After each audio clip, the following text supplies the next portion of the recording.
I know nobody will go through it, my vision, so I'ma go hard until the end. A show week, rappers make me feel like I'm an alien. The way my mind whoops and bends. Hey, you don't mess with me and my crew. We'll leave you feeling like you're the Olympics or the Tokyo Zoo. You'll jump around so much you get crisscrossed. And my crew is never whack because we stand strong. And we made a pact when I drop off.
Good afternoon, gamers and developers. Welcome to another monthly session.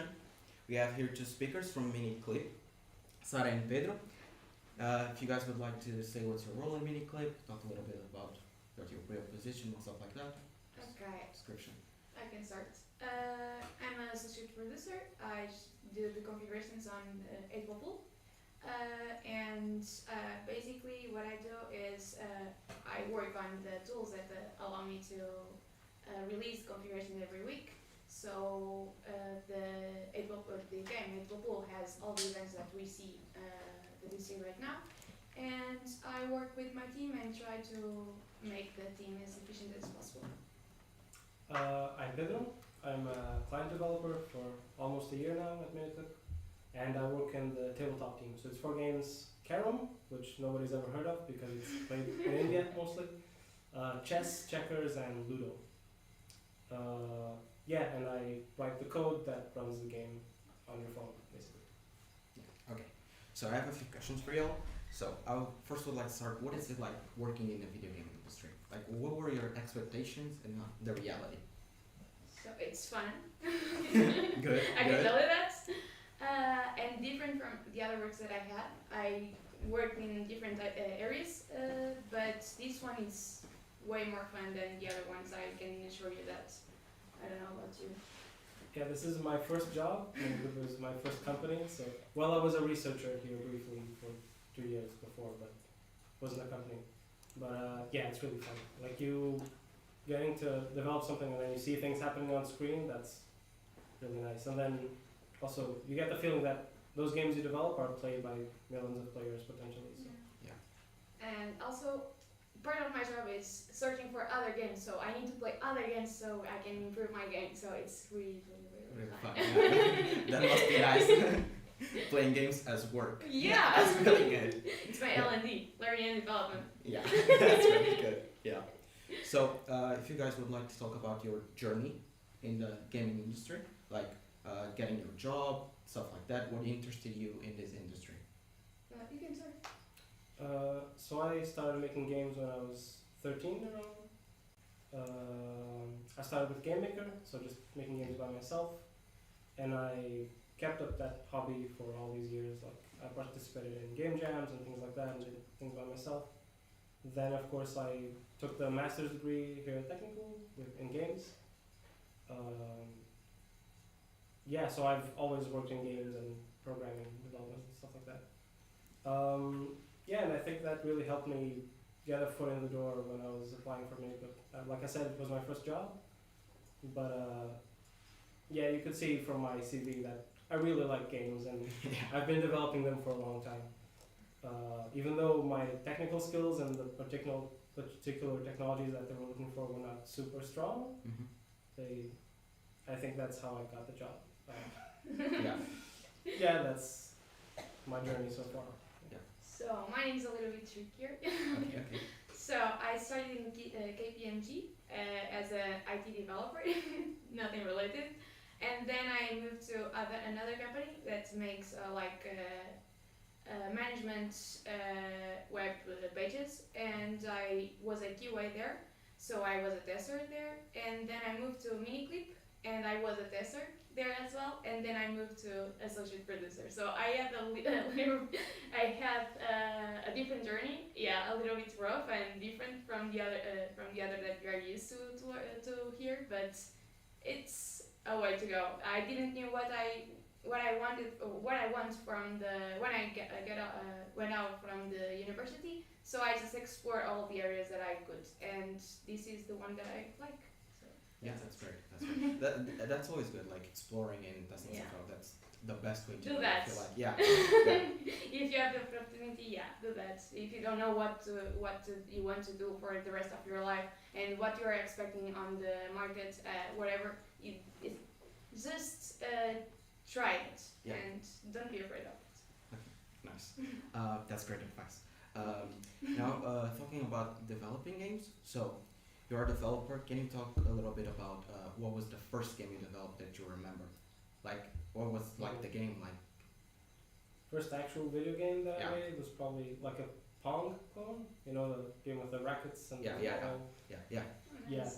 And I actually posted that on Game Maker for forums, and I think that was the first game I made yet.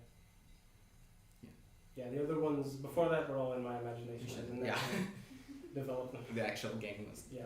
Nice.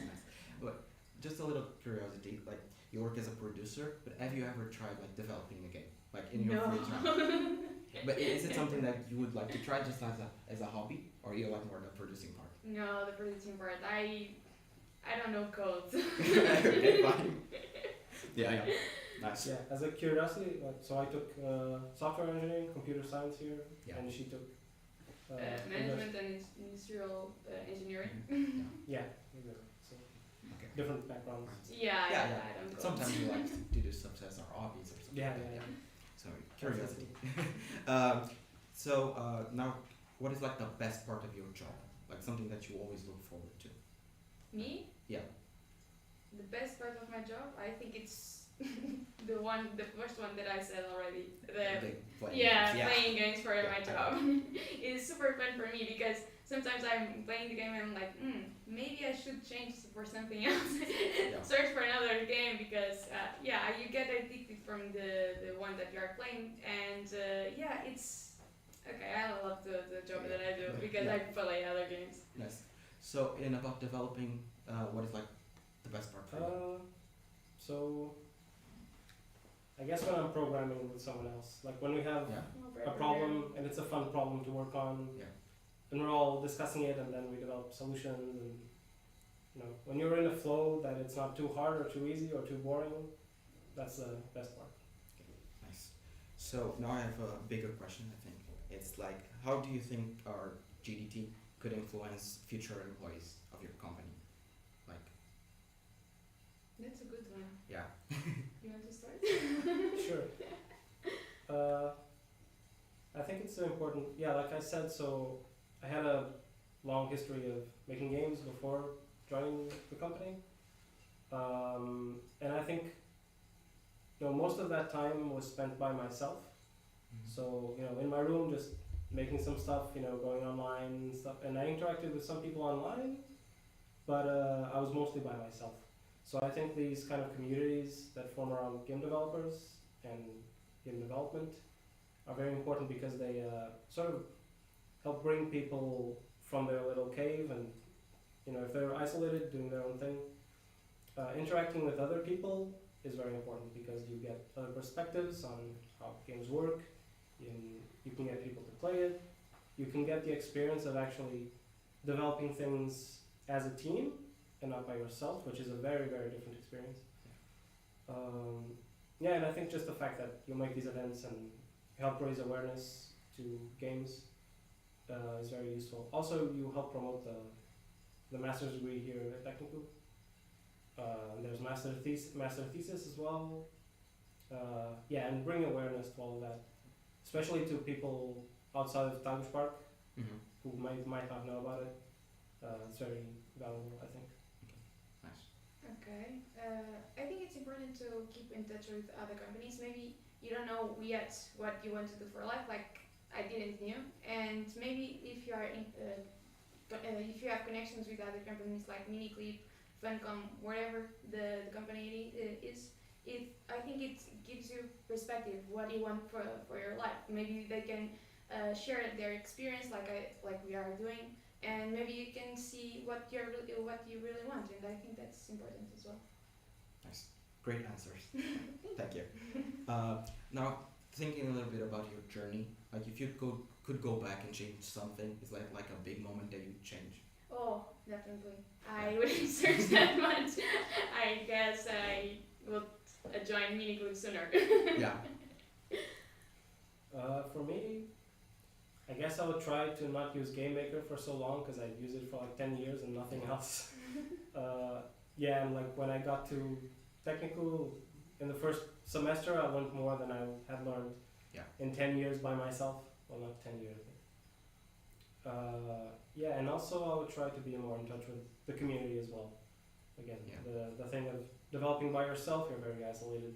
It was a very good experience anyway, but it's different to be with other people. Yeah, it helps, like getting, when you get to a company and stuff like that, if you have worked within team, it's easier. In the real world, you'll hardly ever develop a game by yourself.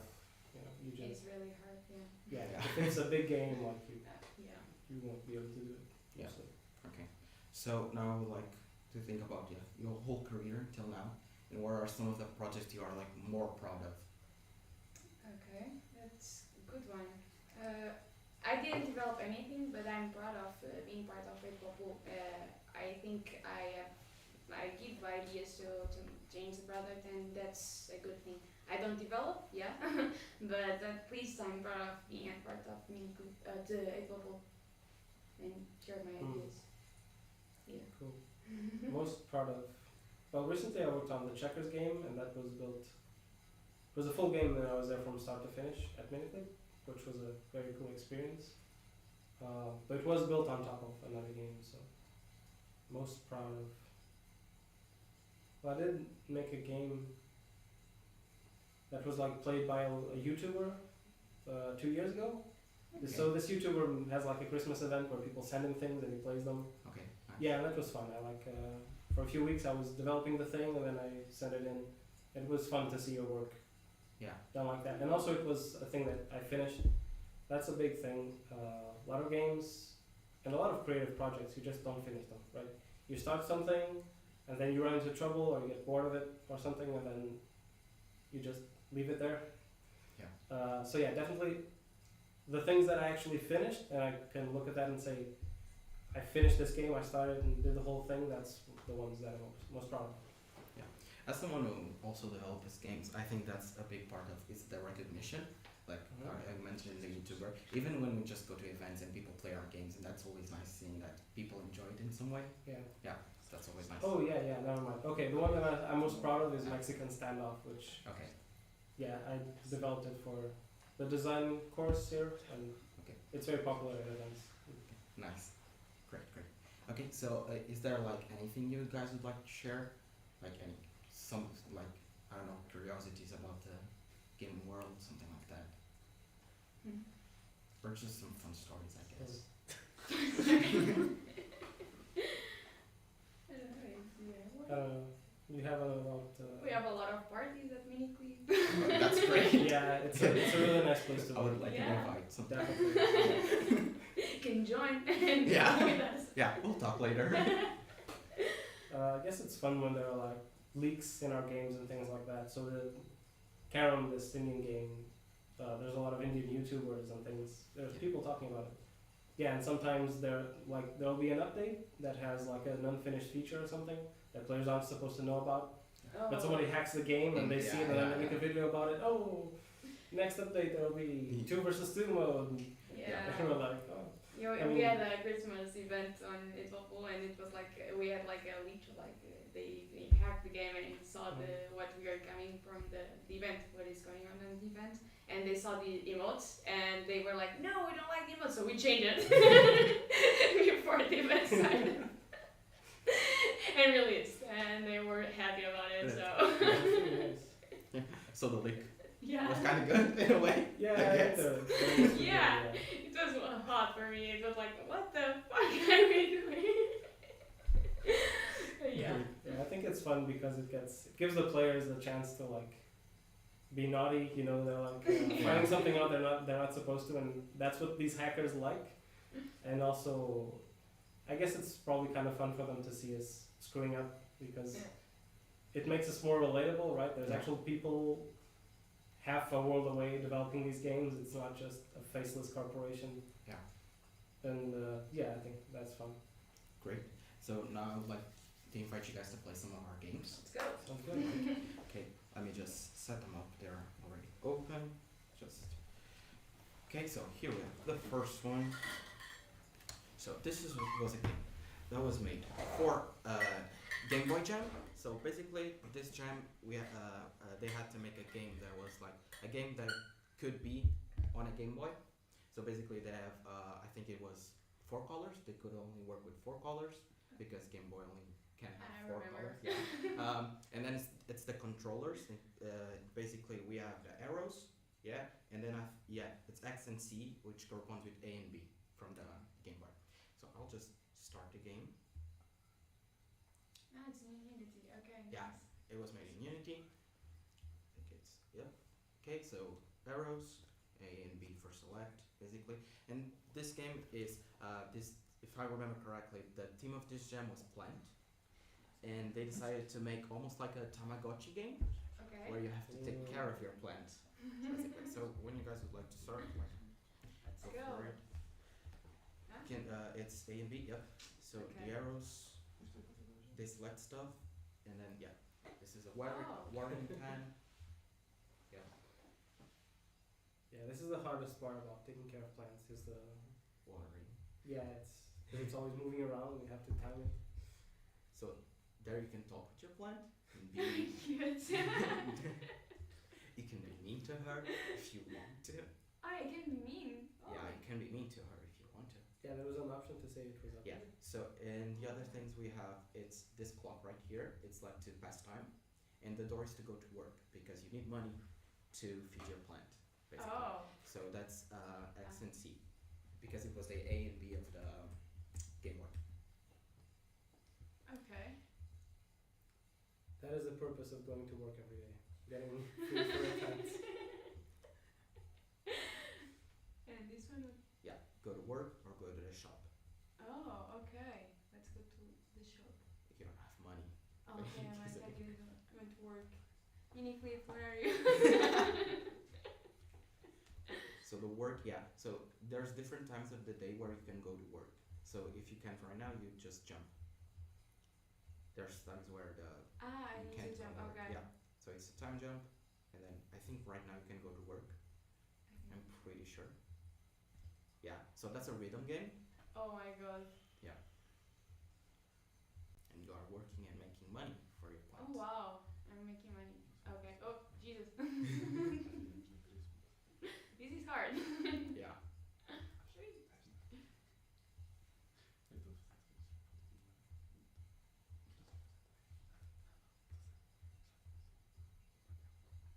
I'm good at my work, guys.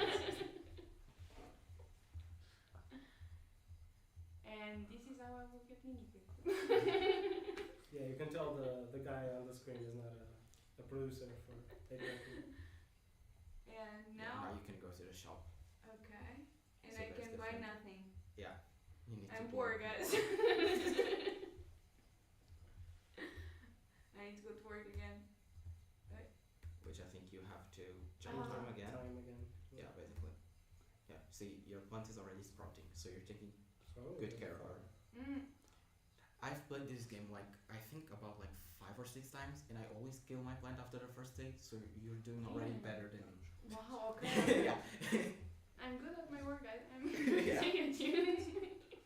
It's because you told it it was beautiful. Maybe. You say it's but ugly, so Yeah, shame on probably. me. So if you guys would like to give some opinions about the game while you play, like I think instead of doing I really like the aesthetic. Me too. And Yes, working is fun.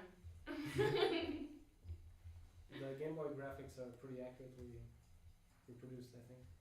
Oh no, yeah. no. And the only thing that I would improve is the selection one because Okay. I normally don't know where I am. But Yeah. yeah. Oh, Yeah, so the selection probably be And the bigger, bag? I think. What is in So the bag? bag is you need to go to the shop to buy, and then the bag gets filled with food. Oh, okay. oh. And maybe something that says that the work is here in the shop instead of a door. But okay. Yeah. Yeah, I get. And it would be nice to see, to know like when you can. When you can go Yeah. to work, yeah.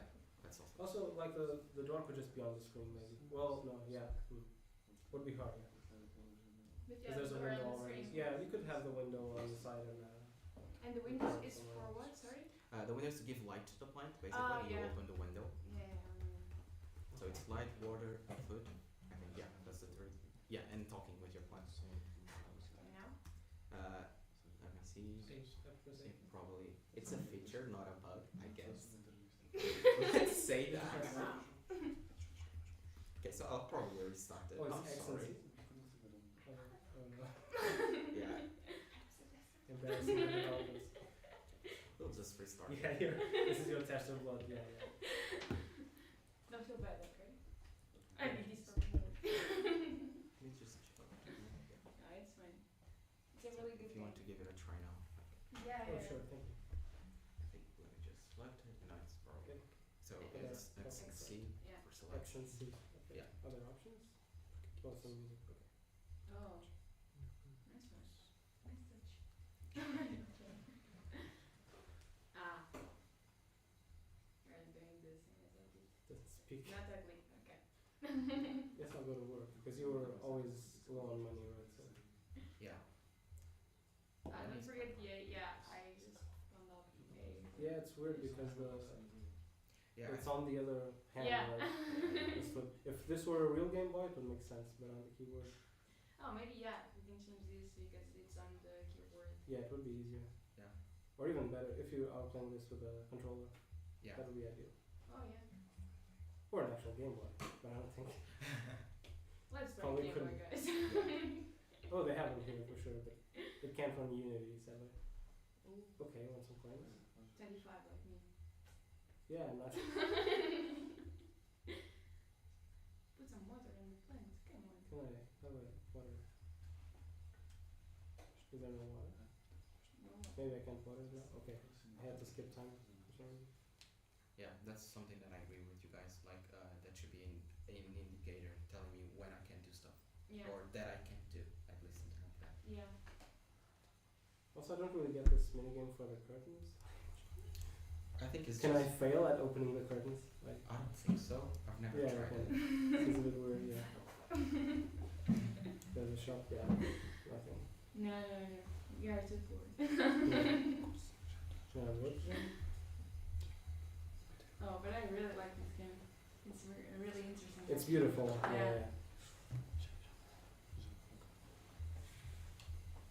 Yeah. And mobile could be like putting with your device, like, Oh yeah, Yes. you could play this on your phone, probably. Yeah.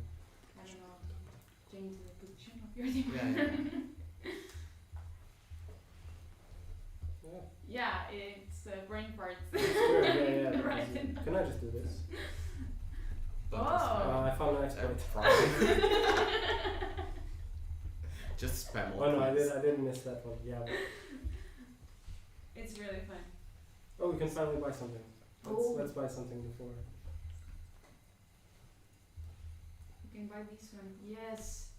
Let's go. You bought something. No, Now you can go to it's fine. yeah, and there's an option for And yeah, now well, what? you have to keep time. Yeah, that's something Keep that time. Plant only eats at lunchtime. Which is I think what do I do? I've never gotten there. Oh, it's it's okay. I have a thing. Oh, no. Okay. As I said, I always kill my plant after the first day, so I never get there. I've never Nice. taken care of plants, so as far as I know, this is completely accurate. Okay, I think I will This try is that. really one. fun. So now I'll show you Yeah, the sure. counter. Kind of wanna. Yeah. Said I couldn't hear the sound effects, but it's probably best to keep them off because of the Yeah. screen rate. Yeah, that's why they're off because of the stream. It kind of doesn't do it correctly. We have to. Yeah, kind of- really beautiful game though. Yeah. So I think I've said everything about that game. Yeah, I've talked about the jam. So now we can move on to another game. So this is Felicita. This game is also made for a jam. This one I don't know a lot about the jam, but this is like one of my favorite games, Okay. and it's also a very beautiful game. So just start this. Yeah, that tank game I think would work pretty well as a mobile because it's like Yeah, there's those challenges, but they don't seem to. You can't really fail at them. yeah, It's a nice, chill thing to pass the time with. It's like Bo, the Tamagotchi. yeah. Yeah, So- exactly. Yeah. Exactly. The fun thing about that game as well is that it's hard to get to the ending, but they made different endings. Okay. I never got the ending. Weird. Yeah, I only get the dead plant ending, so like no better. But like I think they have at least 3 or 4 endings. I'm not Okay. sure, but basically it's how you take care of your plant. Oh, my Basically. Tamagotchi was constantly dying, so. I got you. So the game is now on, and this one is just use the mouse. Yeah. So let me see. I think it has some there's some news and stuff like that. Okay, okay.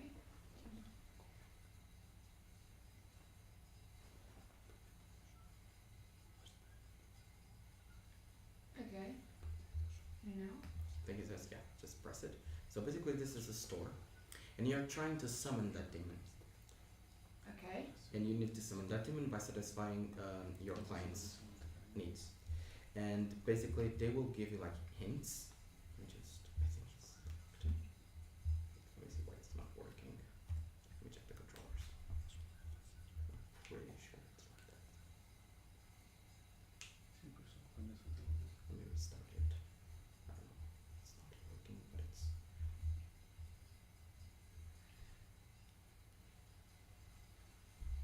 And you always develop games in Unity? Yeah, most of them. Okay. Sometimes we use RenPy when it's like just visual novels, Okay. but we also have some visual novels that were made in Unity just because of stuff like mini games and stuff like that. Okay. But it's mostly Unity.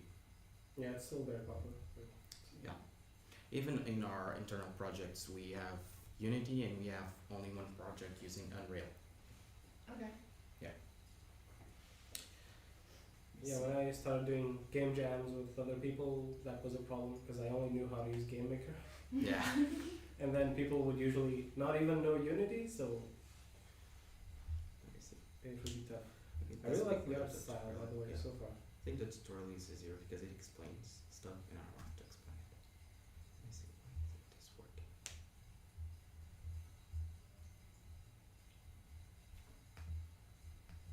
I'll just load up a new game. We have a bunch of games. Yeah, I think it's better. Really? Okay. I don't know why it's not. Oh, there's a next. yeah, that's okay, a next you button can't. down there. Oh, we have to. Ah. Yeah, this- it's okay, kinda, it was, it was that's not my my problem. Oh. Instead of sharing our screen. Yeah, okay, so it's my problem. Oh no.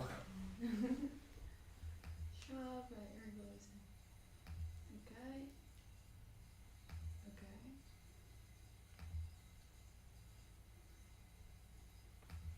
This is based on Little Shop of Horrors. It is definitely the name of the movie. I'm not sure.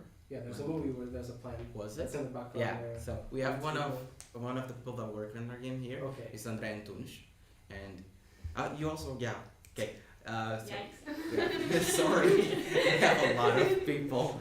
Yeah, so I have 2 people here that work on that game, and yeah, it was inspired by Little Shop of Horrors. They are confirming it, which is actually one of my favorite musicals. So nice. Okay. Yeah.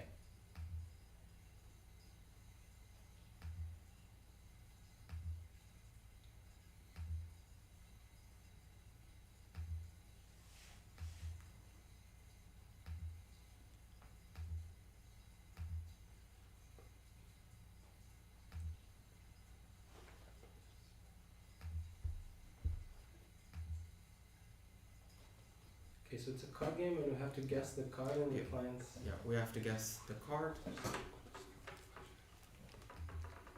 Yeah. Basically, if you get the things right, the 3 things right, you have 3 sentences. If you only get one, you have only get 1. Basically, it's that. Yeah, so, Okay. yeah, so now probably the next button was down there. I really like the art style. Yeah, there. so it's very nice. So, yeah. The art is incredible. Okay, yeah, now it's working.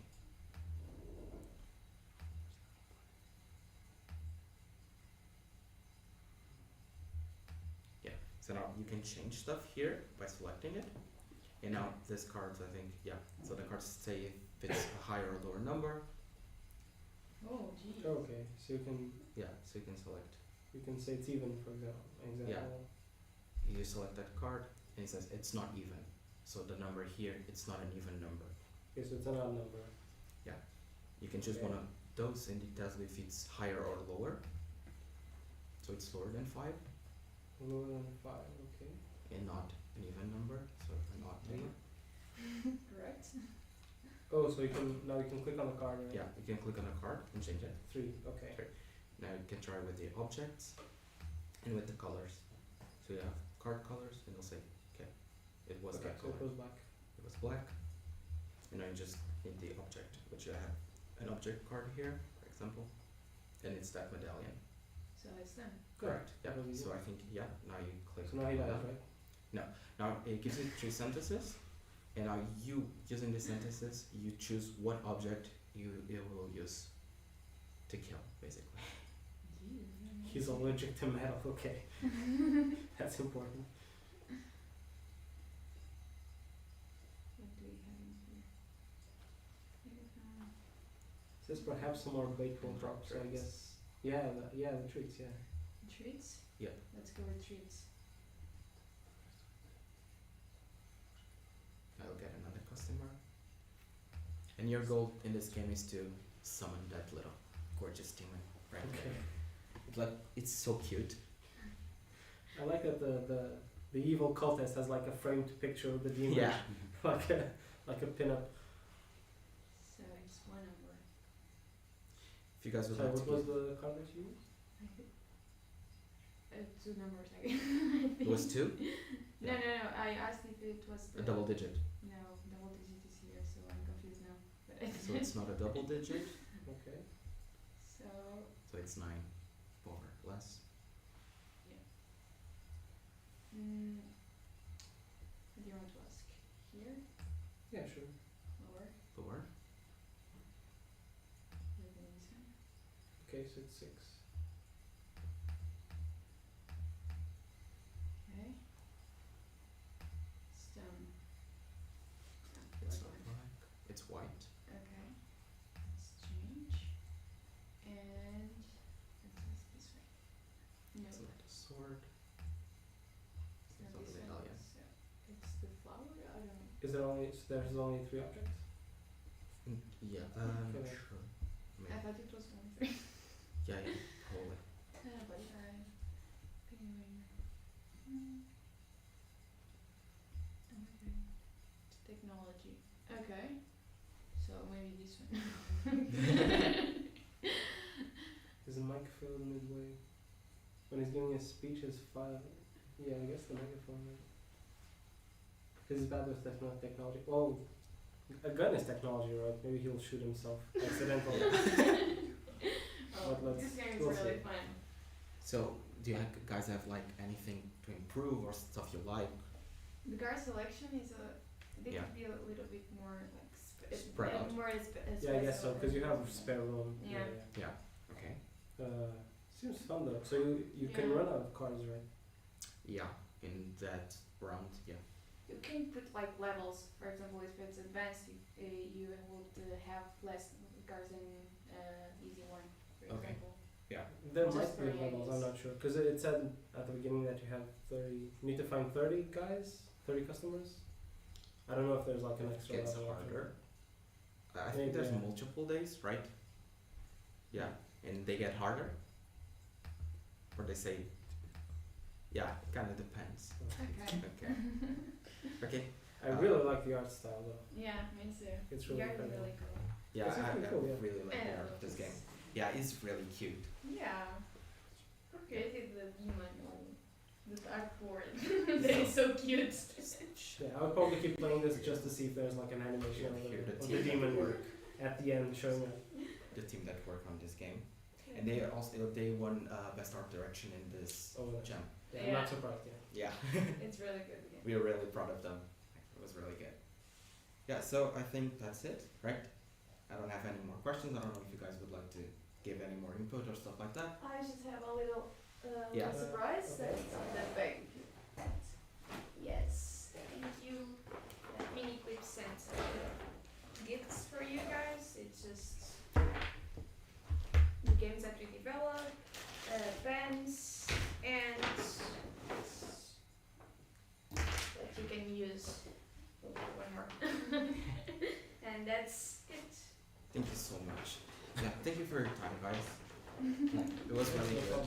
Y'all gave really good advice, so thank you for being here with us. And like we'll be on like in a few minutes with speakers from Funcom. So I'll see you in a second, gamers and developers. Thanks for having us. Yeah. See you guys. Bye. Bye.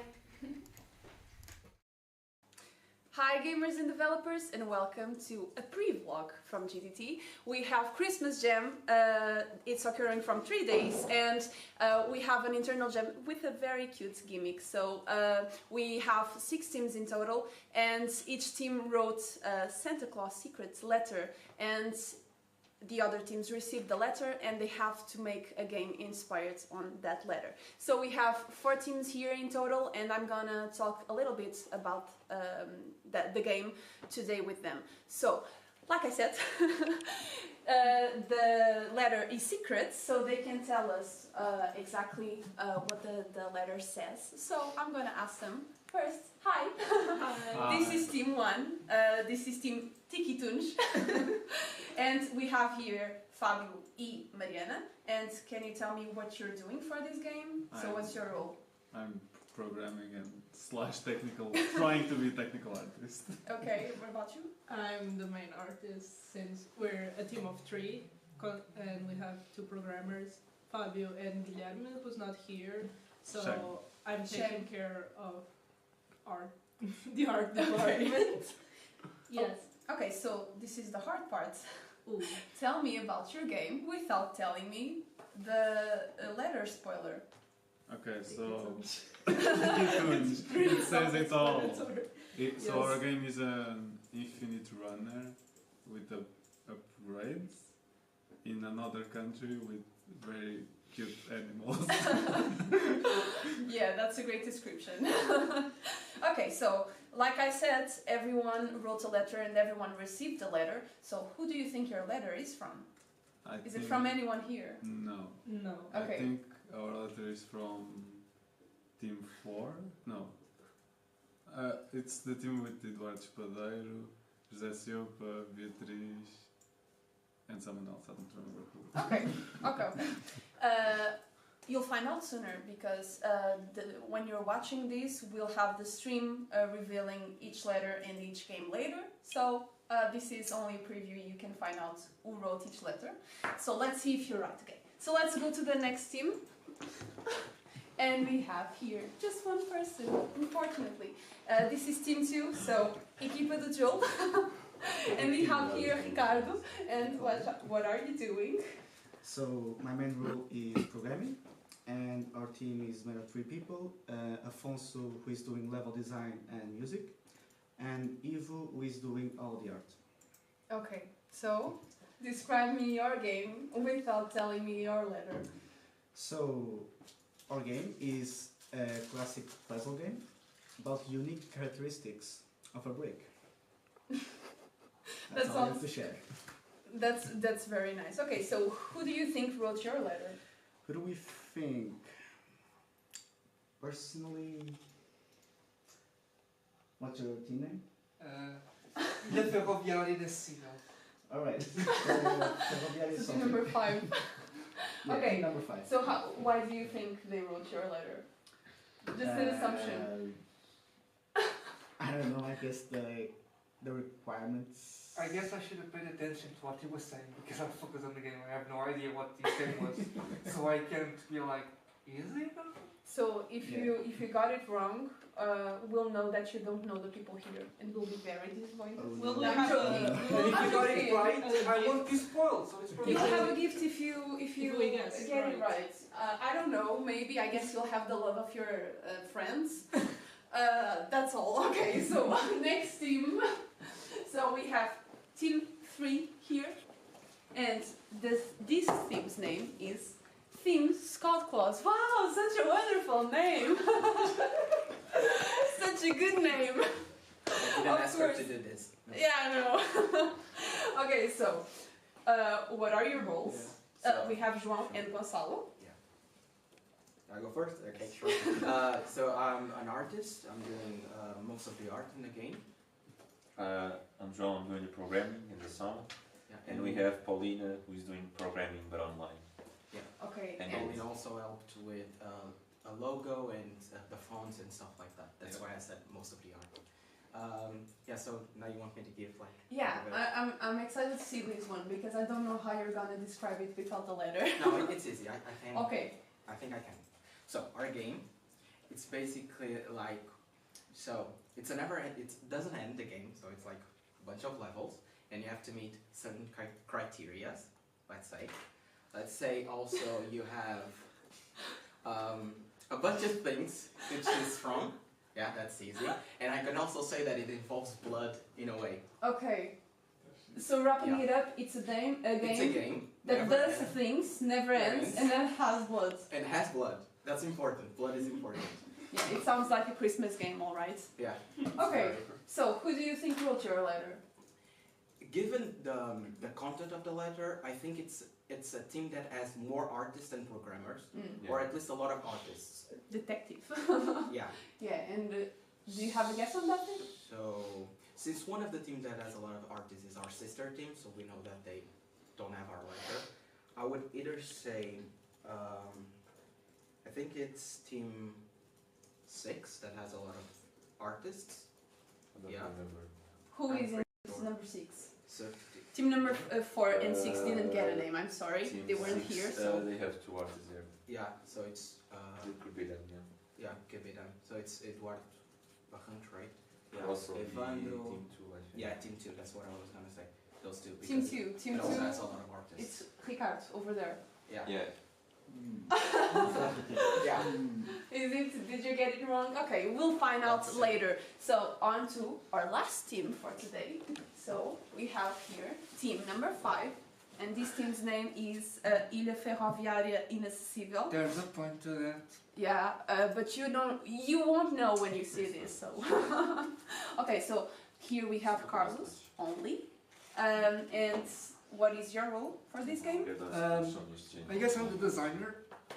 We have no programmers in this game. We're making a physical game. Okay.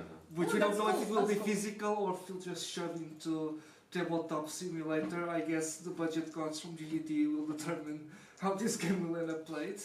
Yeah. Because we have no idea right now. We're just making... You have no programmers. Completamente. Do you have... Who are your teammates? Nuno Batista and Alexandre Duarte. Okay, so you have 2 artists? No, Alexandre is also usually a programmer. A programmer, right. So he's helping me kind of with design and stuff. Okay. So we picked a game that's like 90% art, so poor Nuno. Okay, sorry. But we were also kind Sorry, of, Noon. but we were also kind of screwed considering the contents of the card, because it's like, okay, we end up doing this physical because there's no way we can program this in 48 hours. Well, I guess we'll see, right? Okay, so you already told me a little bit about your game, but do you wanna like give I don't know, like a summary about the game? I don't know how to describe it without spoiling the letter absolutely. Try very hard. I'm gonna end up with a description like you. Our game has things. Let me see. Your game has things. Well, that's, I guess, not bad. You could have But nothing. it's gonna be a physical game, not a video game, unless we shove it on tabletop simulator. But so yeah, we didn't really program, except we used the Python script early on to generate some Excel sheets, which is what we're using to create the game. So I guess it's gonna be kind of hard.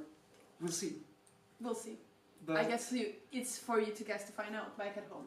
Okay, so who do you think wrote your letter? Team 1. Yeah, Team 1. Why? Without spoiling the letter, tell me why do you think it was Team 1? So Team 1 is over there, Mariana and Fabio. Team 1, this letter has a paragraph asking No, for... don't spoil the No, letter. I won't say what the thing is, but it has a paragraph asking for one thing only one person here is obsessed with. Okay. Okay, yeah, I agree with that one. Yeah. I agree without them. So let's see if you're right, I guess. And I don't even know people around here so much. I don't even go to that many gatherings. So that's why it's like, I don't know which other member wrote this part and which member wrote this part. It's a bit of a mystery to me, but this part was obvious. Yeah, that one is kind of obvious. But I guess we'll find out, right? So, yeah, I think that's all the teams we have for today. So we're missing team number 4 and team number 6. Which I wish I could interview, but I can't because they're not here. So that's fine. So you'll see the games later. They'll be presented on the stream at the end of the stream, so you can see which game belonged to each person and try to guess based on their description what their theme of the letter was and who wrote it. So yeah, that's all, I guess. So bye. Say bye. Bye everyone. Bye. Bye.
I know nobody will go through it, my vision, so I'ma go hard until the end. A show week, rappers make me feel like I'm an alien. The way my mind whoops and bends. Hey, you don't mess with me and my crew. We'll leave you feeling like you're the Olympics or the Tokyo Zoo. You'll jump around so much you get crisscross. And my crew is never whack because we stand strong. And we made a pact when I drop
I know nobody will go through it, my vision, so I'ma go hard until the end. A show week, rappers make me feel like I'm an alien. The way my mind whoops and bends. Hey, you don't mess with me and my crew. We'll leave you feeling like you're the Olympics or the Tokyo Zoo. You'll jump around so much you get crisscross. And my crew is never waxing because we stand strong. And we made a pact when I drop.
I know nobody will go through it, my vision, so I'ma go hard until the end. A show week, rappers make me feel like I'm an alien. The way my mind whoops and bends. Hey, you don't mess with me and my crew. We'll leave you feeling like you're the Olympics or the Tokyo Zoo. You'll jump around so much you get crisscross. And my crew is never whack because we stand strong. And we made a pact when I drop off.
I know nobody will go through it, my vision, so I'ma go hard until the end. A show week, rappers make me feel like I'm an alien. The way my mind whoops and bends. Hey, you don't mess with me and my crew. We'll leave you feeling like you're the Olympics or the Tokyo Zoo. You'll jump around so much you get crisscross. And my crew is never whacked because we stand strong. And we made a pact when I drop.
I know nobody will go through it, my vision, so I'ma go hard until the end.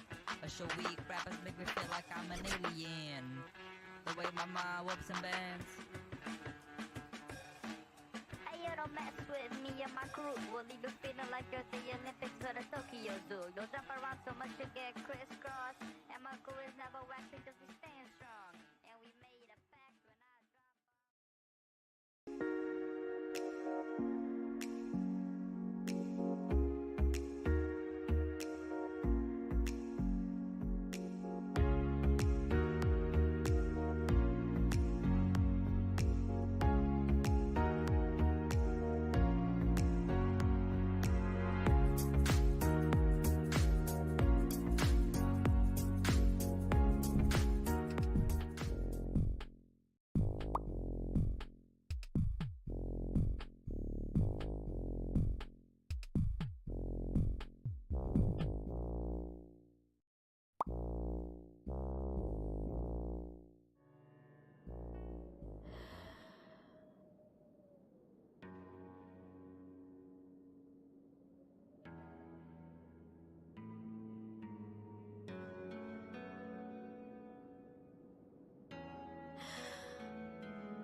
I know nobody will go through it, my vision, so I'ma go hard until the end.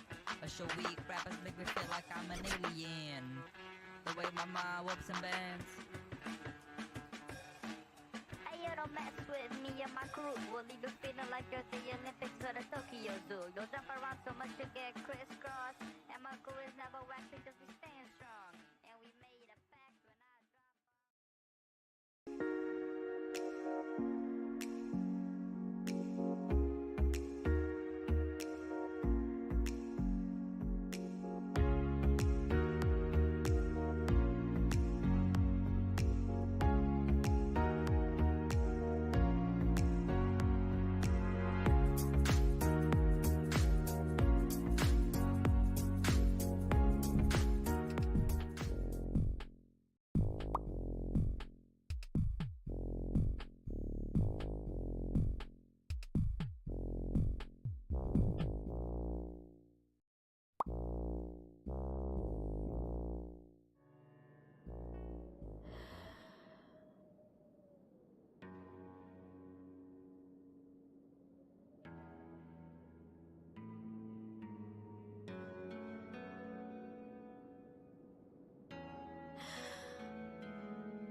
Back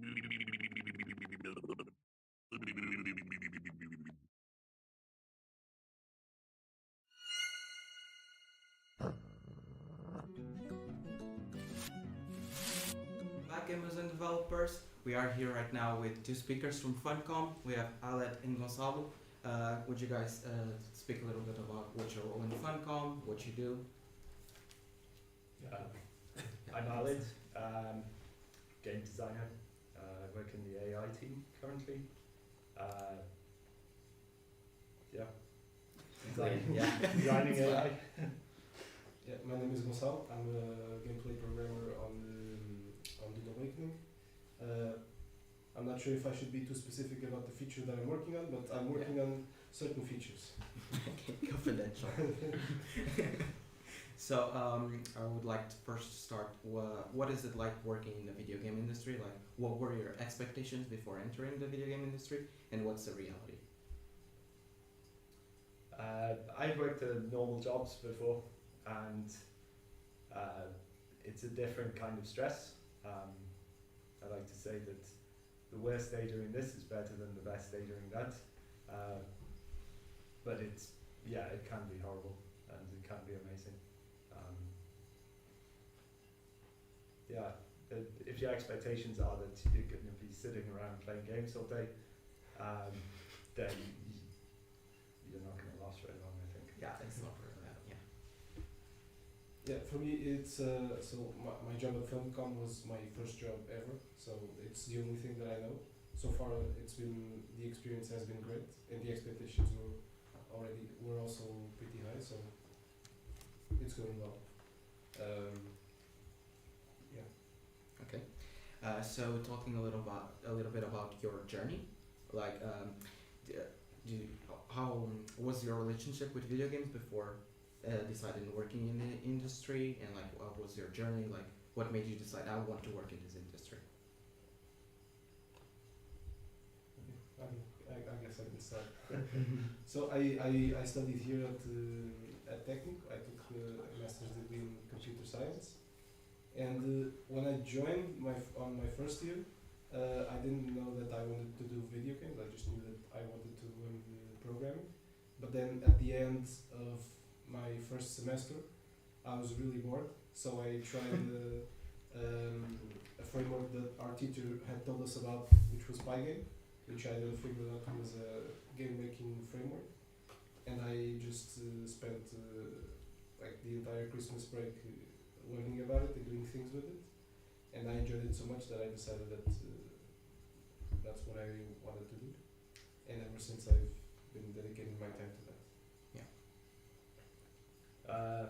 For me, I've always wanted to make games since I was very small. It was between games and being like a biologist.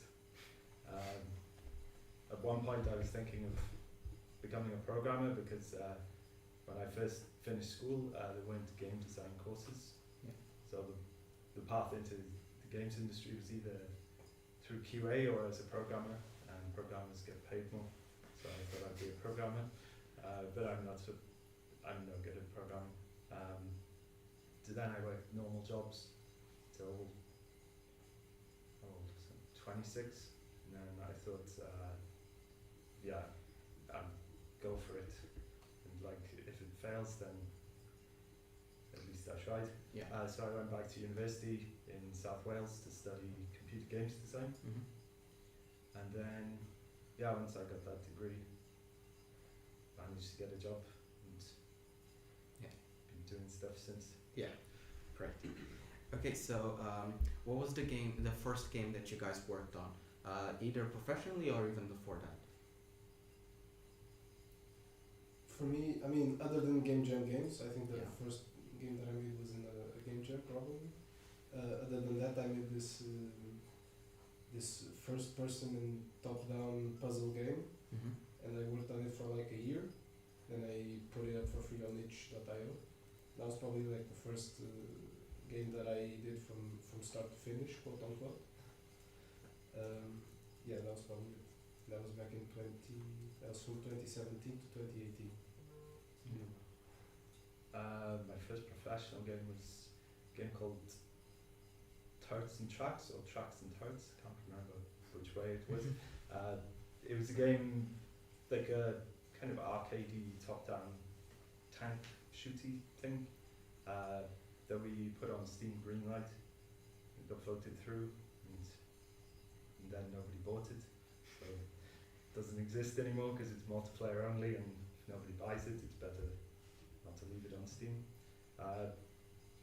That was the first professional one, but I've been playing around with stuff like UDK, and before then there was a thing called Click and Play on like Windows 98. It was like a drag and drop kind of 2D game making thing. But nothing I made in there was, they were all just like little weird prototypes. It's just testing the waters, I guess. Yeah. I liked making things, but I didn't like making the same thing for too long. Yeah. Yeah, sometimes you can get bored of stuff, especially if you're not really comfortable with stuff. Like, it takes you a lot of time to understand how to do it, and then you get bored. Yeah. I understand. I have that. Luckily, the game we're working on, it's not been a while. It's been very quick. I get paid as well, so that also helps. Yeah. That helps. So, you guys work at Funcom, and what is like the best part of working at Funcom? For me, I get to work from home a lot. So. Yeah. Yeah, the flexibility is cool. I'm doing a hybrid. I work from home and I work at the office every week. So I mean they have a lot of flexibility, which is great. But on a more like professional level, like on the actual project, I think for me it's a challenging project, and it's really interesting. I think we're doing a lot of new things, and that's really cool. Yeah, I think Funcom CPX they're like a super nice company to work for. Everyone's really friendly, and everyone tries to help each other. They're not like. That's awesome. Like great work environment. It's like one of the best things ever. Yeah. So now we are GDT. We develop games here, and I would like to ask you guys. This is like a big question, but basically, how do you think our group GDT could influence possible future employees of Funcom? Well, I mean, if you guys can always try to emulate the process of as much as you can of building a game from scratch. Yeah. There's a lot more things than just knowing how to code and how to do the art and putting it all together. Especially if you're an indie dev, there's a lot of business involved, a lot of marketing. So I guess as much ground that you guys try to cover, I think the more prepared people will be. Yeah, knowing how to use some of the tools that like the industry standard stuff. It's good, but it's not like you can teach people tools. Yeah. And a lot of companies have their own engines. They use their own plugins and stuff. So that'll only go so far. So having the a good attitude is it's almost kind like of cheesy, recreating a mini version of the steps that are needed in like an actual game, stuff like that. For design especially, it's Yeah. having games, so game jam games, just personal projects. A lot of that's more important than I have this or that on my CV. Yeah. I think it's cool to also make game jam games, yes, but also more a bit longer term games. Yeah. Maybe not too much, you don't want to spend like 5 years working on a side project maybe, but like getting a team of 4 or 5 people work on something for half a year or a year, like you will get much better results, you'll achieve much more and you'll learn a lot. Yeah. So I think that's also interesting other than the game jam games. Yeah. Okay. Yeah, we have a few internal projects that have been like a longer time than jams, and like we tried our best to make it like try to have like design parts, stuff like that, and talk about future marketing and stuff like that. Yeah, so I think that's important. Yeah, that's cool. Okay, so now talking a little bit about your journey until getting your position right now. Is there anything you guys think, oh, I should have done this differently, or if you could go back, you would change?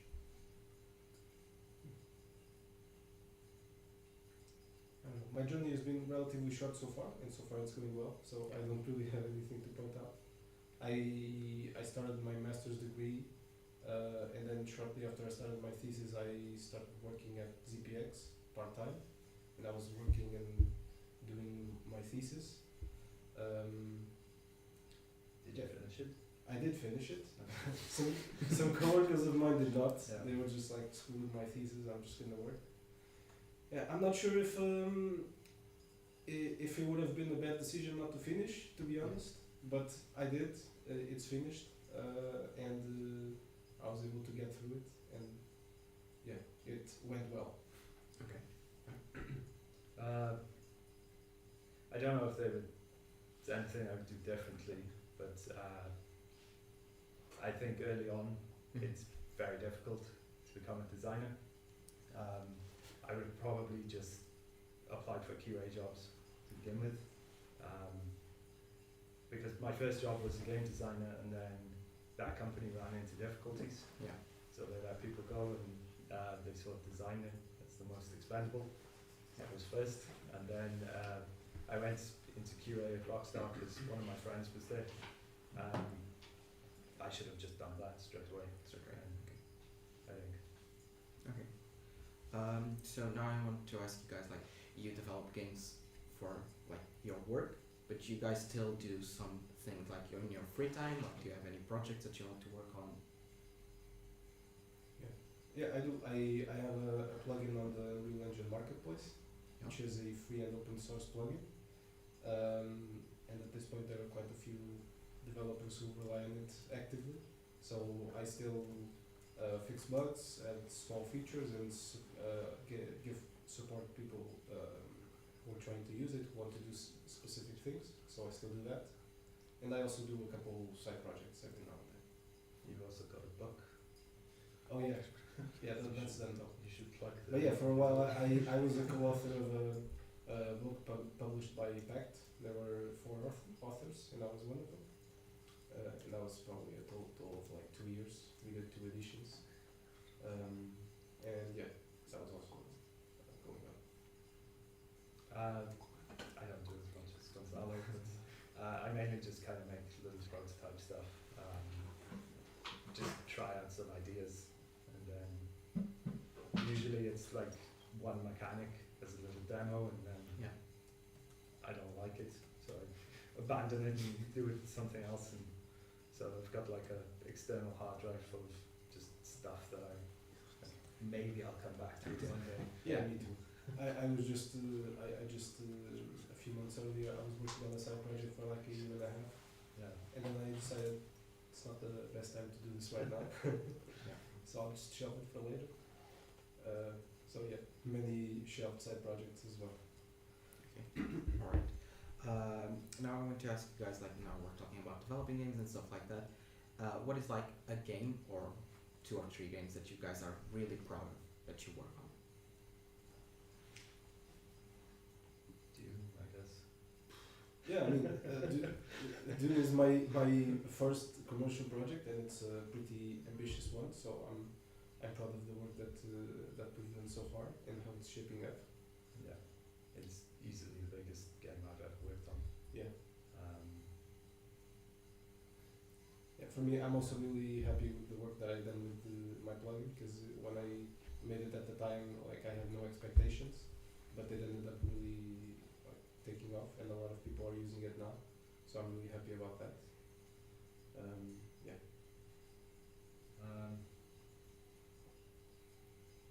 Yeah, a lot of the stuff I've made has not been released, so it's kind of bittersweet. So you do a lot of work, and some of the work you do is super cool. For one game I worked on, there was like it was called Misfits, and it was, you played as a little toy head. You would connect to different bodies, and the different bodies would have different abilities. Yeah. So there was one that was like a barbarian body, you could punch and kick and stuff, and one who was like a car, you drive around. And I built a lot of the traps and the levels and stuff for that. The thing I liked the most, I built like this hazard. It was like a shark. So you'd fall into water, the body would die, and you'd just be bobbing around as a head, and there would just be like a eventually get you. But it just didn't work in multiplayer. It didn't replicate, and there was no time to make it replicate. And so there's a lot of things like that, but I think Doom is probably the best game I've worked on.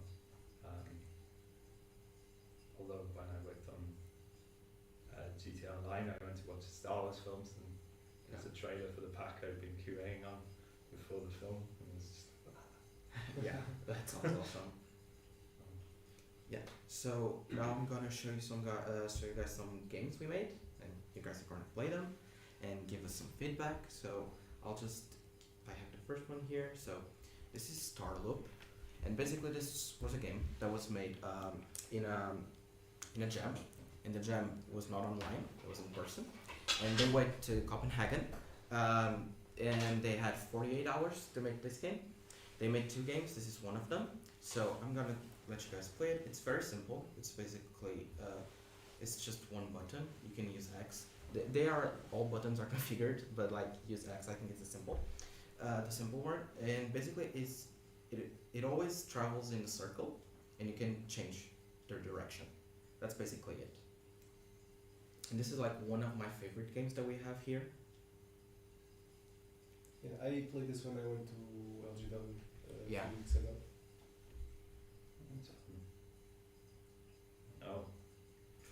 The puzzles. Yeah, it gets harder.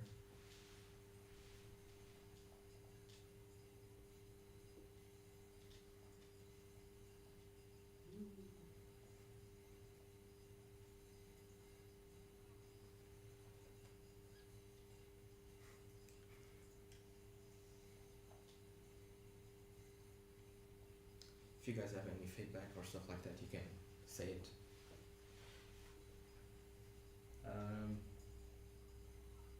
Would be nice if I could vary the speed, because when I've made a mistake, there's nothing I can do. Yeah. So I already know I'm gonna die. Like here. Yeah. So I make one mistake there, and there's nothing I can do.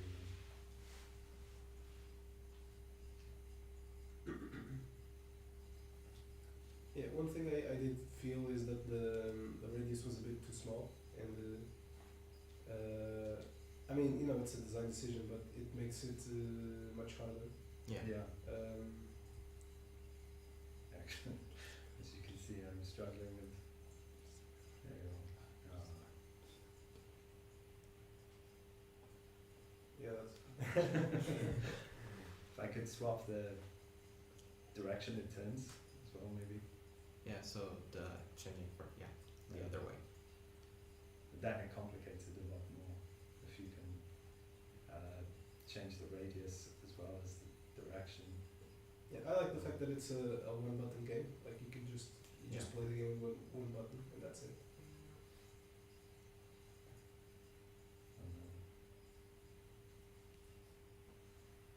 I just seem to be terrible at it. Nearly crashed on purpose then. Just Yeah, because no I idea how thought- much time it's gonna get.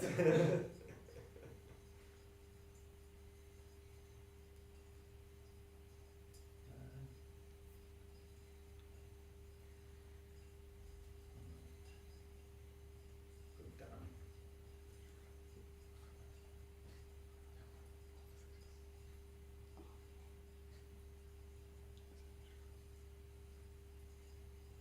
Yeah, and then when you do that, like that works, but then you lose track of the direction. Yeah. Yeah. Let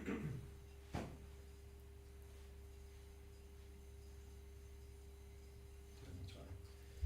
Sure.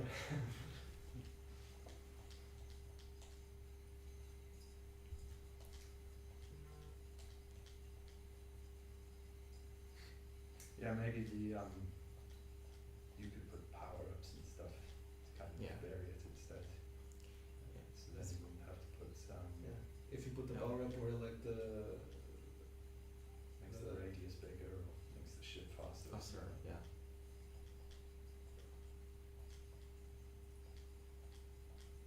What does that do? that's you have to circle it, basically. Yeah, you have to go around them, and you can touch them, right? Yeah, you can touch them. Basically, you complete the go over your track and kind of closes it.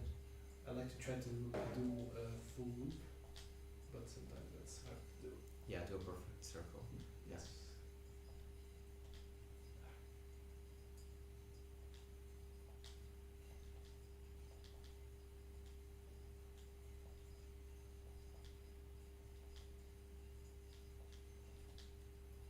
Oh. Yeah, I like the visual simplicity of it. Does the background respond to the button presses? Basically the background, I'm pretty sure that it's every time you press it, it changes. So yeah, you press it, Yeah, it changes. the orientation of the Yeah, stars basically. change when you press. That's a really cool detail. I didn't notice that. Yeah.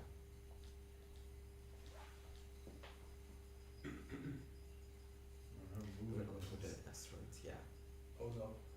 Oh yeah, I remember this.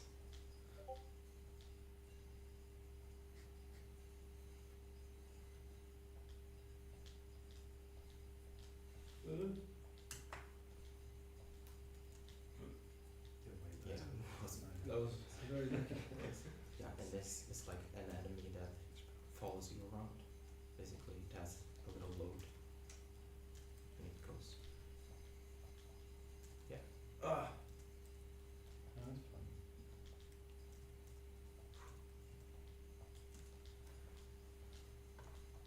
This is also a game that we've the team has already started a prototype for mobile.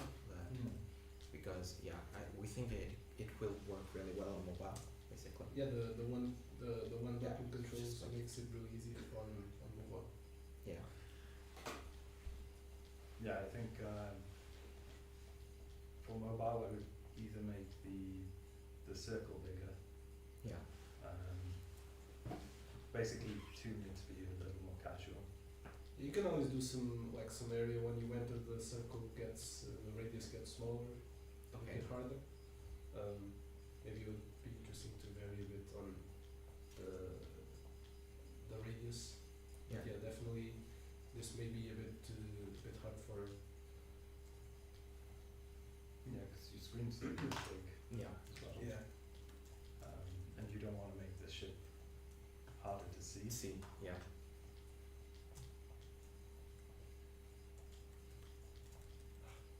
But then for mobile you may want to like change the visual design so it's more just shapes and icons so that it's a lot easier to read. Yeah. And then you can have things that are smaller. But I like the spaceship stuff. Yeah. Like the particle effects on the trail and the lasers. But like this level, for example, would be very difficult to follow on. On mobile, yeah. Yeah, I mean, it's almost With like cat. as Yeah. big as a quarter of the screen.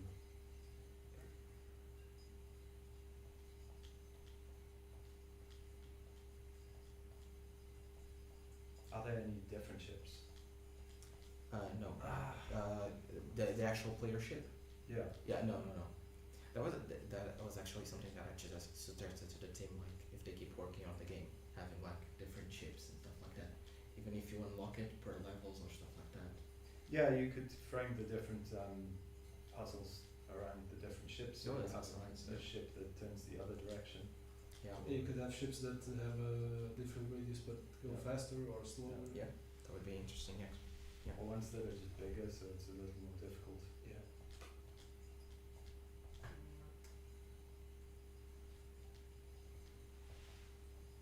If you don't go at the exact right angle, it's hard to.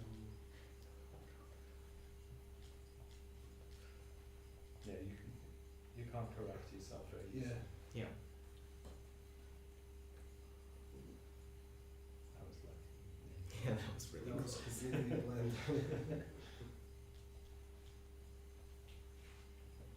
Potentially a rewind mechanic would be cool, so that when you die you can kind of. It's not just because I've been playing Forza recently, but that you could kind of you've crashed and you get a chance to rewind a little bit, so you Okay. get another chance rather than have to start again. Alright. Because I don't think live lives would work here because you'd start where you've already crashed. Mhm.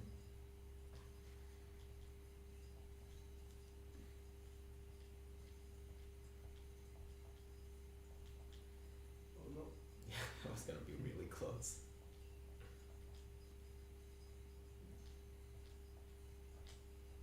You've got a lot more patience than I have. Yeah. I like these types of puzzle games, procedure games. But this one can be challenging. Yeah. Oh. Ah.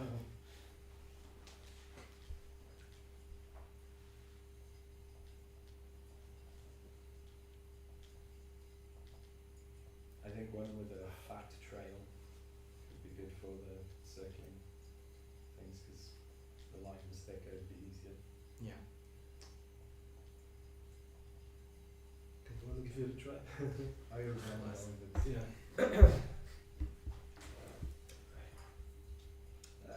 I've played this game like at least like 20 times, and I've only finished that level like 2 or 3 times. So yeah,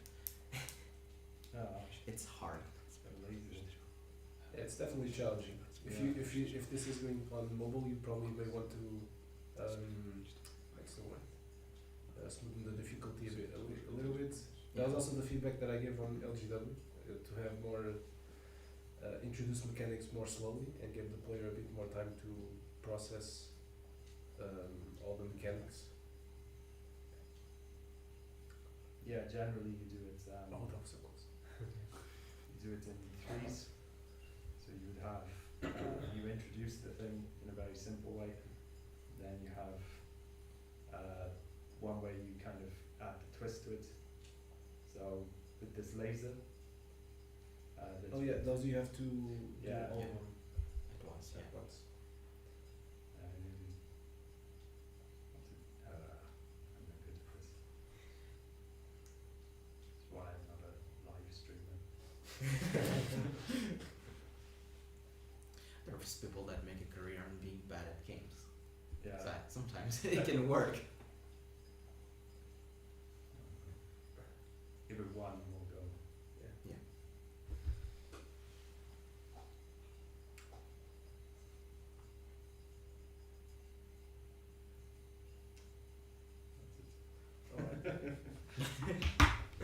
So now I'm gonna show you guys another game. This game, let me see where I have this one. It's here. Okay. So this game was also made in a jam in person. It was a few months ago. I was part of this team actually. It was in Figueira da Foz here in Portugal, and basically we had also 48 hours. And let me see. Let me restart this because this one is already started. Yeah. So basically we had 48 hours, and we had a bunch of themes that we could choose from, and we chose to. It was basically we wanted something that was easy to learn, hard to master. It was one of the themes, and the other was Retell a Tale, and we chose Adamastur. It's basically from Lusíadas. So yeah, you guys can start. It's basically it's triangle to select the play controls and stuff like that, and it's X to parry, and it's the joystick to change directions. Basically, you have a boat, and Adamastur is throwing objects at you, and some of those objects are parryable. They have like this little almost like a shine to them, and you can see that they are parryable. And what you do is you press X to turn your ship to the side and hit them, while the other objects you don't want to hit them. And every single one of those objects has do different things. Basically, we have a tornado, a ship that's been wrecked, and we have a wave. So, and the ones that are parryable, the wave cleans the other objects that are on screen. The hurricane cleans the fog, because there's some fog that will start to accumulate, and the little ships give you an extra life. You have like a max of 3 lives, so if you have 3 lives you don't have more than that, but if you have less you can start. But yeah, it's kind of hard to get the game, but like we can give it a try. Sure. First last time. So it's triangle to select and Triangle, so. yeah, so the joystick moves it, and the X is parry. And basically when the little flags are down, you can parry. And you can only those objects are not shiny. These are shiny. You could parry them. Okay. Basically, that's it. Do I gain something from playing them? No, basically, basically the tornadoes clear the fog because there's fog that's gonna accumulate, and it gets to a point where the fog is covering the whole screen. So if you don't clean it, you don't see the game and you lose. The ships give you an extra life, and the little waves clean the other objects. And basically, it's a never-ending game. It never ends. The object is to get the best score possible. That's basically it. We were inspired.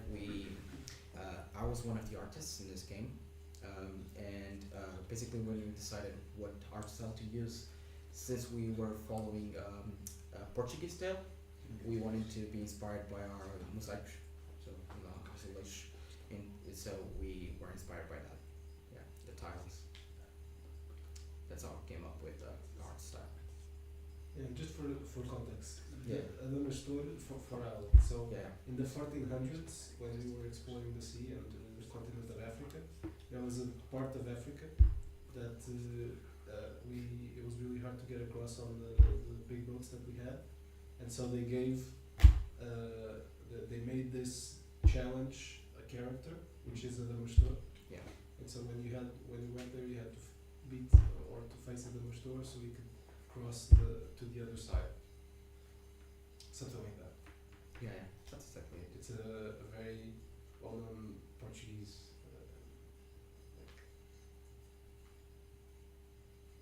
character.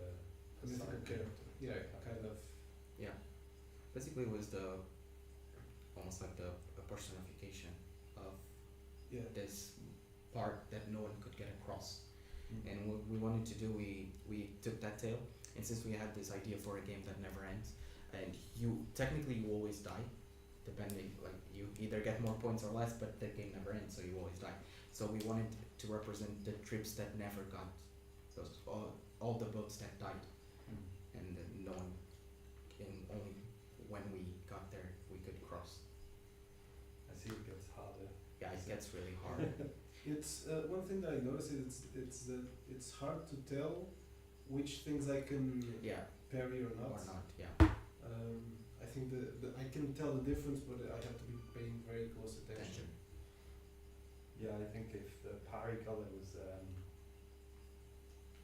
maybe a color that contrasts the rest of the game, so like or maybe like a thick outline or something. Yeah. A lot of games use like the star kind of Yeah. thing. Are they slugs? What, in the sea? Snails? Yeah. Those are mermaids that are in the sea, like background. Yeah. So these hurricanes. Oh, sorry. So we have waves. Those are little waves. It's a wave. Seeing it as a snail. My eyes kind of old.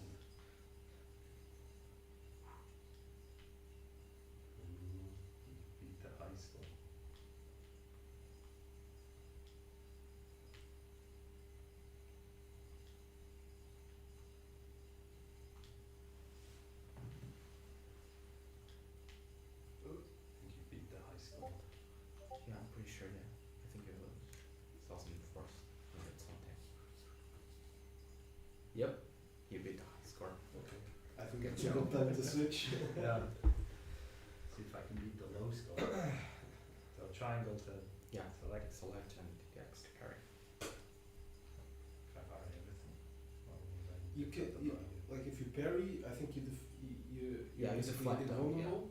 Yeah. But it only something will happen if they have like The parry. Yeah.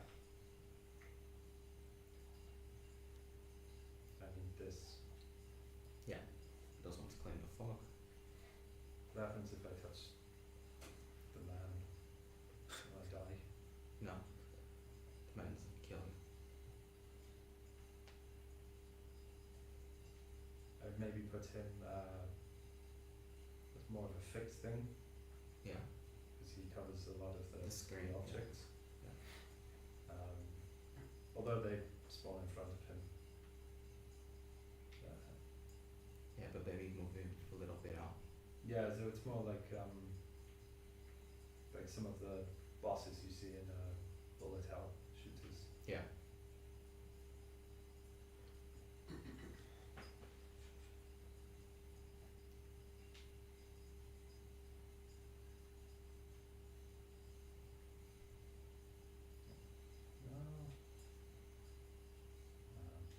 Aiming for your high score, I'm gonna get it.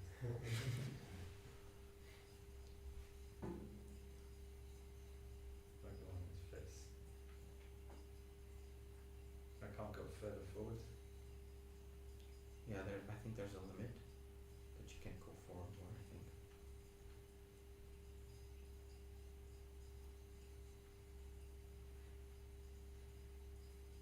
Is the speed of the ship deliberate? The speed? Deliberate. How? Like, if. How fast it turns and moves forward and back. Yeah, I think they just decided whatever was best after playtesting a little bit. I don't think they. Because we made this one in 48 hours, and like any feedback you guys have, like besides the one you already said we will take, because we're still working on this game, because we really like this game, and this jam has like various like steps. There was a first phase, now we're in the second phase, so we're still developing the game. So, and every feedback that you guys just said, I'm taking notes right here. Yeah. So I can talk to the programmers and tell them, well, do this. Yeah, I think that the boat could be faster, but also I think that would make it a lot easier. Yeah. So I'm not sure. I think it's common for these things to be faster in bullet hell games when you can actually shoot. Yeah. Like here, there's not much you can do. You can just defend. So it's a little bit different. Yeah, and maybe it's, there's more variation to the objects, so maybe there are faster moving waves that are bigger or smaller or something like that. No, I can't. Stuck. Oh. Nearly, I'm getting Stuck. Yeah, I like the theme. The theme is interesting, and the visual style as well. Yeah, I like the visual stuff. Maybe make the sea kind of maybe darker. So Right. Yeah. the thing, but then the objects are quite dark, so Yeah. I'd swap the color around so the background is dark and the objects are light instead. Yeah. But yeah, that's just personal preference. I just noticed something, which is it can be sometimes hard to distinguish your boat from the rest of the Yeah. things on the screen. Yeah. Yeah, because they use a similar color palette. I think it's the same thing. Yeah. So. Yeah. When there's a lot of going objects. on, Yeah. it can be hard to track.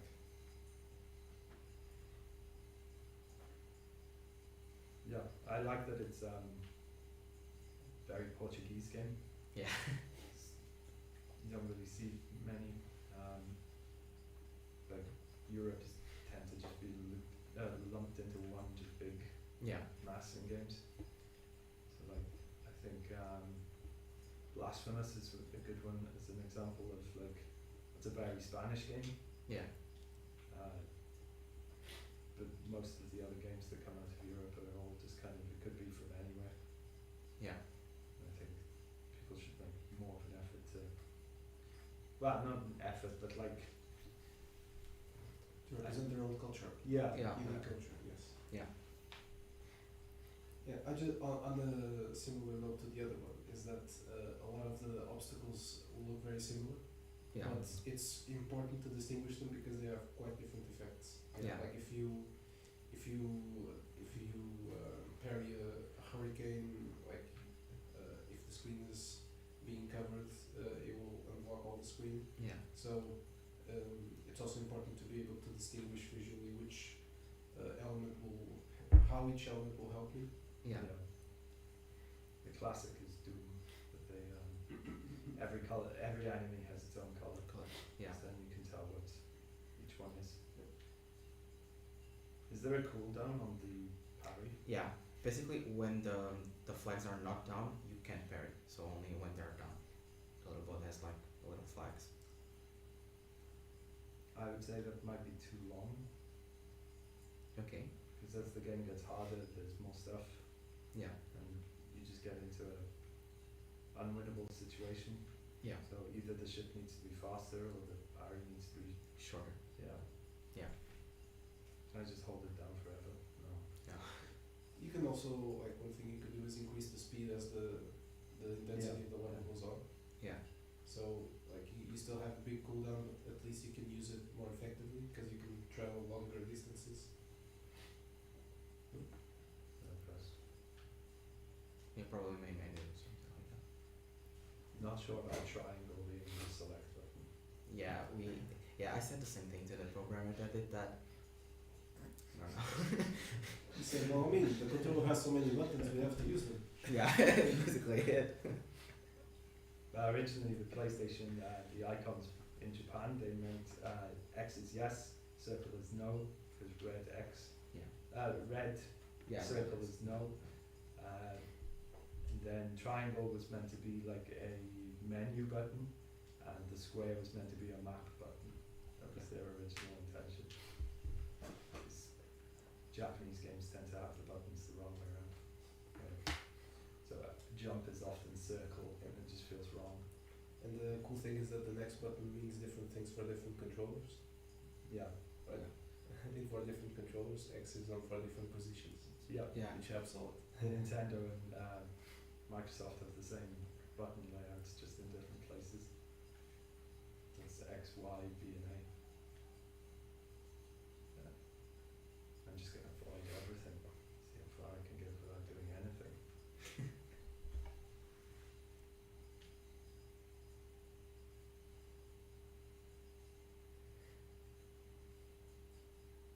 I think trying to, oh no, it's not going to work. I think trying to make the background and the foreground kind of interact a bit more might be good, but it might complicate the visuals a little bit. So say if the waves were hitting the objects, that kind of thing. But it might make it quite cluttered when there's a lot of stuff. Yeah. One thing that we did that it's really subtle, but basically the waves do a little bit of up and down movement.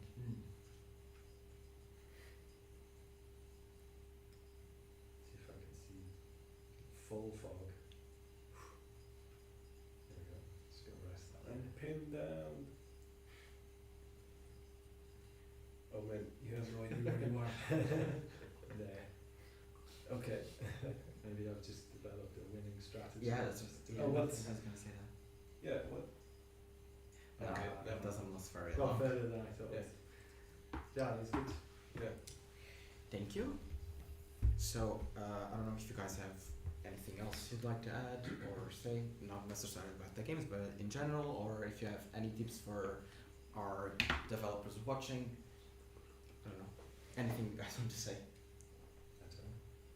I mean, one thing is that's funny is that I think GameDev Técnico started right around the time I stopped going to Technic. It was halfway through my thesis, then COVID started. Like I was only coming here like once every 2 weeks to have meetings with my professor, and then COVID happened and we just had those meetings online, so I stopped coming here, and I think that's when GameDev Técnico happened. Yeah, we started in 2020. So yeah, the timing was bad. I would have probably joined if the GameDev Técnico was a thing when I was a student. Yeah. Yeah, my university didn't do any game jams or anything while I was there. We used to go to some industry events now and again, but it was mainly to go see a talk and then we'd go to the pub. Because it was in Britain. Yeah, that's how everything ends. Yeah, we don't have pints here.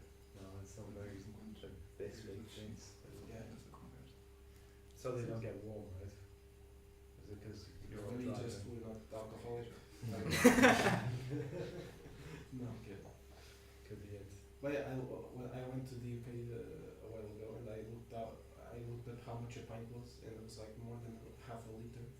I was like, wow, that's like if you order a big one, that's like a 40 centiliter, and a pint is like 56. Yeah. So we don't drink Like, okay, I'm getting a bit off. Well, thank you so much for coming, guys, and we really are grateful for all of your feedback. So, gamers and developers will be back in a second with some speakers from Infinity Games, and thank you so much. Hi gamers and developers, and welcome to a pre-vlog from GDT. We have Christmas Jam, it's occurring from 3 days, and we have an internal jam with a very cute gimmick. So we have 6 teams in total, and each team wrote a Santa Claus secret letter, and the other teams received the letter and they have to make a game inspired on that letter. So we have 4 teams here in total, and I'm gonna talk a little bit about the game today with them. So, like I said, the letter is secret, so they can tell us exactly what the letter says. So I'm gonna ask them first. Hi! Hi. This is Team 1, this is Team Tiki Tunj. And we have here Fabio and Mariana. And can you tell me what you're doing for this game? So what's your role? I'm programming and / technical, trying to be technical artist. Okay, what about you? I'm the main artist since we're a team of 3 and we have 2 programmers, Fabio and Guilherme, who's not here. So Shame. I'm taking care of art, the art department. Yes. Okay, so this is the hard part. Ooh. Tell me about your game without telling me the letter spoiler. Okay, so it says it all. So our game is an infinite runner with a parade in another country with very cute animals. Yeah, that's a great description. Okay, so like I said, everyone wrote a letter and everyone received a letter. So who do you think your letter is from? Is it from anyone here? No. No. Okay. I think our letter is from Team 4. No. It's the team with Eduardo Espadeiro, José Silva, Beatriz, and someone else. I don't remember who. Okay.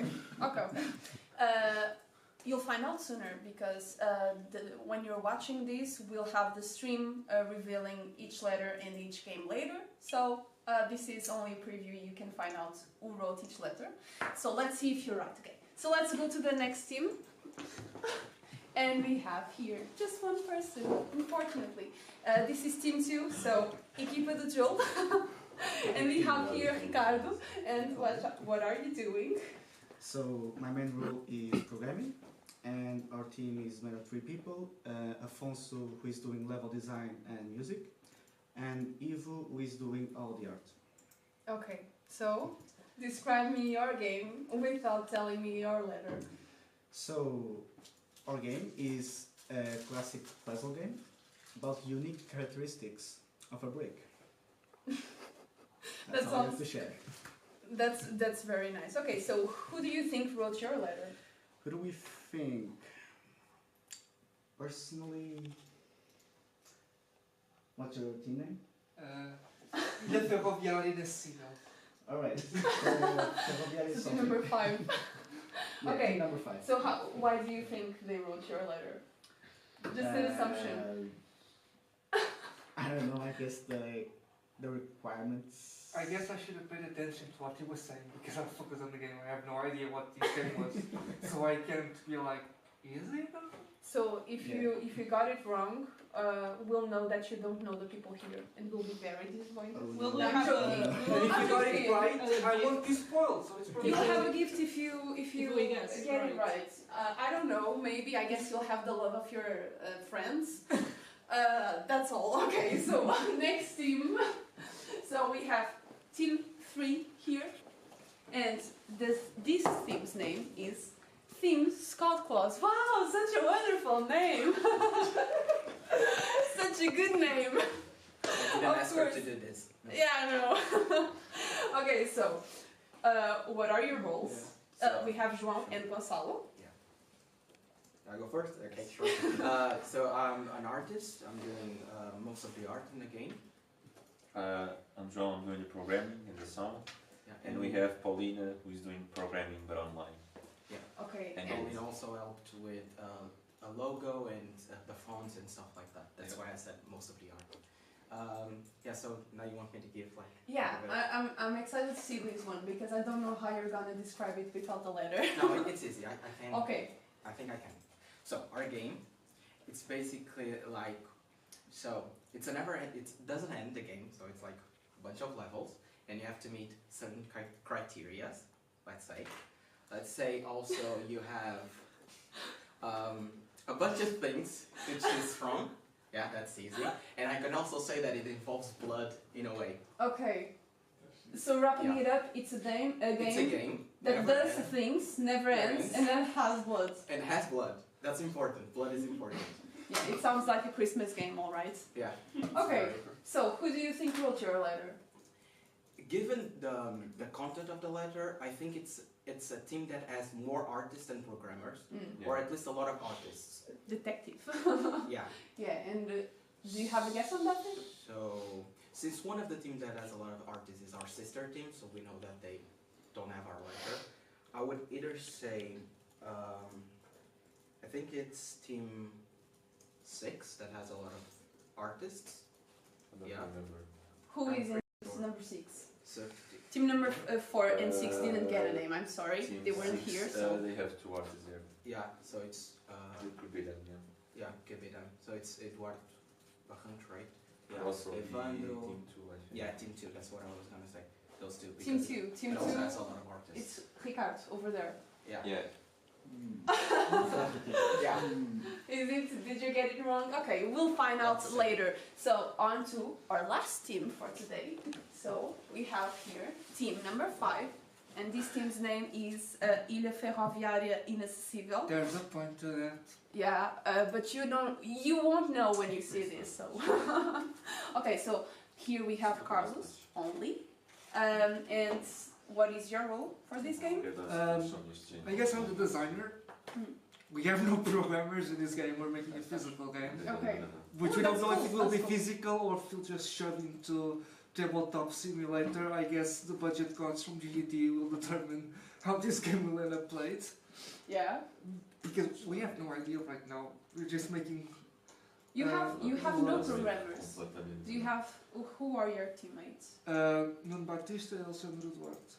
Okay, so you have 2 artists? No, Alexandre is also usually a programmer. A programmer, right. So he's helping me kind of with design and stuff. Okay. So we picked a game that's like 90% art, so poor Nuno. Okay, sorry. But we were also sorry, Nuno. But we were also kind of screwed considering the contents of the card, because it's like, okay, we end up doing this physical because there's no way we can program this in 48 hours. Well, I guess we'll see, right? Okay, so you already told me a little bit about your game, but do you wanna like give I don't know, like a summary about the game? I don't know how to describe it without spoiling the letter absolutely. Try very hard. I'm gonna end up with a description like him. Our game has things. Let me see. Your game has things. Well, that's, I guess, not bad. You could have nothing. It's gonna be a physical game, not a video game, unless we shove it on tabletop simulator. But so yeah, we didn't really program, except we used the Python script early on to generate some Excel sheets, which is what we're using to create the game. So I guess it's gonna be kind of hard. We'll see. We'll see. But I guess it's for you to guess to find out back at home. Okay, so who do you think wrote your letter? Team 1. Yeah, Team 1. Why? Without spoiling the letter, tell me why do you think it was Team 1? So Team 1 is over there, Mariana and Fabio. Team 1, this letter has a paragraph asking no, for... don't spoil the letter. No, I won't say what the thing is, but it has a paragraph asking for one thing only one person here is obsessed with. Okay. Okay, yeah, I agree with that one. Yeah. I agree without them. So let's see if you're right, I guess. And I don't even know people around here so much. I don't even go to that many gatherings. So that's why it's like, I don't know which other member wrote this part and which member wrote this part. It's a bit of a mystery to me. But this part was obvious. Yeah, that one is kind of obvious. But I guess we'll find out, right? So, yeah, I think that's all the teams we have for today. So we're missing team number 4 and team number 6. which I wish I could interview, but I can't because they're not here. So that's fine. So you'll see the games later. They'll be presented on the stream at the end of the stream, so you can see which game belonged to each person and try to guess based on their description what their theme of the letter was and who wrote it. So yeah, that's all, I guess. So bye. Say bye. Bye everyone. Bye. Bye.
show weak, rappers make me feel like I'm an alien.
vision, so I'ma go hard until the end. A show week, rappers make me feel like I'm an alien. The way my mind whoops and bends. Hey, you don't mess with me and my crew. We'll leave you feeling like you're the Olympics or the Tokyo Zoo. You'll jump around so much you get crisscross. And my crew is never whacked because we stand strong. And we made a pact when I drop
Developers. We now have two speakers from Infinity Games, José and Luis. I would like to ask you guys to explain like what you do, what's your role in Infinity Games. Okay, so I guess I'll start. I'm project manager on Infinity Games, so yeah, I guess that's my main role. I'll just pass to José right now. Okay. I'm a Unity developer. I do programming and visual effects. Kind of a technical artist per se. Okay, right. So, what were like your expectations before entering the gaming industry, and like what is the reality like working? Alright. For me it was pretty good. Like I always wanted to work in the games industry. It was my first job, so that was definitely a challenge. And it was also the first time that that Infinity Games had that position. So it was like I had to be a pioneer on that end. I guess like I was expecting to be less competitive. I think the market is very competitive. Right now games are getting like very competitive in terms of value added to the games are pretty cool, and yeah, that's difficult to come up with good games that can be on that competitive market. But yeah, I think that's the reality and what I was expecting. I was expecting to be a little bit easier, I guess. But yeah, definitely that. Yeah, my expectations were like high, I guess. Since I've always wanted to be, always, it's kind of a strong word, not always, but I've wanted to be a game developer for a while. Since I was small, I've always played games. I've always seen my father play games. So as soon as like I had to choose like a path, I knew I wanted to be a game developer. No, I wanted to be a pro player, but I'm kind of noob at games. I think game developer was the wisest and most realistic choice. Yeah. I think we all have. I'm not sure if you all have, but me too. I also wanted to be a pro gamer. Yeah. I reached pretty, I guess, pretty far for what I was singing. I got to semi-professional. I played CS 1.6 back in the days in ESL against Geek. Maybe you know the team. But yeah, never reached the professional level, and I kind of regret that. I actually liked to be in the pro, and I still play competitive games nowadays. Yeah, I did play competitive, but I didn't reach far.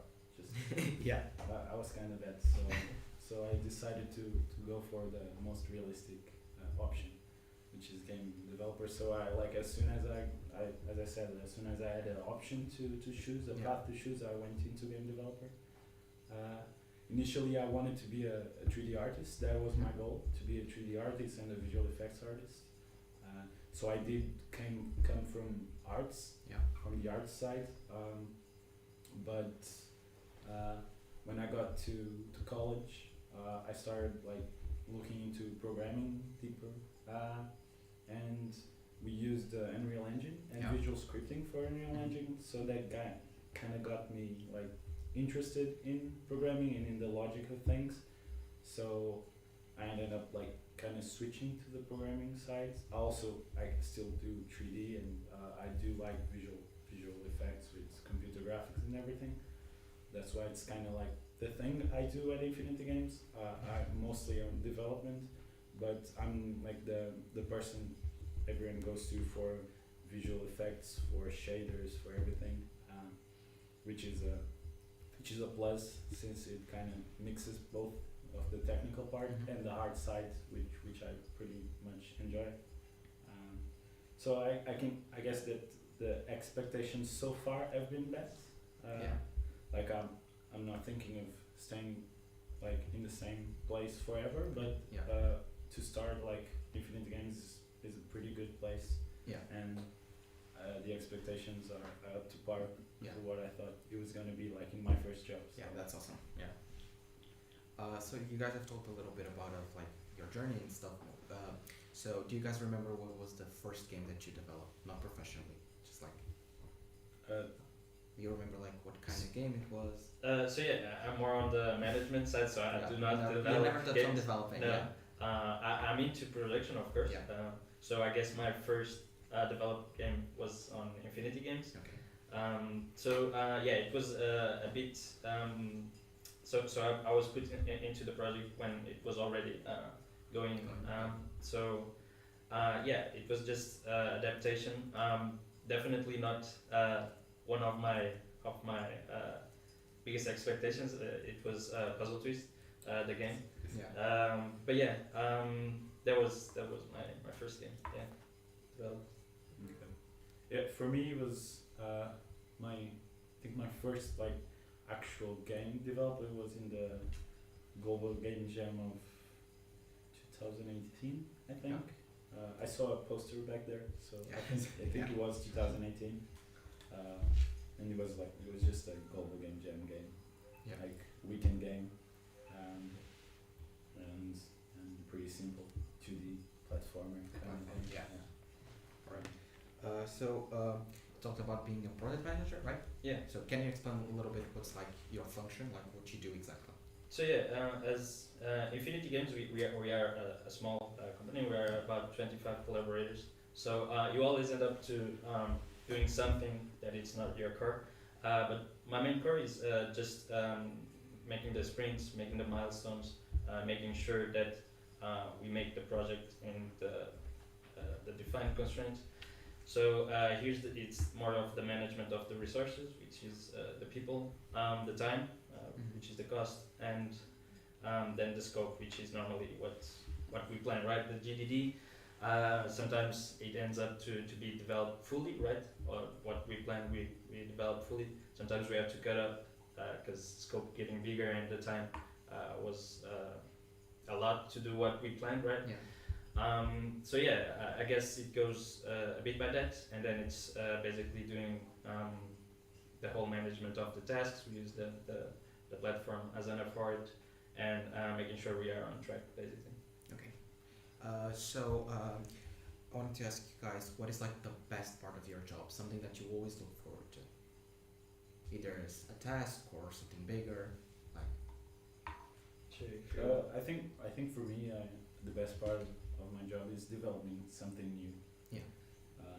Like when I started at Infinity Games, I was more on the DevOps side, so just fixing bugs and implementing like SDKs, ads, which we all love, you know,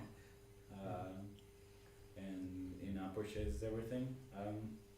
But like what I do enjoy about it is creating something new, which I am like I had the opportunity to do, and that's what I'm doing right now, because we're developing a new project. And inside developing something new, I like to do like visual effects. I really like to do shaders and everything, because I think like programming and gameplay is important, but shaders and visual effects is what makes a game pop, you know? Yeah. Even if the art is like very minimalistic, which is our goal at Infinite Games is like very minimalistic art and more on the simple side, but with visual effects it makes it pop, like with the glows and everything. So that's what I enjoy, make a game pop, basically. Yeah, I agree here with that. It's basically creating a new project, something that is actually creative and not just a repetition of another game. It's definitely difficult again. Like there's so many games right now. So coming up with a thing that it's outside of the box nowadays is harder. And then it's harder to develop, right? Because you don't have like the steps that someone already has made. But I think that's what makes a game fun, right? And I think that's very important. And for me, it's definitely the fun aspect. I enjoy making games that are fun. We are currently doing a very big project, but I think we are huge. Infinity Games is huge. It's huge for sure. But yeah, I think it's a good game. We all enjoy it. I think it's pretty fun, and it's actually from an idea of Zé, so we call that Zé is the dev of that game. Yeah, that's why I kind of had the opportunity to get into the project. Initially, I wasn't working, but we had like a different iteration of it. But the gameplay part wasn't kind of working for us. We tested it internally, and the feel wasn't great. So we decided to go into like different iterations of the project. Decided like to test things out with other kinds of gameplay. And one of the ideas, like the lead dev asked me to grab the test I did to join Infinity Games and try to implement it into the game. And we all thought it was the best one. We all thought that was the one that worked better with it, with the with all of the visuals of the game. So we ended up going forward with it, and now it's kind of, we say, my game. Which is pretty cool. For awesome. the first job, it's pretty cool that I got the opportunity to work on something that I kind of created. Yeah, that's really cool actually. So now I have like the big question. It's like food for thought. That's a big question. But like, how do you think like our group GDT could influence future employers of your company? I think so, right? Every aspect in game at least in Portugal, I feel like we have a bunch of huge talented guys. Here's one, at least that I know. And I've seen on other events pretty cool games that are made here, and I think we can all help each other. And of course, Infinity Games is more than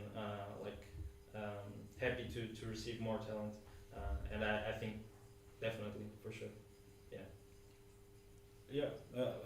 I agree with him. Like, especially taking into account the size of the industry in Portugal, which is growing, but it's not that big yet. Like compared to other countries in Europe. We do have some big companies, but these smaller companies, they do need like talent from these like colleges and everything, and students, and I think it's something that it's growing and growing, not just in Portugal, but the game industry is growing, and a lot more people are trying to get into game development, programming, both on the side of arts or the technical side of things. I think these groups are a big encouragement for especially people working in Portugal, that you can do it here. You don't need to leave. And that's why, like, one of my main goals of working in Infinity Games, and one of the things I like the most about it is that it's like a Portuguese company, and we work here, and that's one of the things I wanted. One of the expectations for me was that I would have the opportunity to work in Portugal and not need to leave Portugal. And especially like taking into account like now the whole remote work thing is a possibility. You don't need to be like, most of the companies are in Lisbon, but you can study elsewhere, and you can work on a bunch of different companies. But these groups I think are a big encouragement for like students to commit into it, basically commit into working in the industry and trying to work in Portugal as well. Completely agree. Like, great answers. So now I want you guys to think a little bit about your journey, like your life in general, and things that you would have done differently, or things you would have liked to learn earlier that maybe would have helped you guys like getting into the game industry. Want to start? No, go ahead. I was thinking about it. Okay. Things I would have liked to learn. I think I pretty much followed the path I wanted to follow. Like, as I said before, like from a young age, I got introduced to games. So like my father was a big gamer. He had all the consoles and everything. Played all the games. And at first I was just looking and seeing the games, and it like straight away got me interested. Then I started playing myself, and I don't think I've ever stopped from there. And then I had that expectation that I would be a pro player, but I wasn't good enough, I guess. So I went into the realistic path, which is game developer. And then like as soon as I remember, I went, like, I already knew where I wanted to study. Like, even the college, I already knew, like, I wanted to study there because it has a good variety of things. It has arts, it has programming. I can choose then. So like I as soon as I got to 10th grade, I knew like I wanted to go. Okay, I need to take these. I need to go to arts to have drawing and geometry and maths. So that I can join this college and then like try and work in the games industry. But I think maybe in college I should have paid more attention in my first year of programming. It maybe would have given me a boost right now, but I think like I consider myself like a very the word in English is I don't know, like I learned by myself very easily basically. And that's one of the things in game development, especially if you work with Unity, we were talking about earlier, is and I joke about it, is to be a game developer you just need to know how to search in Google and in YouTube, because you can find everything, every resource you need, every bit of knowledge you can find, and that's like how I ended up learning a bit more about programming and everything. But I should have maybe paid a bit more attention in my first year. But that's pretty much it. I think I'm going in the right path, and things are working out your own well game now. Working out pretty well for me. Yeah, great. I think as a starter, again pushing back to pro gaming and stuff. I think on that I could have done a little bit more. I think it's riskier. Is a career that is riskier because again it's really very good. You have to be very good. And in Portugal, like when I first started, it wasn't a huge thing yet. It's still growing, right? And so I kind of let that to be as a hobby. So the games would be as a hobby, and so I proceeded to go to management and then taking the masters in finance. But again, I was always attached to this area of games, and it will live forever with me. I will always play games, that's for sure. But for me, I guess since there's not much attention into what actually takes to produce a game, at least in my courses. Of course, in finance, that's very far from it. But on management side, that's definitely a thing that could work out if it was something related to gaming, right? A little bit more specific. It's just not general management, but management in games, right? Because for like my first time coming to the company, it was difficult to understand that, right? Because animations take time.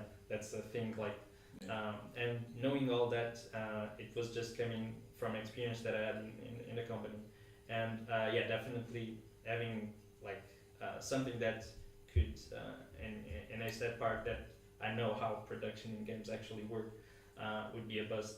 But I think I never had the chance, or there was no real course of it.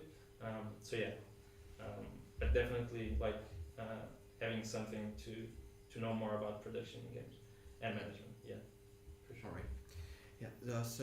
Talking about developing games, like just a little curiosity, like now that you do it professionally, do you still do some little projects on the side? Do you still like participate in jams, or just make some little projects, stuff like that? Personally, no, right now, because I'm still like kind of getting used to the like professional life of working every day and like having a routine. But I believe like you would like to. I would like to work, especially try and work in different areas, because as I said, like I do come from arts and everything, and I would love to like do some side projects on 3D, which is something I haven't done for a while, and I regret it. I would love to like get in more like deeper into 3D art and everything, and get back into Blender, into Maya and everything. And like I have some ideas of some things that I did like in 2D that I wanted to get into 3D. But right now I'm still getting used to the whole thing, working and having a professional life. So in a few weeks. Yeah. All right. So now I have two games for you guys to play. So these are games that we made. So I'm gonna start by showing you guys developing. So this game, basically, it's like each level, it's a photograph developing as you move. So if you're not moving, the photo is not developing. If you move, it's developing. The problem is you don't want to overdevelop the photo. So it's almost like you have a timer, but you're not seeing the timer, and it only moves when you move. So it's kind of simple. So it's kind of super hot, kind of like super hot. Yeah, kind of like super hot. Like if you're not moving, they're not moving. The rest of the world is not moving. Okay. Yeah. So basically, it starts really dark. Let me try to maximize it. Yeah. So basically, you use A and D to move. W is to scale stuff, and space bar is to jump. And the goal is to? The goal is to, as it gets clearer, you have like a little path to follow, and there's a door to leave. So it starts super dark, but like if you start to move, like the photo gets revealed. Okay. Or like if you want to. You're the programmer, so you can play. Wanna try?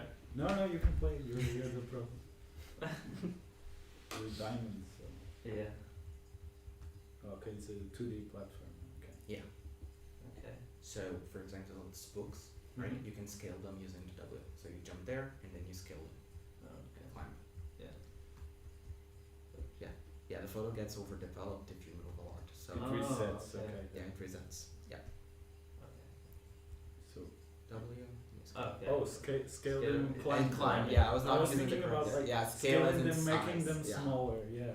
Is this No, yeah, I think you gotta get jump to the there. Yeah. You gotta build momentum. Yeah. So the okay? photo It's gets- really. Okay. I like the challenge. Yeah, it's challenging for sure. The first level. Do you have like a reset thing for me to start over? Because I think I'm already Yeah, you already wasted a bunch of just move a lot. Yeah. Yeah.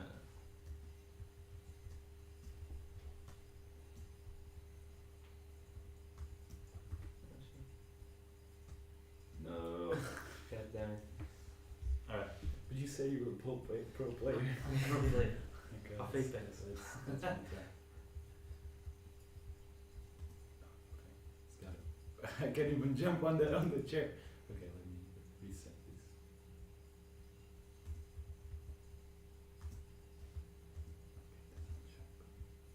Damn. It has to be like slide touches on AD. Oh, but I need to Reset. Yeah. reset.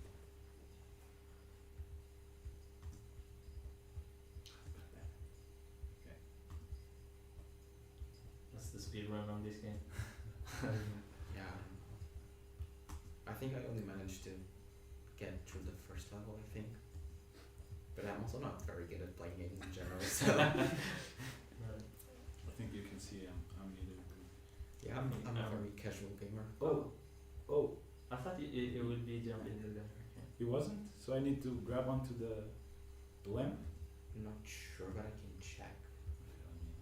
Okay, You want me to, let me check. you do I it. don't think it's there.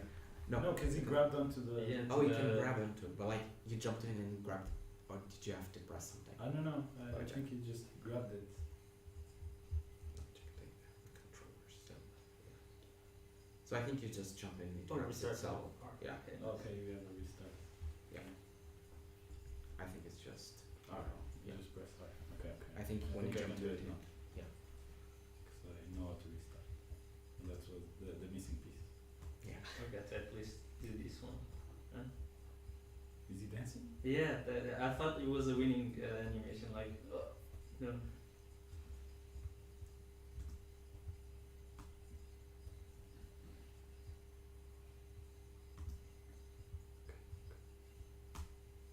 You got it. Well, okay.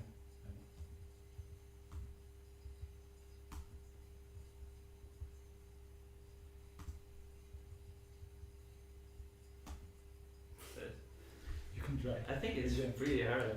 Yeah, for sure. It's challenging. That's for sure. Yeah. Do you guys have like any feedback you would like to give? Like. Yeah, I think I can start. Like, Yeah. I think one of the most difficult things when working with platformers in general Yeah. is getting the the movement and the jumping right, which is like basically the main mechanic on a platformer.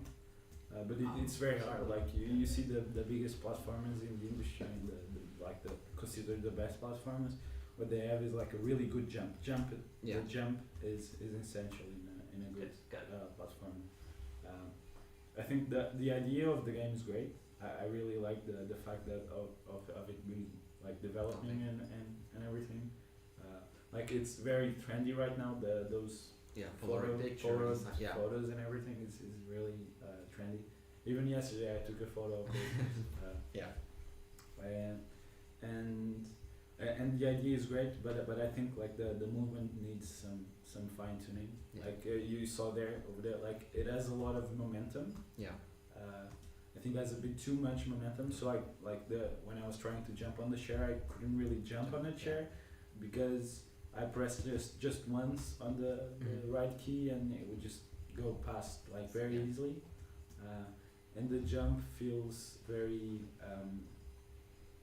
heavy. It doesn't feel like responsive, you know.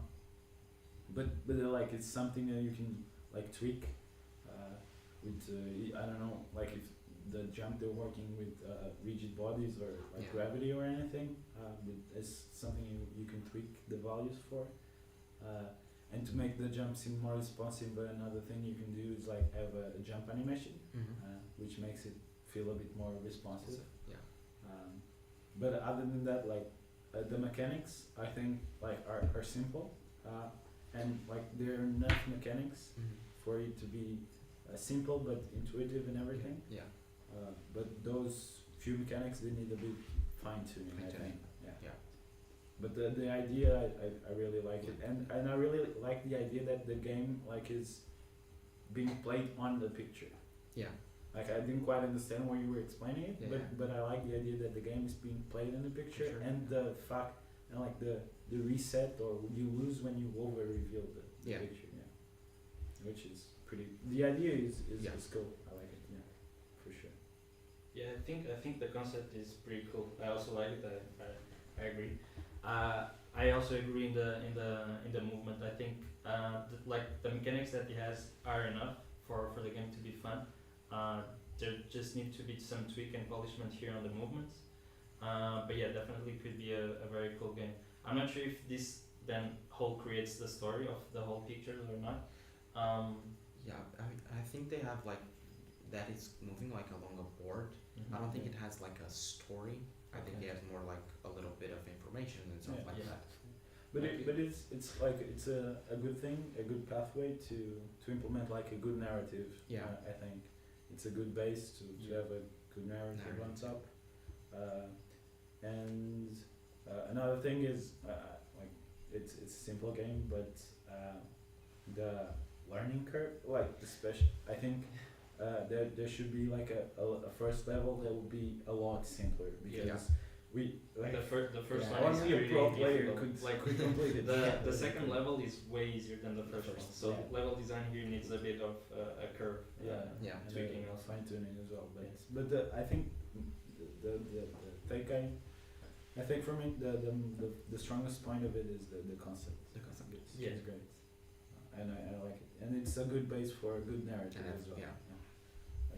Like the characters seem a lot like the Little Nightmares character and everything in a way. So I think it's a good starting point for something. So I'm gonna show you guys another one of our games. So this is Codfish Redemption. Codfish. Cool name. It's a game jam game, or it's also a game jam game like the other one. So basically, this game you have. So I'm pretty sure it's like a codfish. Then it's an animal that I'm not remembering. I think it's a frog. Yeah, it's a frog. Yeah, I'm remembering the mechanics. So it's a codfish, a frog, and a bird, and they are stacked. And basically, you select each one of them. They have different abilities basically, and you select which ability you want to use at that moment. The frog eats flies, and the bird is jumping. And let me check the codfish. I did a really similar game. I think. From the explanation. For a game jam, I did a game called what was it? find your way or something. Yeah. Because the theme of the game jam was finding your way. Yeah. And it was also like a sea game. Yeah. And you had like 3 different fishes that had like different abilities. Like you had a puffer fish, which if you like press the ability key would get bigger and could destroy like the plants, so you could cross. You had like those eels that like swim really fast. No, actually it wasn't an eel. It was those flying fish, you know. Yeah. So like you would swim fast and you could jump over things that you needed to jump. And then we had that fish that has a lantern. That shows us like in Nemo, Finding Nemo. They like the further down you went into the city, it would get darker, and that fish could light up and everything. And the whole narrative of the story was like a fish. Like there's a fish that can change. That can select them. Yeah. Oh, okay. Oh, you select. So it's okay. Yeah, mainly board. So this one would fly, and this one would swim. And the frog would what? The frog eats the flies. So you have the little flies that you can click on and it shoots his tongue to eat them, basically. Ah, okay. So this one would be the frog. Okay. And what is this? Is this the one? So this game has a bunch of Easter eggs. So basically we have that. It's a result. Yeah. And basically it's an inside joke basically. So sometimes there will be a result instead of a fly. And we also have a little Easter egg that I'm really hoping it shows. I'm not gonna reveal it, but it's really funny. Okay. If it doesn't show, I'm gonna reveal it. But like one thing that I noticed right away is the controls for me are pretty hard for click. I would wish that would be like 3 keys for each character. Yeah. So there's that. Because it kind of looks strange sometimes. Okay. Yeah, and it's hard to know which character you're selecting. Yeah, because it's like over positioned, but yeah. So basically, I think those you use the fish because the fish moves. What does the fish do? The fish swims below. So for those buoys, you use the fish. Yeah, and the controls. Yeah, the controls kind of hard. Is the raycast for? For example, on that one where you actually have to jump and then frog it because you want to catch the fly on the air, it's pretty difficult to click on both. Yeah, you really have like the UX is pretty complicated for a controller. Like here, it's just going with the safe instead of just clicking on the 2. You know, you could be clicking on the 2, but it won't because it's safer. It's just not that. So probably I want to get the taco or whatever that was. The risol. The risol. Which we don't know what's the yeah, I don't know. Yeah, so basically it would probably be easier if it was like 3 keys. And you just 3 keys. Yeah, it would be the UX would be pretty bad because then you can play with both the thing of having both keys. Yeah, that's true. And yeah, sometimes it gets I don't know, soft lock the keys, don't you? Yeah, sometimes it just doesn't respond. Going with the safe. Oh, but you actually have to get the flies to get the flies are scores, yeah. Basically there are points. So you're basically but I've already went further so further. So I'm happy with myself. Yeah. So but you still have the high score because you got the fly. This one, get that one. Nice. But then I can But It's I want to get the result and try to get the result. Does the result gets more score than the fly? I think it's an Easter egg. It should. It does. Nice, Yeah.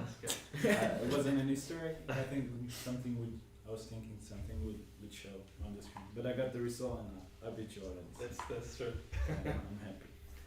It means maybe I should go into pro play. Yeah, for sure. So the Easter egg that didn't show. It's actually a very funny Easter egg. But basically we have these rocks, right? This is enough. You have to like jump over the rock. There's a really rare chance that instead of the sprite being this rock, it's a face of the rock. Nice. Okay. Yeah, it's a very funny Easter egg that we were hoping that would show, but it's kind of rare, so it's kind of fun. Yeah, so that's basically it. But I would like to leave a final question. That is do you have any, I don't know, advice that you would like to give people that are starting to develop in games or are interested in starting stuff like that, or any other thing in the gaming industry? You can start. No, good. I was just thinking. So I think in the gaming industry, so one of the things is if you like it, if you really like to do it, and if you really like to develop and everything, make an effort to learn, and as the further you go and the more you learn about it, the more you're gonna enjoy it, and make an effort to not just learn.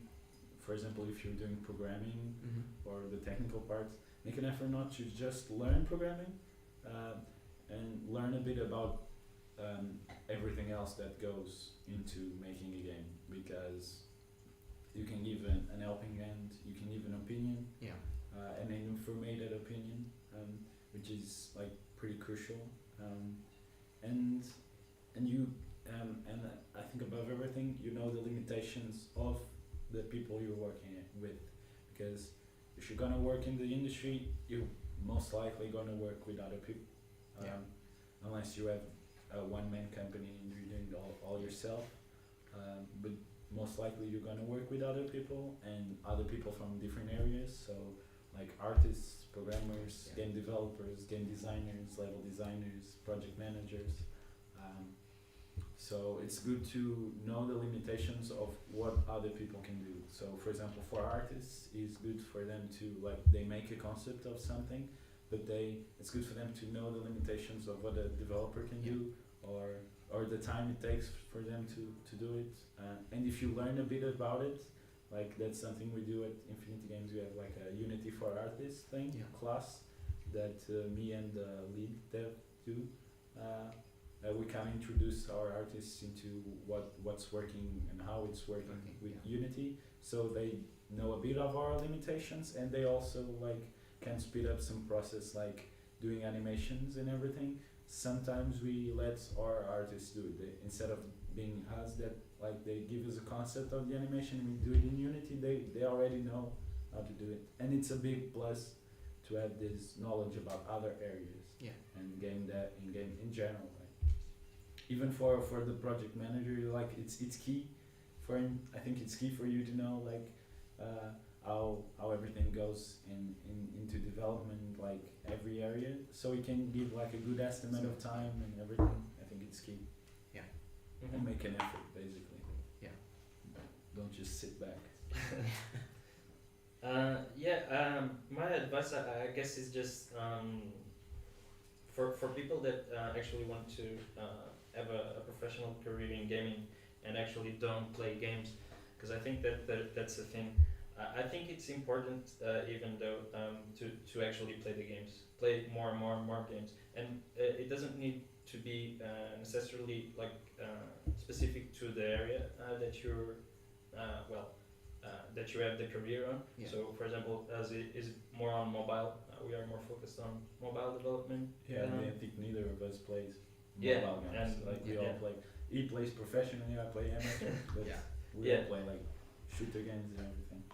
But it definitely when I joined Infinity Games, I started playing more mobile games. But that's I guess it's just a thing of knowing what's in the market right now. Games are getting more competitive, but you can get ideas from other games that are not in the platforms. For example, there's a bunch of cool games that I wished were on mobile.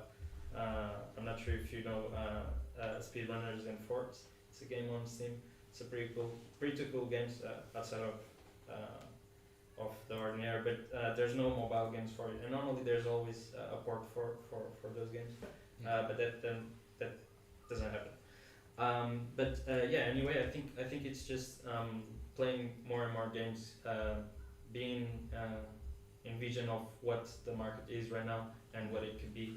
Customization is a thing that will be for staying. I'm not sure if you've seen Marvel Snap is the the mobile game of the year, and it's mostly focused on customization, and the progression is all based in customization. So I think games from now on will always have customization. We have skins all over games. And now we are passes and everything. They're getting like super into trend. Every game that comes out now has a season pass. And it's a good like source of revenue for for the companies. But now that and it's good, like he says, to have a look into what's trending right now. And if you're gonna do a game, and if you like you could do just a game for like. Because you like to do it and you want to do it, but if you want it to be like more successful and everything, you have to look in what's trending right now. Like I know that, for example, now there's a very big trend going on like on all social medias about like cozy games and everything. It's kind of trending right now, and it's good to look into it and like it fits in very well with our like scope at Infinity Games. So it's probably something we're going to be looking into in the near future. Okay, so we have a question from our viewers talking about the season pass. In your guys' opinions, do you think that's like a positive or negative in general for the gaming industry? Passes? Season passes in general. Yeah, the monetization aspect. I think it's good. Again, we are coming from premium games from when we were back to free games. To free games. So there's definitely like more things coming up on the monetization, and companies use it differently. For example, Blizzard uses it so you have to pay for the battle pass every time you want to do it. But for example, on Apex, for Overwatch, for example. But on Apex, you pay one time, and then you can, if you progress, I think I've spent one time on Apex games. Yeah, it's the same with Fortnite. Fortnite, if you can complete the old battle pass, you have enough coins and to you buy again. And in general, you never need to spend like money actually to play the game, and you don't get like extra content besides Destiny, which I don't know if you've played. And like Destiny is the biggest money pit you can get into. I spend a bunch of money on it, and that's like a different kind of season pass, because that one you get content and everything, and then like every year they come out with new expansions which cost like $80. That one's not that great, but I still spend money on it.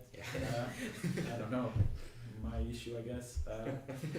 But in general I think it's a good thing, because you can make a game free and give like content that is paid for. In general, it's just skins, cosmetics, and everything. Like you said, customization is like a big thing. Yeah, most of the time it doesn't affect the game. Yeah, like you don't need to except spend for money. Destiny, basically. I don't know. Well, I think that's it. Thank you so much for coming, guys. Thank you for the interview. We'll be back talking about a little bit of our internal jam. So I'll see you in a second, gamers and developers. And again, thank you so much for coming. Thank you. Bye. Thank you once again. Hi gamers and developers, and welcome to a pre-vlog from GDT. We have Christmas Jam, it's occurring from 3 days, and we have an internal jam with a very cute gimmick. So we have 6 teams in total, and each team wrote a Santa Claus secret letter, and the other teams received the letter and they have to make a game inspired on that letter. So we have 4 teams here in total, and I'm gonna talk a little bit about the game today with them. So, like I said, the letter is secret, so they can tell us exactly what the letter says. So I'm gonna ask them first. Hi. Hi. This is team 1. This is team Tiki Tunj. And we have here Fabio and Mariana. And can you tell me what you're doing for this game? So what's your role? I'm programming and / technical, trying to be technical artist. Okay, what about you? I'm the main artist, since we're a team of 3 and we have 2 programmers, Fabio and Guilherme, who's not here. So Shame. I'm taking care of the art department. Yes. Okay, so this is the hard part. Ooh. Tell me about your game without telling me the letter spoiler. Okay, so it says it all. So our game is an infinite runner with upgrades in another country with very cute animals. Yeah, that's a great description.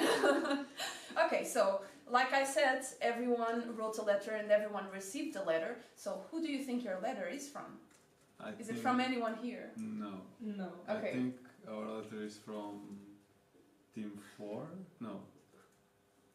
It's the team with Eduardo Espadeiro, José Silva, Beatriz, and someone else. I don't remember who. Okay. You'll find out sooner because when you're watching this, we'll have the stream revealing each letter in each game later. So this is only a preview. You can find out who wrote each letter. So let's see if you're right. Okay. So let's go to the next team. And we have here just one person, unfortunately. This is Team 2, so Equipa do Jogo. And we have here Ricardo. And what are you doing? So my main role is programming, and our team is made of 3 people. Afonso, who is doing level design and music, and Ivo, who is doing all the art. Okay, so describe me your game without telling me your letter. So our game is a classic puzzle game about unique characteristics of a brick. That's all I have to share. That's very nice. Okay, so who do you think wrote your letter? Who do we think? Personally,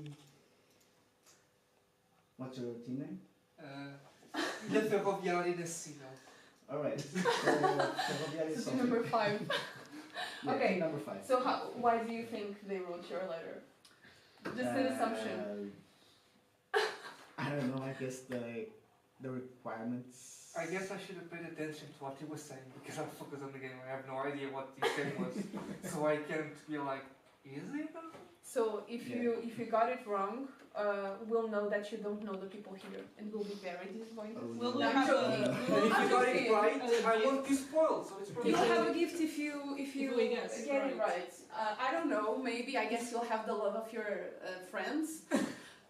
That's all. Okay. So next team. So we have Team 3 here, and this team's name is Team Scott Claus. Wow, such a wonderful name! Such a good name. I didn't ask her to do this. No. Yeah, I know. Okay, so what are your roles? Yeah. We have João and Gonçalo. I go first? Okay, sure. So I'm an artist. I'm doing most of the art in the game. I'm João, I'm doing the programming and the sound. Yeah. And we have Paulina, who is doing programming but online. Yeah. Okay. And Pauline also helped with a logo and the fonts and stuff like that. That's why I said most of the art. Yeah, so now you want me to give like... Yeah, I'm excited to see this one because I don't know how you're gonna describe it without the letter. No, it's easy. I can. Okay. I think I can. So our game, it's basically like, so it's a never end, it doesn't end the game, so it's like a bunch of levels, and you have to meet certain criteria, let's say. Let's say also you have a bunch of things to choose from. Yeah, that's easy. And I can also say that it involves blood in a way. Okay. So wrapping it up, it's a game. It's a game that does things, never ends, and then has blood. And has blood. That's important. Blood is important. Yeah, it sounds like a Christmas game, all right. Yeah. Okay. So who do you think wrote your letter? Given the content of the letter, I think it's a team that has more artists than programmers, or at least a lot of artists. Detective. Yeah. Yeah, and do you have a guess on that thing? So, since one of the teams that has a lot of artists is our sister team, so we know that they don't have our letter, I would either say, I think it's Team 6 that has a lot of artists. I don't remember. Who is in number 6? So, Team number 4 and 6 didn't get a name, I'm sorry. They weren't here, so... They have 2 artists there. Yeah, so it's... it could be them, yeah. Yeah, could be them. So it's Eduardo Barranco, right? Yeah. Also Evandro, Team 2, I think. Yeah, Team 2, that's what I was going to say. Those two. Team 2. Team 2. Also has a lot of artists. It's Ricardo over there. Yeah. Yeah. Yeah. Is it? Did you get it wrong? Okay, we'll find out later. So on to our last team for today. So we have here team number 5, and this team's name is Ilha Ferroviária Inacessível. There's a point to that.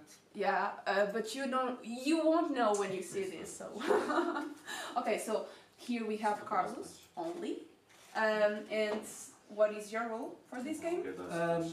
I guess I'm the designer. We have no programmers in this game. We're making a physical game. Okay. Which Oh, we don't that's know cool, if it will be that's cool. physical or if it'll just shove into tabletop simulator. I guess the budget gods from GDT will determine how this game will end up played. Yeah. Because we have no idea right now. We're just making. You have no programmers. Do you have? Who are your teammates? Nuno Batista and Alexandre Duarte. Okay, so you have 2 artists. No, Alexandre is also usually a programmer. A programmer, right? So he's helping me kind of with design and stuff. Okay. So we picked a game that's like 90% art, so poor Nuno. Okay, sorry. But we were also Sorry, Nuno. but we were also kind of screwed considering the contents of the card, because it's like, okay, we end up doing this physical because there's no way we can program this in 48 hours. Well, I guess we'll see, right? Okay, so you already told me a little bit about your game, but do you wanna give I don't know, like a summary about the game? I don't know how to describe it without spoiling the letter absolutely. Try very hard. I'm gonna end up with a description like him. Our game has things. Let me see.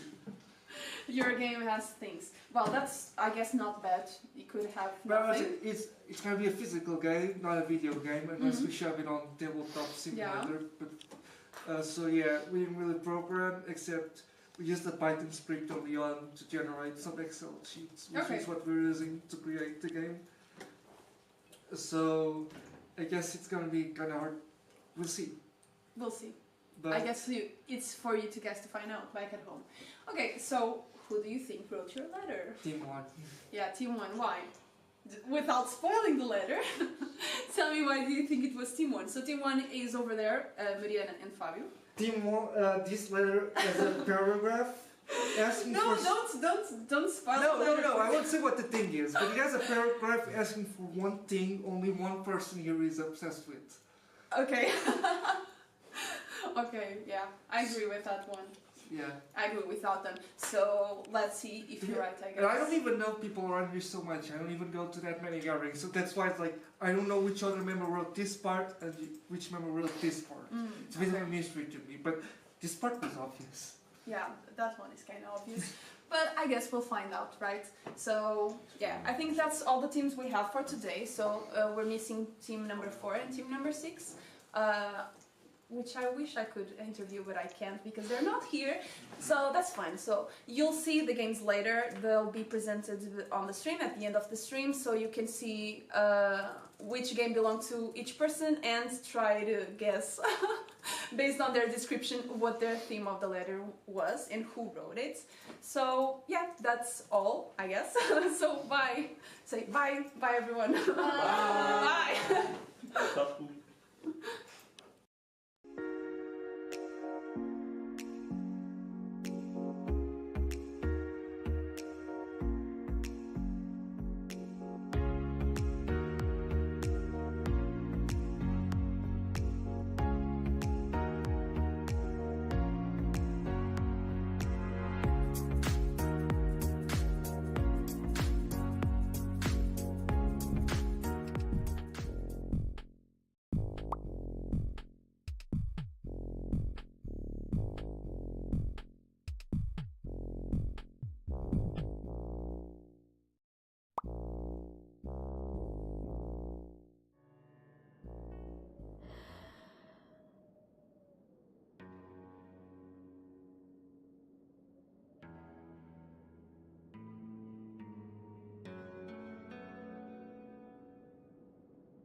I know nobody will go through it, my vision, so I'ma go hard until the end.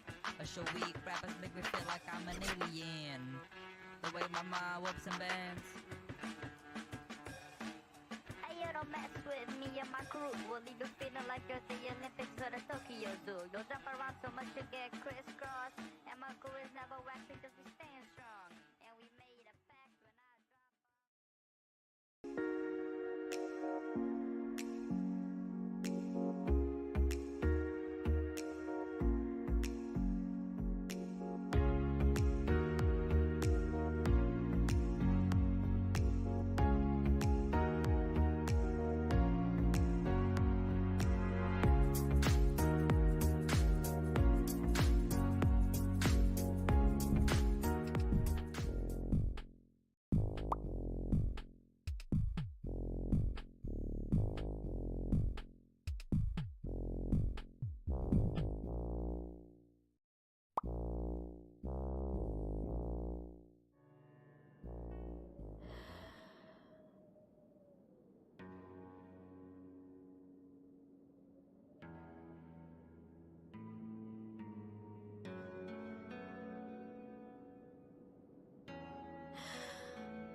I know nobody will go through it, my vision, so I'ma go hard until the end.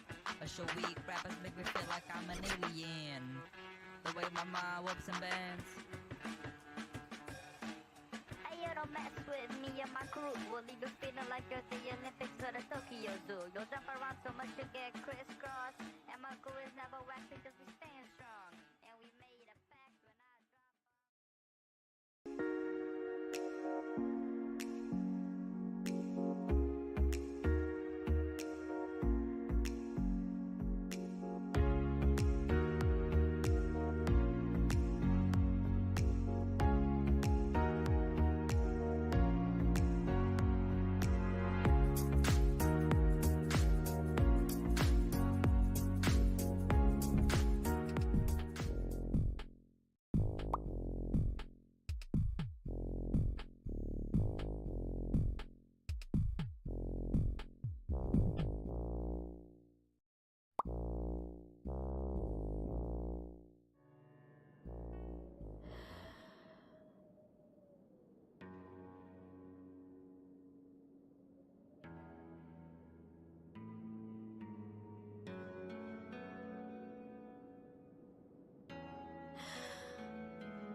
I know nobody will go through it, my vision, so I'ma go hard until the end.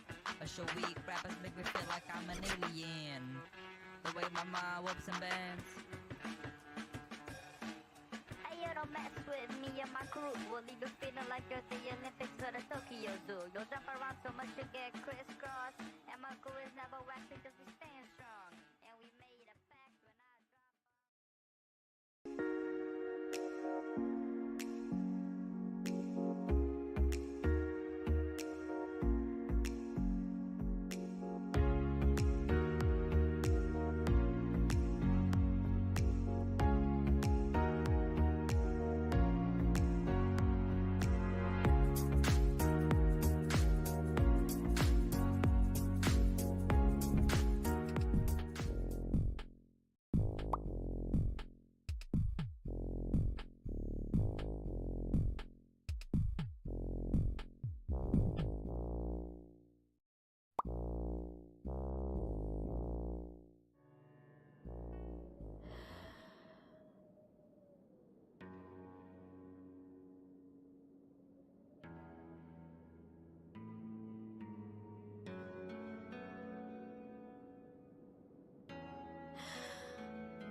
I know nobody will go through in my vision, so I'ma go hard until the end.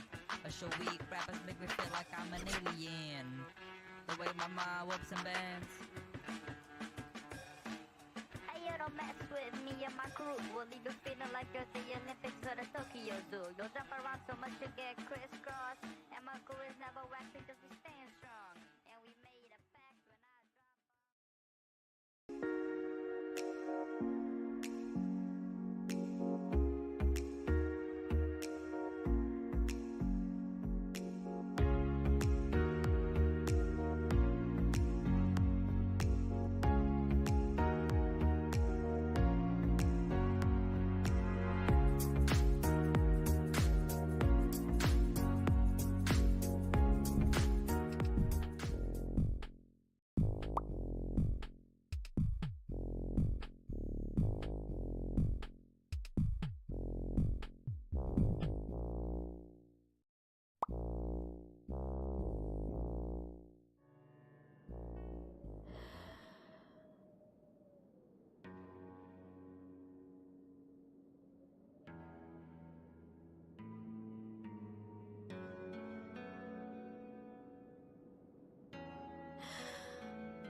I know nobody will go through it, my vision, so I'ma go hard until the end.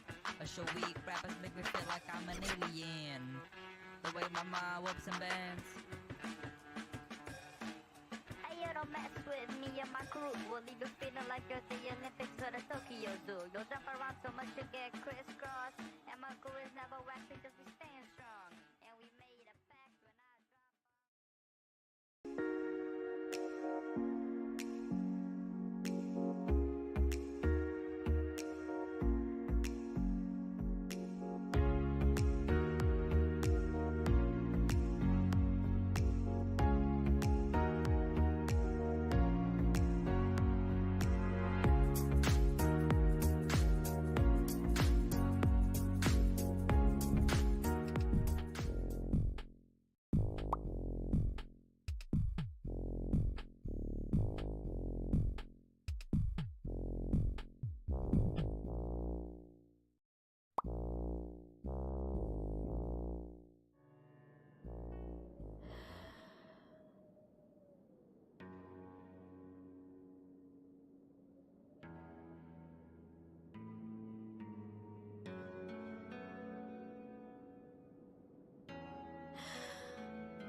I know nobody will go through it, my vision, so I'ma go hard until the end.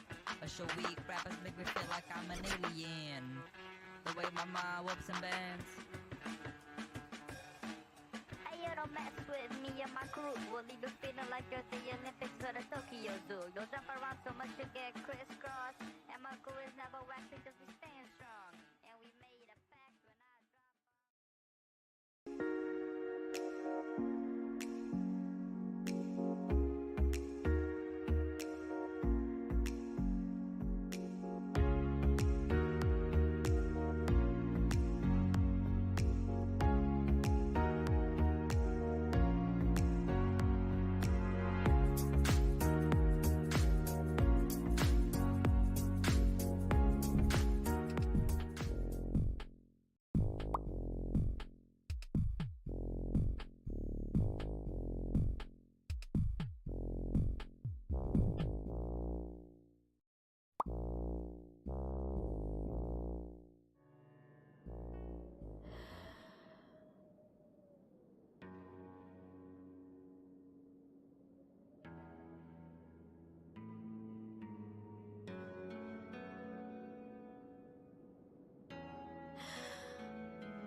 I know nobody will go through it, my vision, so I'ma go hard until the end.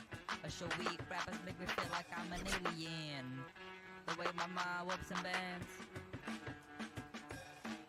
Hey, you don't mess with me and my crew. We'll leave you feeling like you're the Olympics or the Tokyo Zoo. You'll jump around so much you get crisscross. And my crew is never whacked because we stand strong. And we made a pact when I drop.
Não lês a descrição nem nada.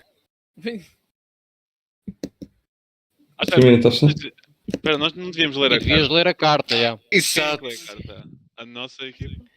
Calma. A equipa que está a receber o presente é que lê a carta. Exato. Calma. Isto aqui. Vamos lá. O Eduardo está a jogar, outra pessoa da equipa que lê a carta. Ok, peraí, onde é que está a carta? Exato, também estava aqui a procurar. Mas faz mais sentido que nós lemos a nossa carta? Sim, que é para dizermos o que nós pedimos. Depois jogam o jogo. Sim, mas eu não tenho a carta, só o Zé que tem porque foi o Ok, eu vou ao chat da equipa 1. Mudo. Boa sorte. Calma, que eu hei de chegar lá. Quem é que é a equipa 1? Eu. Tá aqui, já a encontrei. Mariana e o Cobb. Encontraste? Então lê, que eu ainda não encontrei. Ok, tá aqui. Dear Santa, for this Christmas, we really wish for some raccoons wearing some Christmas hats.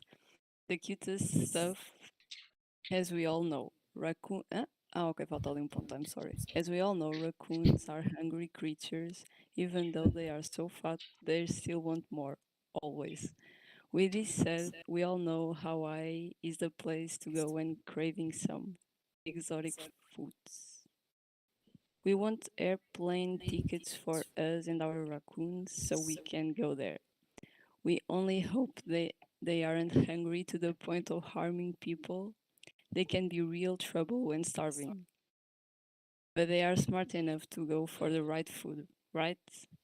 I also want surfboards for us and the raccoons for water transport.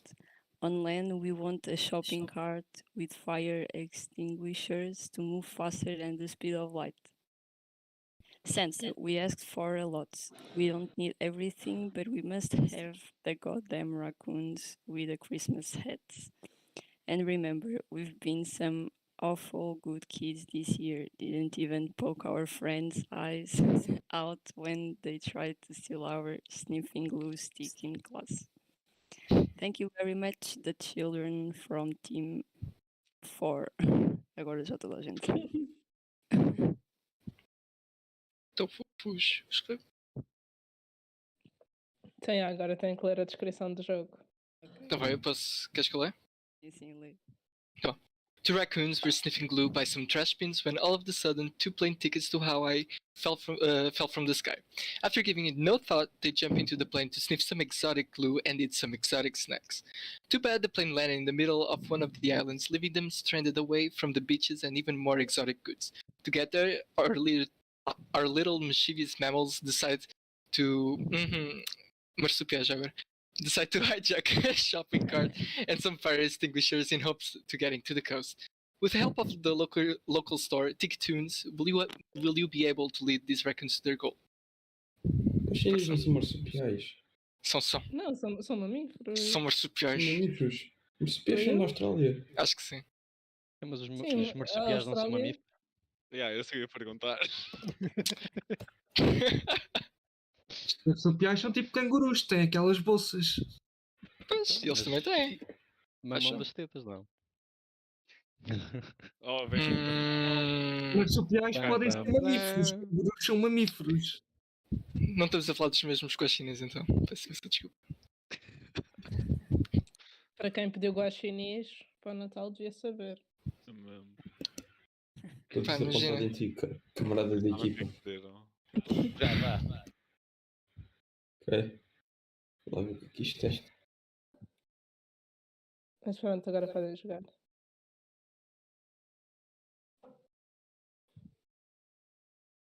Tem som?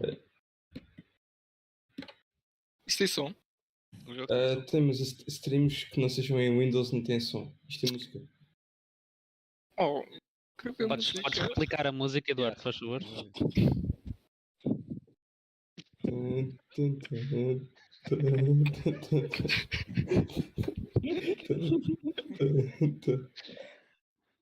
acho que o povo agora quer uma versão com a música assim.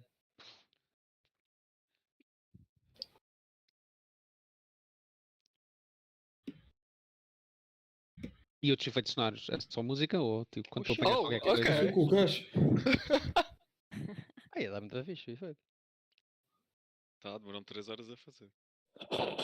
Foi a coisa que E a fizeste. Mariana mais não sei quando. Eu tive a jam toda a fazer esta animação.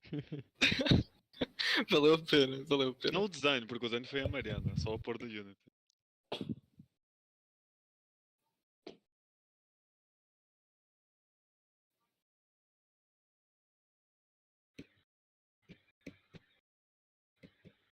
Vocês chegaram a fazer tipo alguma teste no sentido tipo tentar chegar o mais longe possível?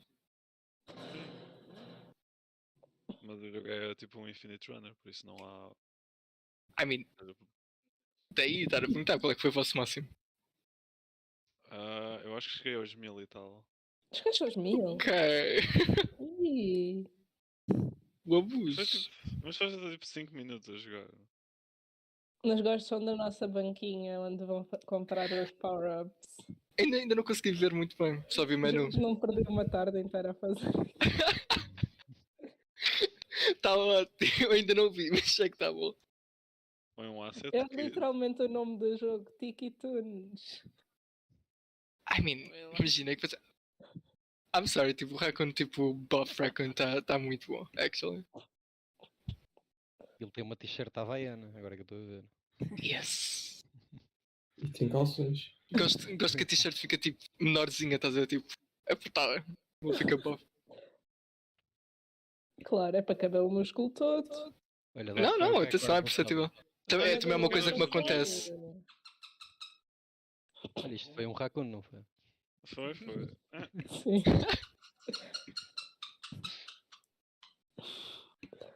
Desta vez é mesmo um pássaro. E não um gajo do Tinder.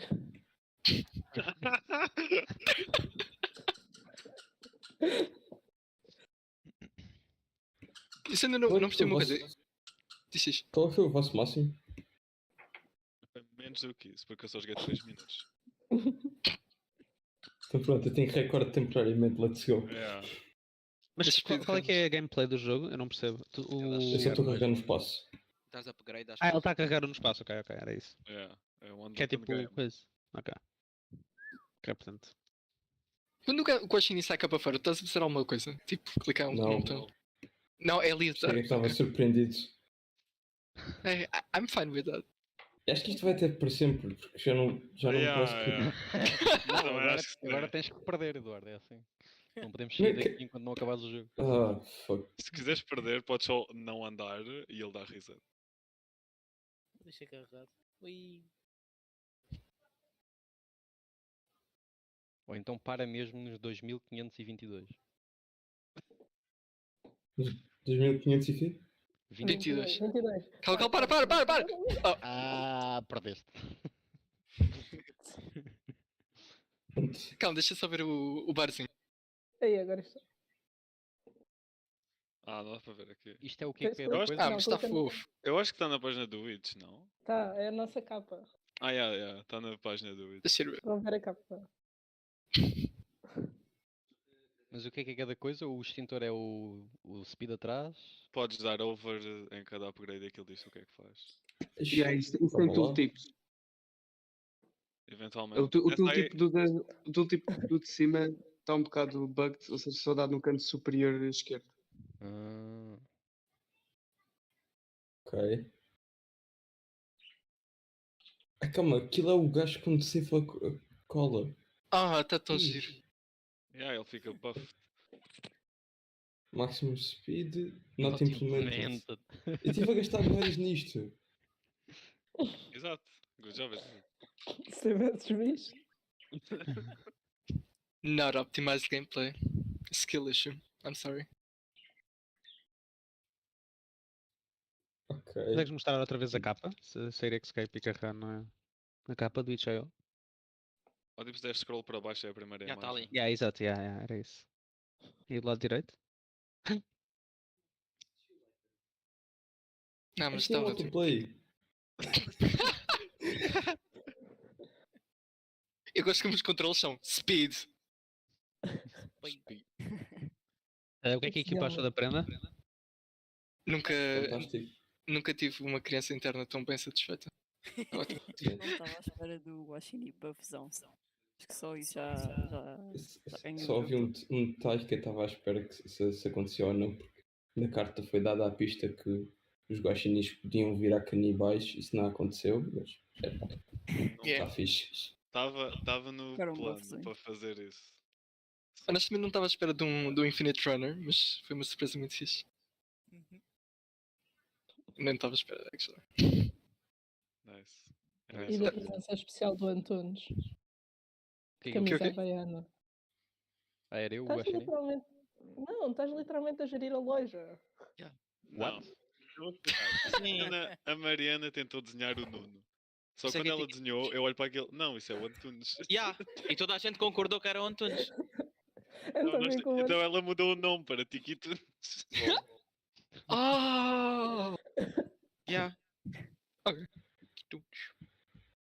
A minha arte é incompreendida. Apesar de se tu fores olhar para aquilo na verdade parece um filho teu e do Nuno. Porque aquilo tem características de ambos. Não sei se tipo voltar a... É o Ricardo.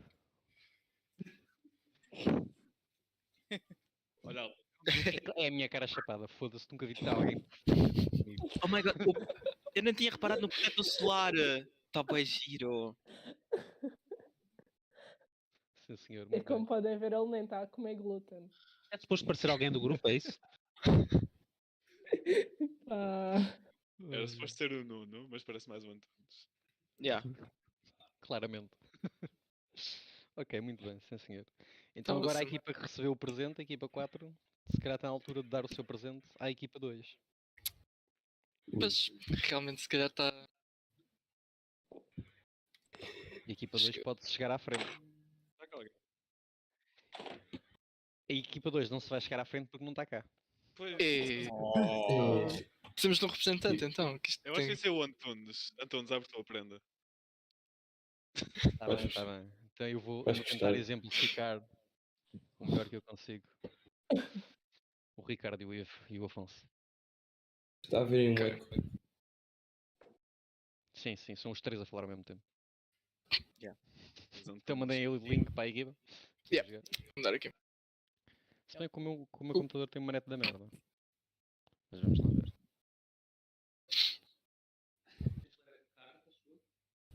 Diz? Tem que ler a carta. Ok. Isso eu tenho acesso. Olha, ok, never mind. Portanto, Afonso. Caríssimo Pai Natal, existem demasiadas histórias bonitas e queridas sobre o Pai Natal. Este ano queria ver o seu lado negro. E com um emote de diabinho. Queria um jogo em que o Pai Natal tenta entrar em minha casa. Para que isto virou brasileiro. Queria um jogo em que o Pai Natal tenta entrar em minha casa de todas as formas imagináveis. Mas eu não quero. E portanto tenho de o impedir. Uau. Portanto isto promete. Peraí. Ok, o Ricardo disse que já chega daqui a nada, portanto se calhar podemos soltar a equipa 2. Se quiserem dar-me a minha prenda, que eu tenho que sair daqui a nada. Qual é a tua equipa? Equipa 1. A equipa 1 não tem prenda. Oh. Não, tô brincando. Então Se você calhar- já. Se calhar a equipa 5 pode chegar à frente. Como assim a equipa 1 não tem prenda? Tem uma prenda. Podem Ok, apostar. tá.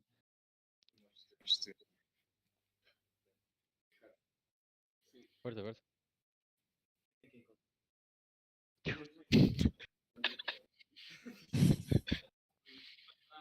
Telefona ele para a CTT. Papai Natal. Ah, desculpe. Tem uma carta.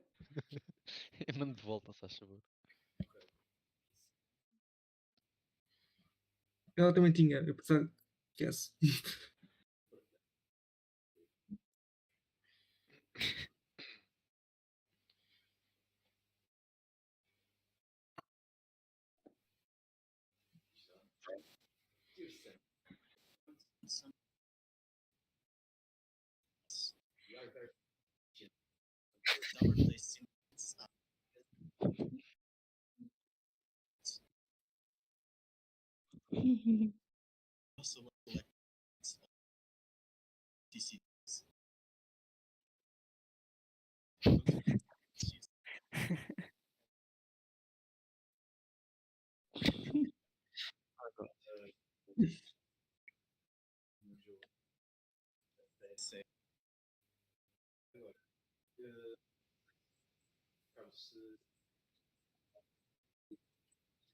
Para mostrar as cartas que quisermos, está lá os PDF, está lá os zips com as imagens para o Tabletop Simulator, não dá para jogar.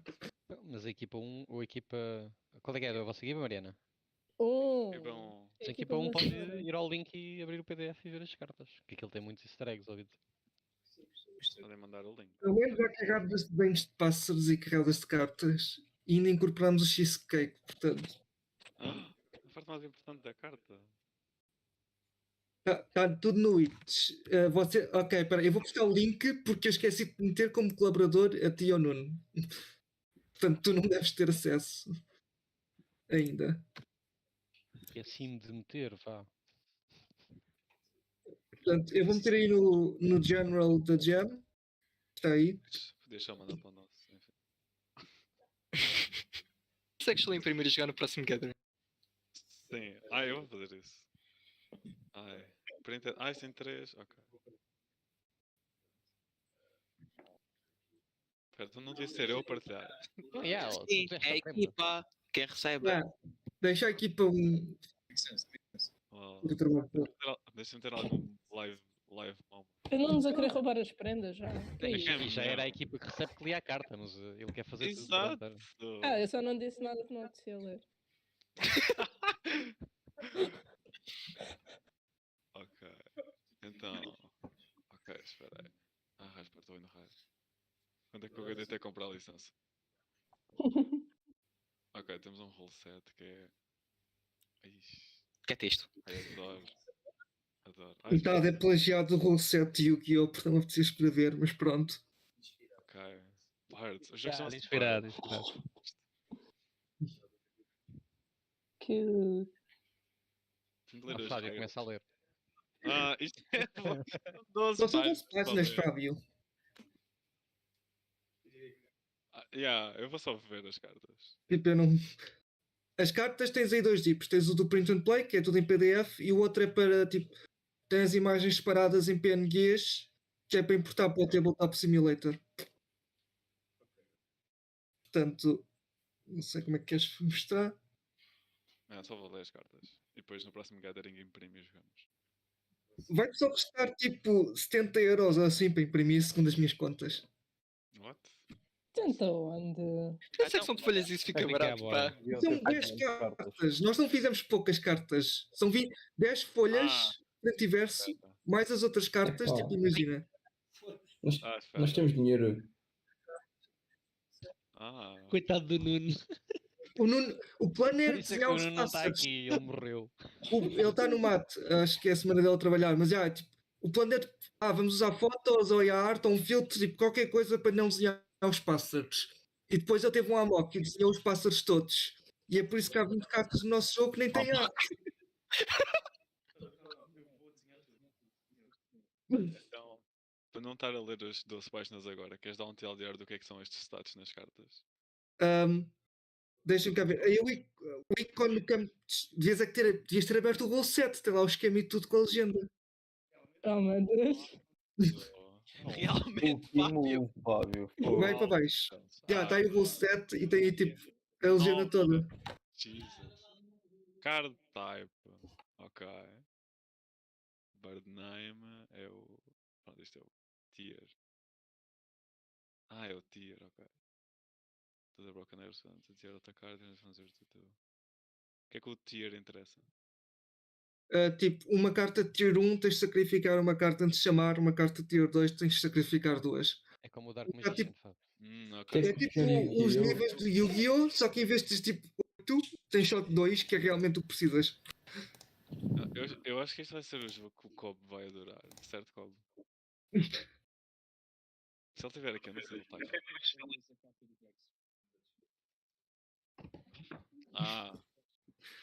aqui. Era até na MDB. Yeah. Mas também temos aí a carta do Periquito, algures, e do Canário e outros pássaros mais normais. O easter egg dos periquitos com os nomes. O coisa da ferroviária de não sei quantas. Qual?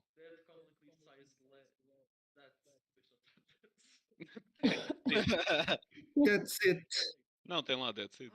Sim, isso. O texto ficou um bocado fora porque o Nuno não conseguia formatar o texto e a certo ponto tivemos de desistir.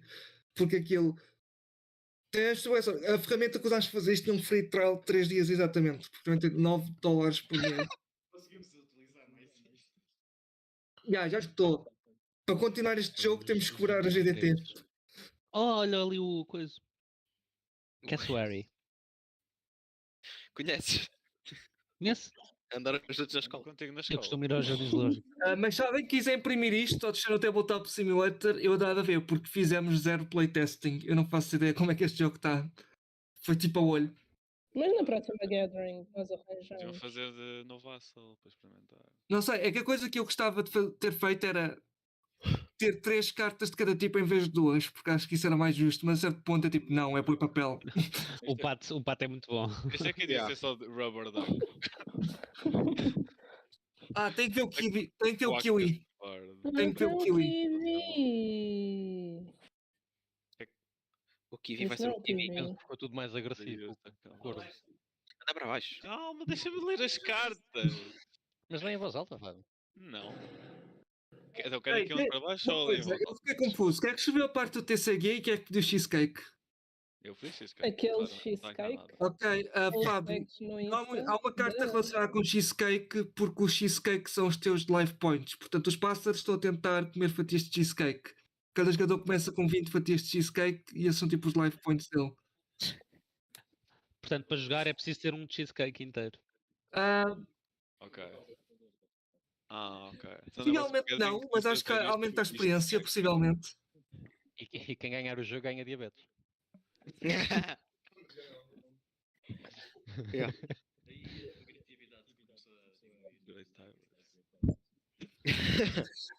Eu estou à espera de ver aí uma mensagem pequenina a dizer Help me do Nuno. Tem o desenho do Kiwi, está incrível. Isto é incrível. Coitado, ele está cortado. Ele está a sangrar. O Kiwi parece com aquele meme, Mom, I threw up. Sim, está a pensar nisso. Mas vai ser utilizado no YouTube. Eu queria os pássaros da Mariana com Mr. Eggs. Isto aqui é a cena da vossa. O nome da vossa equipa. Yeah. Inaccessible. Yeah. The default board. Eu estou tão chateado. Ok. Cheia de coisa.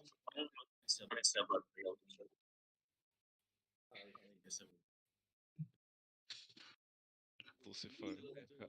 Yeah. Lá está. Apareceu outro kiwi. Eu não sei como é que isso está a dar para as cartas, mas pronto, deve ter 2 de cada tipo. Acho que.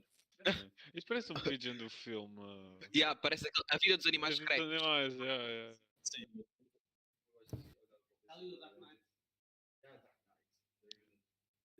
No annoying word of mouth, everyone knows why. No comments. Oh, this penguin, sim. O Vicano só devia dizer Finding Nemo. Devia ser escrito aí. Nemo? Sim. Espera aqui. There's small size. They are dangerous in combat. Eu assumo que sejam 4 cada. Farofa, Yeah. vai ver. São tier 2. É tipo o gajo mais OP do terreno urbano. Classic never fails. É o Vem cá, meme. Farofa, vê as cartas. Gostoso. Olha a passarinha, velho. Are you Robin? Everyone's favorite sidekick. O que é que tu achas? Wrong. Olha o Farofa. Diga lá, Farofa. Olá, Farofa. It's so cute. They're worse than... Que triste. O bichinho tá triste. Olha lá esperar. Porque ele é confundido com uma. Deadly stare. Yes! Incorporaram esse pássaro. Oh my god, e a seguir vem outro meme. Já se vê um bocadinho da cabeça. Olha aí.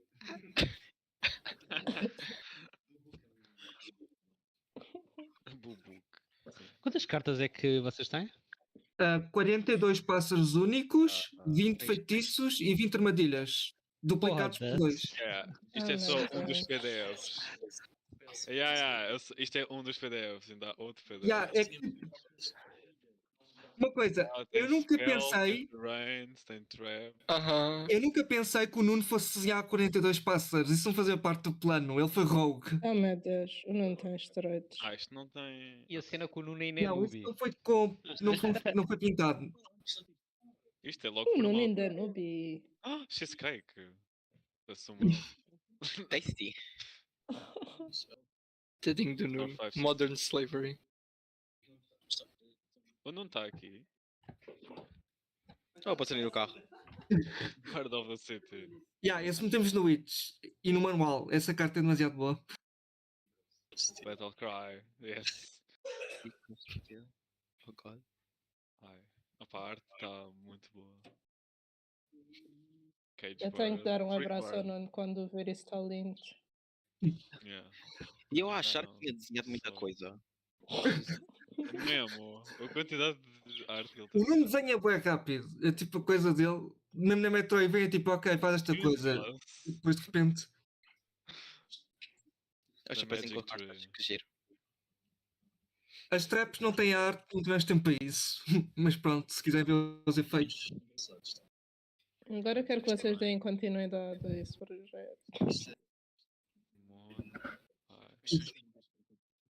Isto é. Ok. Isto é basicamente para fazeres o tabuleiro, porque se os pequenos dão matches, tipo, há buffs. Incrível, Alexandre, incrível. Ok, isto só tem. Porque tem as traps, mas não tivemos arte. Como assim o Nuno não fez mais arte?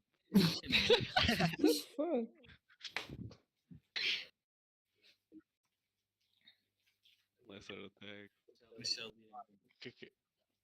Nós não podemos corrigir esse texto porque a ferramenta que usamos custa $10 por mês. Portanto, o jogo fica assim por agora. O nosso free trial esgotou.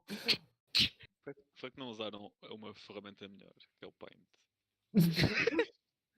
A ferramenta que usamos por acaso é boa. É pena não haver nenhum tiro grátis. Melhor que o Paint? Impossível. Zuckerberg! Oh, sim. When your opponent declares an attack, each player must stand bars on their... Adoro. Nota Zuckerberg. Zuckerberg. Nice. I mean, birds are robots from the government. Só os pombos. Nice. O copo está... Não sei se está aqui, ele não diz nada. Ele se calhar não sabe que tem o microfone desligado. Se ele gostou, se ele não gostou. Se calhar não está aqui.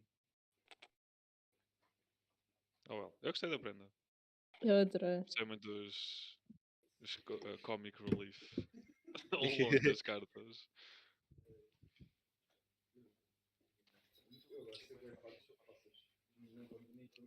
O quê? Bom Se calhar, saber. a equipa 1 agora oferece à equipa 4. Ops, já foi? Equipa 4 Já oferece então à equipa foi. 2. Let's go. Que agora já está cá a equipa 2, não é, Ricardo? Equipa 2, cá estou. O representante. Ah, Então vá. Fazemos no- que a aqui equipa uma 2 coisa. vai ler a carta e depois. Tu não usas Windows para não? Nós já temos um instável de Windows. Eu desarrasco, não te preocupes. Sure. Já vou ver. Estavas a dizer, André? Vais ler a tua carta e depois a equipa 4 vai-vos dar o link no vosso chat para tu A jogar. carta que nós enviámos é a equipa 4, né? Exatamente. Alright. Where is it? Where is it? Câmara slowly turning. Ok, então a nossa carta foi: Caríssimo Pai Natal, existem demasiadas histórias bonitas e queridas sobre o Pai Natal. Este ano nós queremos ver o seu lado negro. Crie um jogo em que o Pai Natal tenta entrar em minha casa de todas as formas imagináveis, mas eu não quero, e portanto tenho de o impedir a todo custo. Esta foi a nossa ideia decidida, e só pela thumbnail que apareceu aqui no telemóvel enquanto estava a correr para casa, estou mesmo curioso para ver.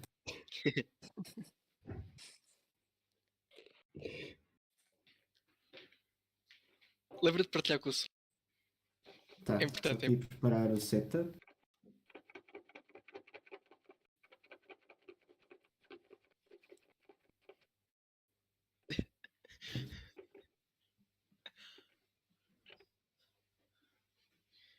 Também vou buscar snackzinhos.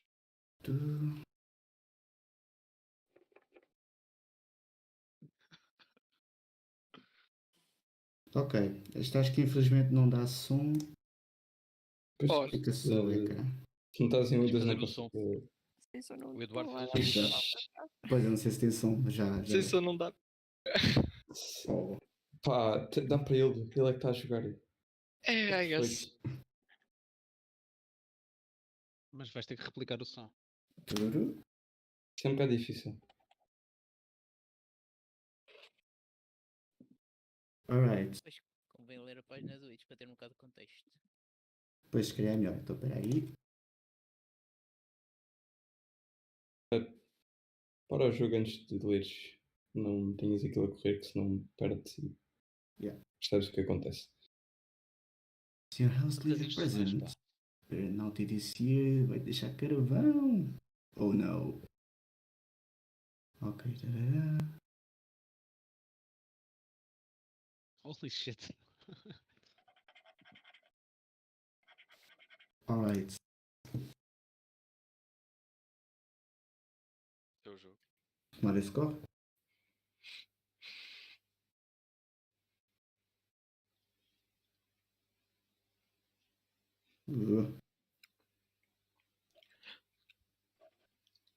Wait, pera, estou bem confuso. Estou a ouvir lá uma cena. Estou a ouvir tipo. É. Alguém deve ser. Oh shit! Oh shit! Oh fuck!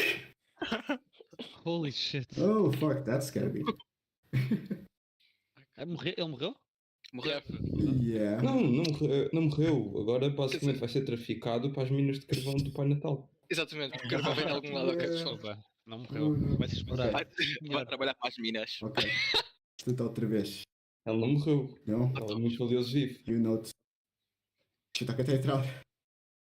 Põe lenha na lareira. Põe lenha na... Já, está aí a lenha. Okay. Oh shit, é aqui. Não. Só a 3 máximo. Ai, tanto piche.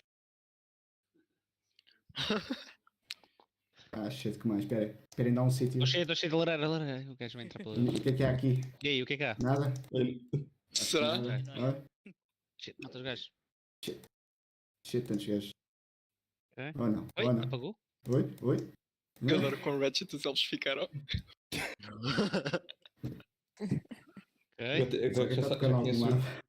Agora já já conheces os sons, tens que os imitar. É que imagina, os sons dos elfos são mesmo muito irritantes. É bom o som É desses. aquele sonzinho da música. Oh shit! Não, again. O que acontece na cozinha?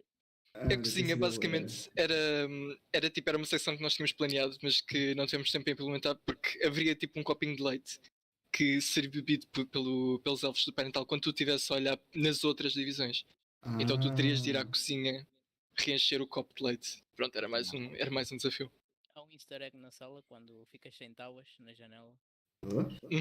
Não metes as tábuas na janela. Não metas. Tabuzinhas. Não metas, que esse easter egg não. É mais forte, não é? Acho que estou a fazer cada jogos assim. Em panic mode. Ok, vai para a sala e não metas nada lá. É só me deixar estar. Isso é assim, isso é para me baterem assim. Este não Então, espera, um easter egg. Não ponhas tábuas na madeira. Não botavas aqui, ok, está bem. Lareiras pões. Tirar os outros. Os outros também convém que se não perdes também. Ok. Está quase. O que é que vai com. Oh shit! Oh, it's coming! Oh, it's coming! Não deu. Não é bem um easter egg. Não parece um zombie. O easter egg é outra coisa, também está na sala. Pelo meio. Há um easter egg na sala. Nesse, é único, é único. Aqui de mencionar. Estás a ver? Na sala há um quadro. É um quadro, é um quadro. É uma foto do Pai Natal todo buff. É só isto. É o easter egg. Dá para ver o da mal, mas já. Foi uma foto, na altura foi uma foto que eu saquei da neta a dizer devíamos ter o Pai Natal assim. E o Pai Natal todo gostoso para o lado. É isso? Está no chat do Discord, se eu quiser saber. Acho que não está. Eu também tentei que eles metessem, inicialmente tinha sugerido que metessem aquele desenho que eu fiz na Jam do ano passado como quadro, mas depois não puseram. Free promo. Yeah, you're scary.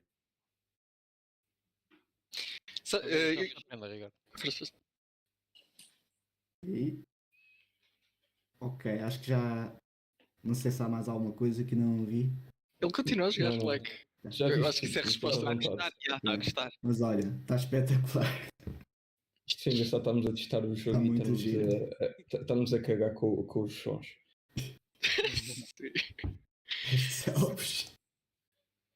Mas sabes que eu ontem estava tão empenhado em tipo, continuar para o jogo, tipo, já tinha passado a deadline e eu estava basicamente tipo, a compor uma versão tipo do Sleigh Bells. Tipo, só que toda música. Não vale a pena dizer, não ganhas nada. Na cozinha não há, literalmente. Pá, também estou a admirar a arte. Também está bonito. Manter a lareira acesa. I guess não desce. Ele não descer. Ok. Houve-se literalmente um barulho de lá superar. Quando estávamos partem, houve-se um barulho da tábua a partir-se. Quando a lareira apaga-se, ouve-se aquilo a apagar e os elfos fazem um riso mesmo creepy. Quando eles estão ali. É maneira de sobreviver ou o fim é inevitável? O fim é inevitável. Porque eu estava a tentar perceber isso, há maneira de ganhar. É como a vida. Não há. Oh não. Cannot wait. O objetivo é mesmo ir para as ruínas de carvão. Imagina, o ponto é, foste maroto este ano, tipo, não te escapas. Exato. Foste maroto. Eu vou ter de me ir embora. Gostei muito do jogo. Tchau, Mariana. Tchau. Mas pronto, o jogo tipo, tinha começado mais ou menos tipo, com uma ideia tipo de Five Nights at Freddy's, tipo roaming Five Nights at Freddy's. Só que depois optamos. Nós esquecemos exatamente em Five Nights at Freddy's. Pronto, estás a ver? Told you. E basicamente depois a nossa ideia era que tu andarias pela casa e ia tratar de várias tarefas e o Pai Natal andaria pela casa, depois teria a ajuda de elfos, chama-se a altura, também ponderámos rena até e tudo mais. Mas depois ficámos por essa vista fixa que podes ir para a cozinha, para a sala, para a garagem e depois ainda seria fixe termos uma visão que era tipo ao topo das escadas, em que estaria lá algo basicamente a descer as escadas se não tomasse uma ação. Mas não houve tempo. E espetáculo também que o ecrã do final fosse pronto, estar já num sítio onde estão umas minas de carvão já com as criancinhas todas lá a trabalhar. Só que eles não encontraram criancinhas, portanto não puderam tirar a foto. A minha melhor contribuição para o jogo foi pôr isto com tráfico humano e escravatura. Que já foi bastante boa, honestly. Nunca perguntem Isso- onde é que vai o dinheiro do GDT, malta. Nunca. Isso é segredos da contabilidade. Bem, então, se calhar agora a equipa 2 que recebeu o presente vai dar o seu presente à equipa 5. A equipa 5 pode-se acusar. Sim. Vamos nós. Já tinha dito que há equipa 2, mas eu não faço ideia que jogo é que fizeram. Que é o único jogo que ainda não pesquei. 5. Acertei.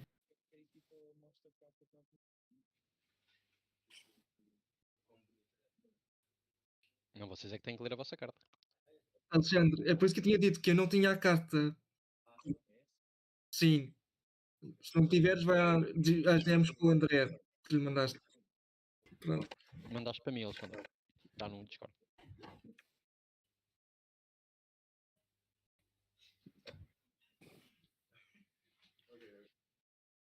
Estou com vontade de ir buscar a espada outra vez.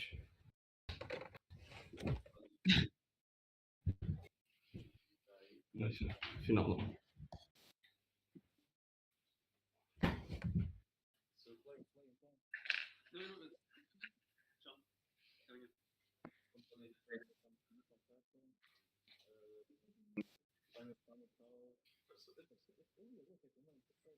A Mariana é Não que. deviste ter visto a outra.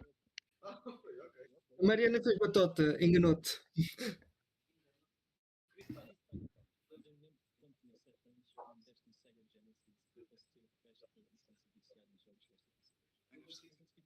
Obrigado.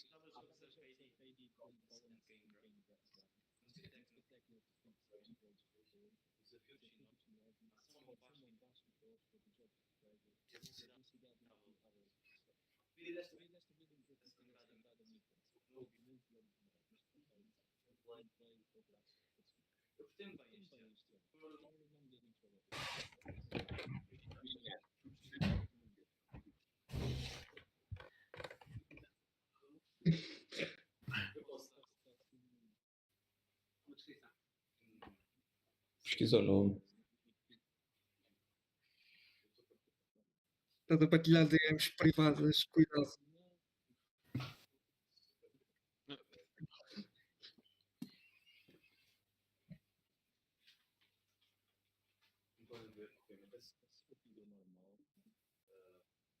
Ah, não tens as coisas todas boas para pareceram a mim. Ok, não, já está aí, já está aí.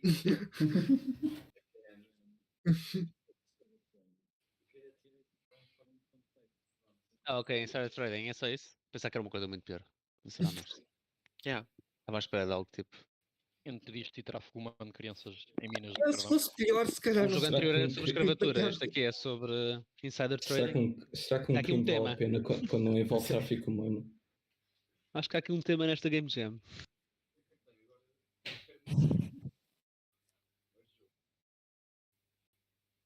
Crime só tem piada quando há tráfico humano. E escravatura. Esta conversa é Dark Turn.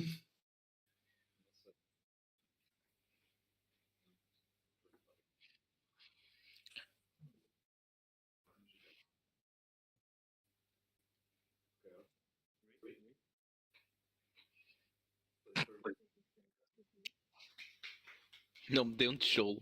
A break. Isso não é aquela cena do. Não é aquele super-herói que é uma rocha no Fantastic Four?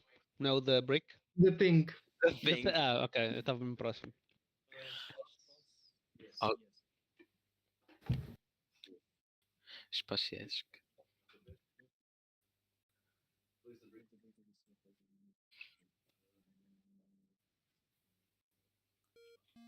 Estás a partilhar a música?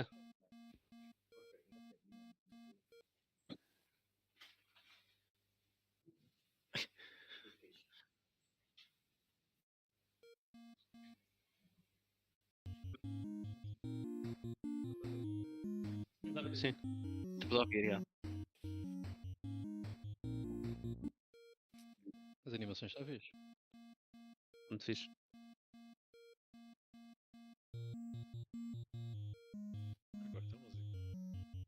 E aí é rítmico ao mesmo tempo.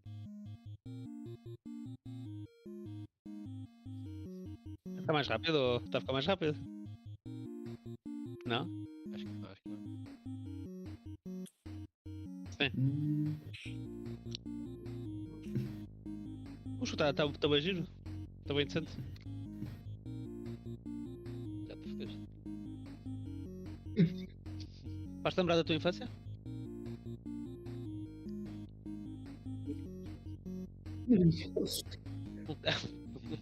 Understand.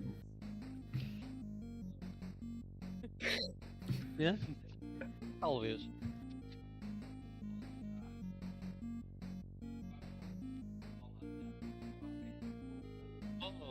Oh. Não. Não. Vai dar merda. É.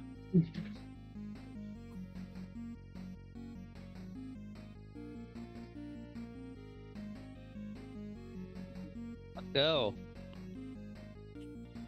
Conseguiste? Boa. Ai, se falhas agora.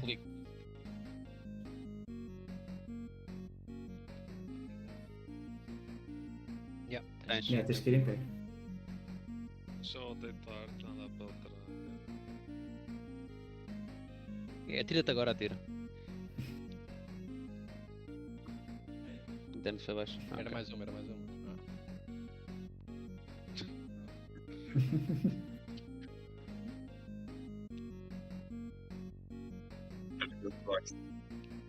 Anda para trás. Não, isso é para trás. Ai, meu Deus, caralho. Meu Deus. Isso, agora vai para cima. E apesar de ser escravo. Para a esquerda, aliás, para a esquerda. Não. Há sempre esperança. Também serve. Não, é mais uma.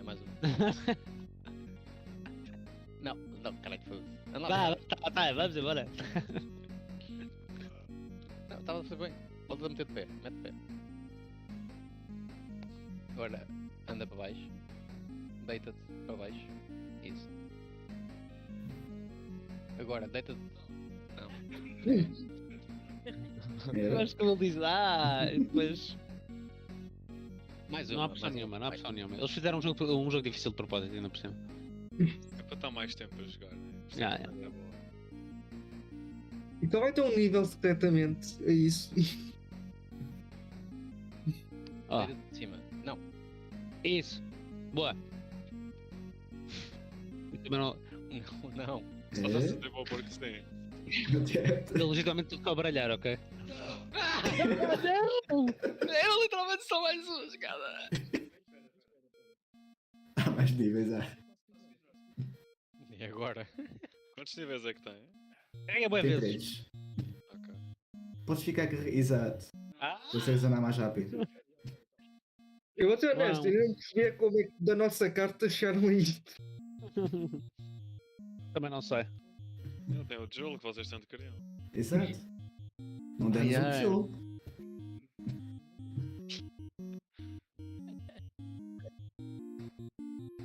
Isso é um jogo muito complicado para o Alexandre. Tem pressão. Mais os milhões que estão a ver a live stream. Vai, estás bem. Let's go. Exato. Vai, 10.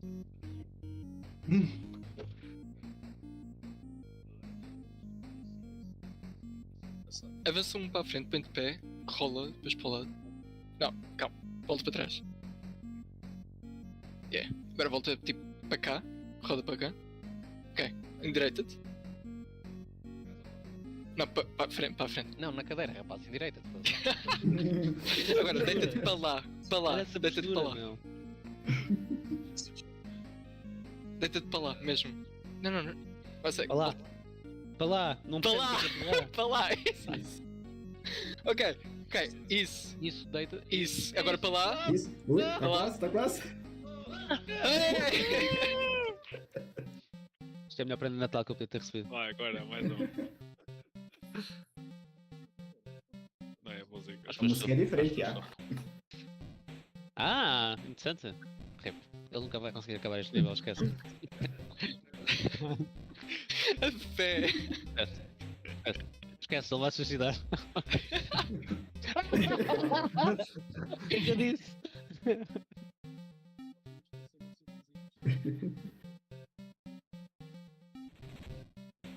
Agora está bem, agora está bem.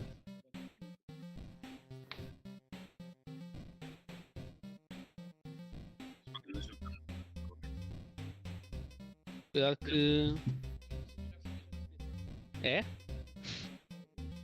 Aham.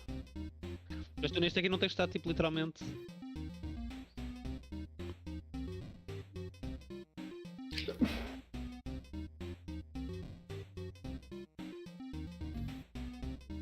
É o mesmo jogo. Passou.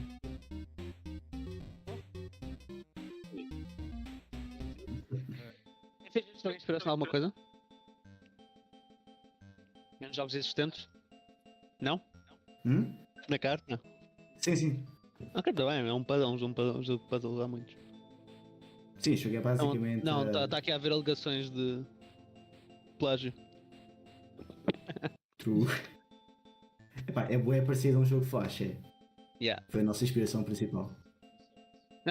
Convém admitir isso, ok? Sabes? Oh meu Deus, tu nunca vais resolver isto. Esquece. Esquece. Vá, anda para baixo. Opa, pá. Dava, vá, deita-te. E agora vira, agora anda, vai. Endireita-te. Não, vai para esse lado, pá. Vai para frente,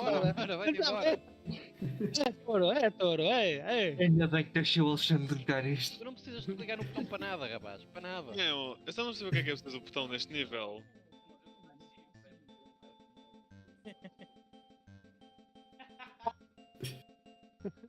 É só bait. Mas ao menos agora tenta clicar no botão. Não. Calma, volta atrás. Aquela curva de 90 graus ali. Não quer clicar? Possível. Volta atrás outra vez. Ok. Volta, agora deita-te para trás outra vez. Roda um para lá. Isso. Boa. Perfeito. És incrível. Quer dizer. Espera. Não. Calma, volta para lá. Agora para cá, deita-te para cá. Estás a trollar, meu. Estás a trollar. Calma. Roda, deita-te logo a partir daí. Mas não faz sentido. Eu fico nervoso a ver isto. É que ele só clica num botão e é conforme a música. Estavas bem, estavas. Não. Estás bem. Estás bem. Ok. Pronto, nós não vamos acabar este nível, certo?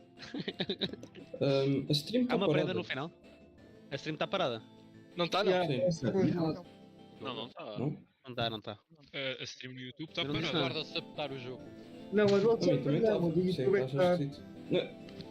Eu falo da stream no YouTube. Já está Eu não parada. vou ver nada. Tens que fazer. Olhem para as câmeras.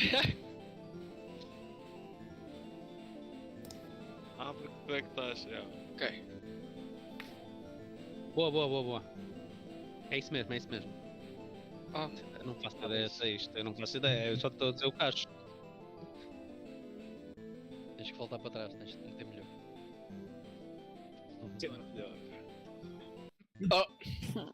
Vá, ok, bom jogo. O que é que vocês acharam da prenda?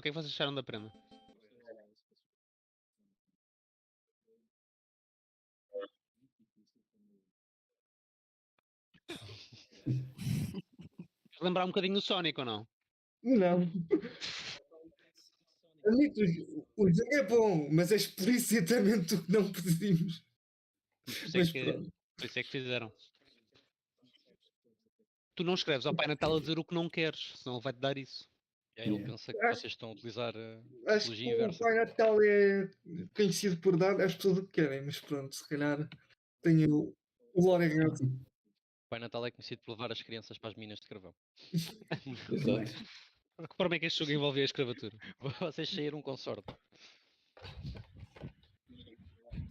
O Alexandre não vai sair daqui até acabar o jogo. Yeah.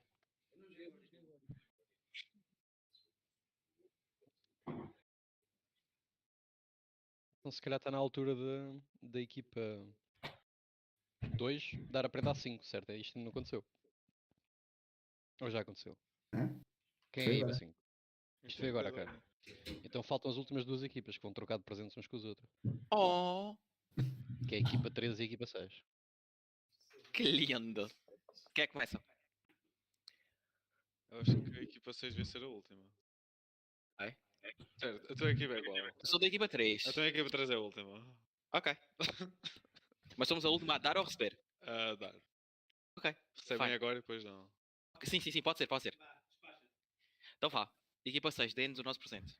Espera aí que eles estão a fazer render. É demanding. Give me the present. Estou a fazer renders agora? Não me perguntes. Tenhadas para chegar a casa. Quero Isto tem sido toda uma aventura para dar build a este projeto. A nossa carta era tão simples. Manda-lhe só um projeto de Era, e nós devíamos fazer uma coisa bué da complicada. Não. Oh, isso é fofinho. Into a gamer É session. porque gostam da gente. Espero que tenhas um PC bom para correr isto. Não, é que isto vai estar tudo. Gonçalo, tens de ler a carta. Tá bem. Mas... Oh, it's over for you. Vou lendo agora, é isso? Sim. Tá bem. Ok. Vou procurar a nossa carta. Espera aí. Deixa eu dar stream. Vocês me veem aqui as mensagens privadas. Vamos lá. Isto foi a carta que a gente mandou. Santa goes on vacation to Portugal with his three best buddies, a dinosaur, a sentient screwdriver, and a sassy gingerbread man. And something wild happens. Agora, quer ver o que é que vocês tiraram daqui? Equipa 3, é isso? Afirmativo. Ok, vou mandar o link. Let's go. Oh my god. É a screwdriver do Manny Mãozinhas. Manny Mãozinhas. Ok, let's go. O meu computador vai... Lê a descrição já agora, enquanto estás à espera que isso carregue. Okay. Don't screw with Christmas. Santa messed up. He crashed into your house, and now there are gifts all over the place. Will you help him find the 5 missing gifts? Ok, controls. Mover. Oh, aqui já perderam pontos. Mover é com as setas, não é com o WASD. Eu sou defensor disso. Estás errado. Espaço saltar. Por acaso nem sei se com as setas funciona. E é activator. Ok. Vocês estamos errados, devia ser HJKL. Verdadeiro caos. É claramente o numpad que se usa. Este debate acabou em 1997 e já ganhou o Lost. Adoro. Que isto ainda está a download. Eu costumo usar a... Não vou dizer. Os botões do rato. É tipo, sei lá, o shift, o control, o alt. Mas aqui pela imagem é lindo. Isto é a imagenzinha mesmo do jogo, não é? Essa aí foi renderizada no Blender, no Unity não temos a coisa assim tão bonita. Porque também, calma lá. Isso chama-se false advertising. Estás a ver, tu também tiveste a fazer marketing, eles também fizeram marketing. O marketing é isto, que é para enganar os consumidores. É tipo aqueles jogos que têm as cinematics bem bonitas, mas depois quando vais in-game... Vai começar. Let's go. Agora eu não sei jogar com o WASD. Começou. Isso vai demorar um bocadinho. Tá bem. Mas eu já gostei por ter a screwdriver do Manny Mãozinhas. Agradeço à Bárbara que não, acho que nem está aqui hoje. Oh my god. Man, porquê que isto saiu do coisa? Espera aí. Já dá. Isto é incrível. Isto é bué louco. Só falta o teu computador ser qualquer coisa a dizer. Pois sim, isso é verdade. Um gol de Já parcela. devias ter pedido outra coisa ao Pai Natal, Gonçalo. Ai, gente. As setas funcionam. Já ganharam pontos outra vez. Bem, coitado, envelheceu muito rapidamente. Está bué louco. É o de Barcelos. Ok. Mas está bué louco, moços. Grande Uma trabalho. cena vermelha. Não desapareceu. Quem é que é a equipa? A equipa sou eu, tratado da programação, o Evandro, que fez o nível, tipo, praticamente tudo o que está aí. A Bárbara, que fez os presentes e a chave de fendas. E o Eduardo, que não está aqui, que fez a música. Está incrível, moços. Grande trabalho. Estou a ouvir música. Não sei se não está a dar stream de música. Canta a música. Calma. Deixa eu encontrar o tom.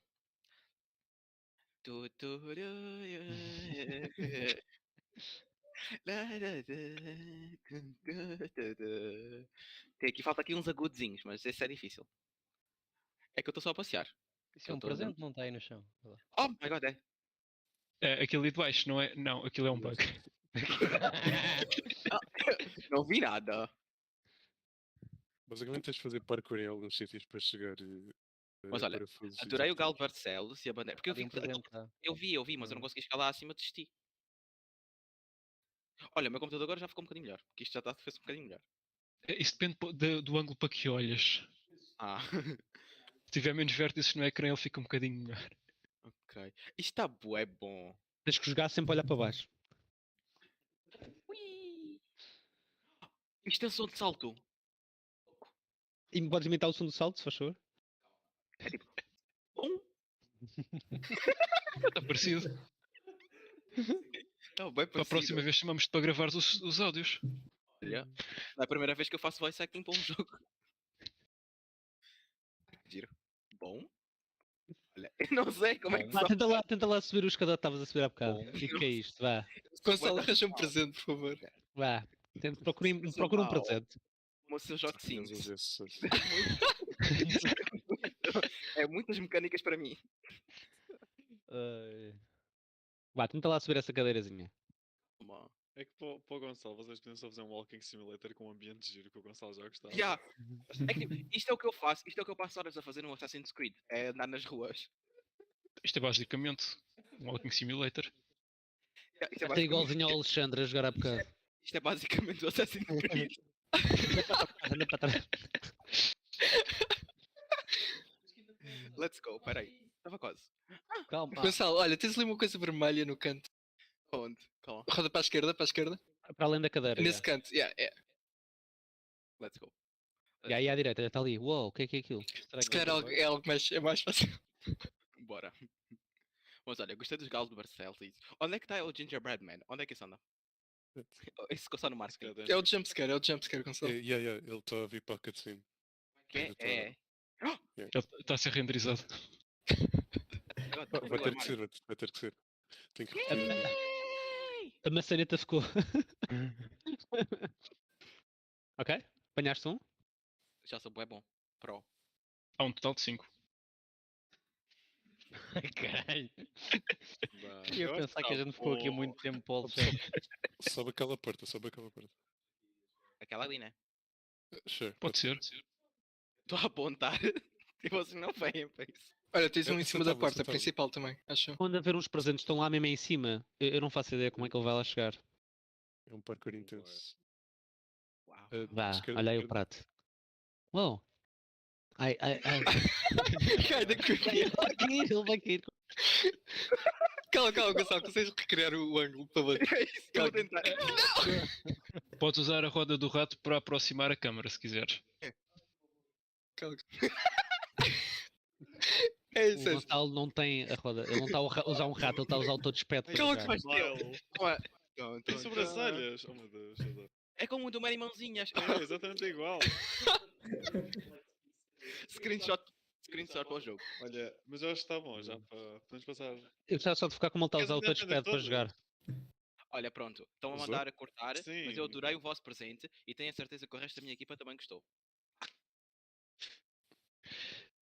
Desculpem, eu não sei muito. Antes, só uma coisa. Ainda há mais? Evandro, conseguiste fazer upload disso para algum lado? Não, mano, eu não consigo editar a nem para o página. YouTube. Quantos gigas é que tem o jogo, Evandro? O quê? Quantos gigas é que tem o jogo? 200 megas. O Blender tinha 1 giga, mas conseguimos reduzir para 200 megas. Caralho. Ok, agora o que tu vais fazer é ir à página do Discord para ver o fim do jogo, que é onde está. Ah, ok. Espera aí. Tá. Vocês fazem tipo um videozinho em que vocês jogam o jogo todo. E eu vejo só. Posso partilhar o jogo, se quiser. Ok, Há mais pessoas na tua equipa, certo, Gonçalo? Onde é que está o fim do jogo? Vai ao nosso canal. Tá. Time 6. Em qual? Time 6. É o time 6. Yeah, time 6. Eu estou no errado, estou na minha. É esse vídeo aí. Oh my god, sim. Oh my god, yeah. Slay. Yes. Oh shit. Wait, eu não consigo ver o teu computador. Eu vi 3 frames. É que só passava esta a adorar. Ok. Holy shit! É o final do jogo. Tenho que voltar a renderizar, mas é isso, basicamente. Tipo, de onde é que veio o dinossauro? Em termos de artísticos de direção. Está na carta. Oh. Isto tinha sido ainda melhor que se ele ao matar o Pai Natal caísse tipo um saco com uma criança lá dentro. Olha, Obrigado. fazer aqui um multiverso da Christmas Jam. Ainda vou a tempo. Não, aliás, o Pai Natal é comida e a criança que estava no tornó fica livre. Isto ficou bom. Ah, verdade. Já não vai para as minas de carvão. Ok, vá.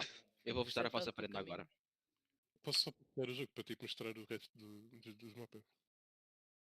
Eu acho que sim. Não era um Jurassic Park. Vá, mostra lá como é que se joga.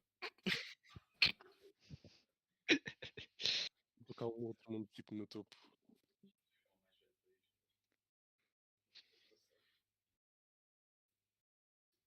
Mas se calhar primeiro trocava-se outro presente e depois voltava-se ao outro, né? Estando aqui a meia hora a gente vê. Então vá. Passem para o próximo e depois já voltamos a esse. Leia a vossa cartinha. Eu mando-se o jogo. Ok. Eu posso fazer isso então, se encontrar a carta. Se quiseres, eu mando-vos a carta. Manda. Porque eu acho É? que nem a tenho. Ok, eu vou mandar. Eu acho que quem tinha isso era a Bárbara, talvez. Eu tenho, porque eu acho que eu tenho na página do Twitch também. Espera aí, onde é que eu tenho a carta? É esta. Ok. Está aí. Para o vosso chat. Ok. Portanto, Adorei a esta carta que nós mandamos. Está aqui. Discord em branco. Não, isso é incrível. Judging. What the fuck? Judge. Alguém estava a partilhar e tinha o Discord em branco. Isso é capaz de ser o Evandro. Sim. Era. Uma vergonha. Bem, então a carta dizia: Dear Santa, I am a wee little child. All I ever wanted for Christmas was a dragon and sushi. A dragon sushi? No, a sushi dragon. And if it's not too much trouble, a whole fauna of food-based animals. As I know you are very busy, I'm also sending some images to make sure you get it right, you hear me? Thank you. P.S. I won't leave cookies if you get it wrong. E metemos aqui também um QR Code. Porque nós somos muito simpáticos e metemos até referências. Fizemos a papinha toda, basicamente. É a papinha toda. Então. Se isto abrir, eventualmente. Era uma data de backstory e tentar meter isso no jogo foi quase impossível. Uma data é a favor, isto foi. Quase. Olha aí. Quase. Era basicamente isto as imagens de referência que nós mandamos. A parte visual acho que cumpri. A parte da backstory é que não estava aí nada escrito. O meu não fez load de texto. Trágico. Ok. E agora? Tá aí. Ok. Oh my god. Adoro a imagem. Furry. Mas tens que ler tudo. Tens que ler a descrição toda. Porque está tudo Oh não. Quando vocês dizem furry, a gente pode continuar a passar isto no YouTube ou... Welcome to the cutest shop in all the lands. Our job here is to satisfy our customers by giving them the pet they've always wanted. Don't worry, Squid Cook is here to help you out preparing the pets. Thank you for working with us. Below is what you need to do to make sure our customers are happy. Find out what the customer wants, select all the ingredients needed, and press mix on the machine so that the Squid Cook, also known as Takoyaki Octopoda, can prepare the animal. Now go and make sure our customers have the pet they want to keep them company. Thank you once again for working with us. E o resto é texto. Let's go. Isto tem áudio? Tem uma musiquinha bem linda. Ok, então, espera lá. Mais uma vez podes só imitar a música. Com sorte não vai ser preciso. Ok. Tá. E é para adivinharem quem são os membros do GDT que estão a fazer os pedidos. Então era isto. É Uau. Ok. É Inês. Isto? Tens ali um Talvez. botão go to the side. Go to the side. Ok. Já fizeste porcaria. Já fiz porcaria, fantástico. Para na máquina, tipo, meteste lá uma estrela e uvas. Por isso carrega no X. Ok, estou a ver. Portanto, isto é. Onde é que isto... Uvas. Qual é que era a outra coisa? Relva. Ok. Não é relva, é catnip, porque são gatinhos uvas. Nice. E agora está bem da preciso fofo. de limões. Isto é quem? Quem é este? Isto é o Eduardo Barrancos. Não é nada, isto é o Nuno. Então não é o Nuno? Evandro, não é o Ristol? What the fuck? O Evandro é um coração. Eu vou meter o meu próprio sangue lá, é isso? Sim, afirmativo. Gosto. E este é o tubarão limão. Salva conta. E olha. Opa.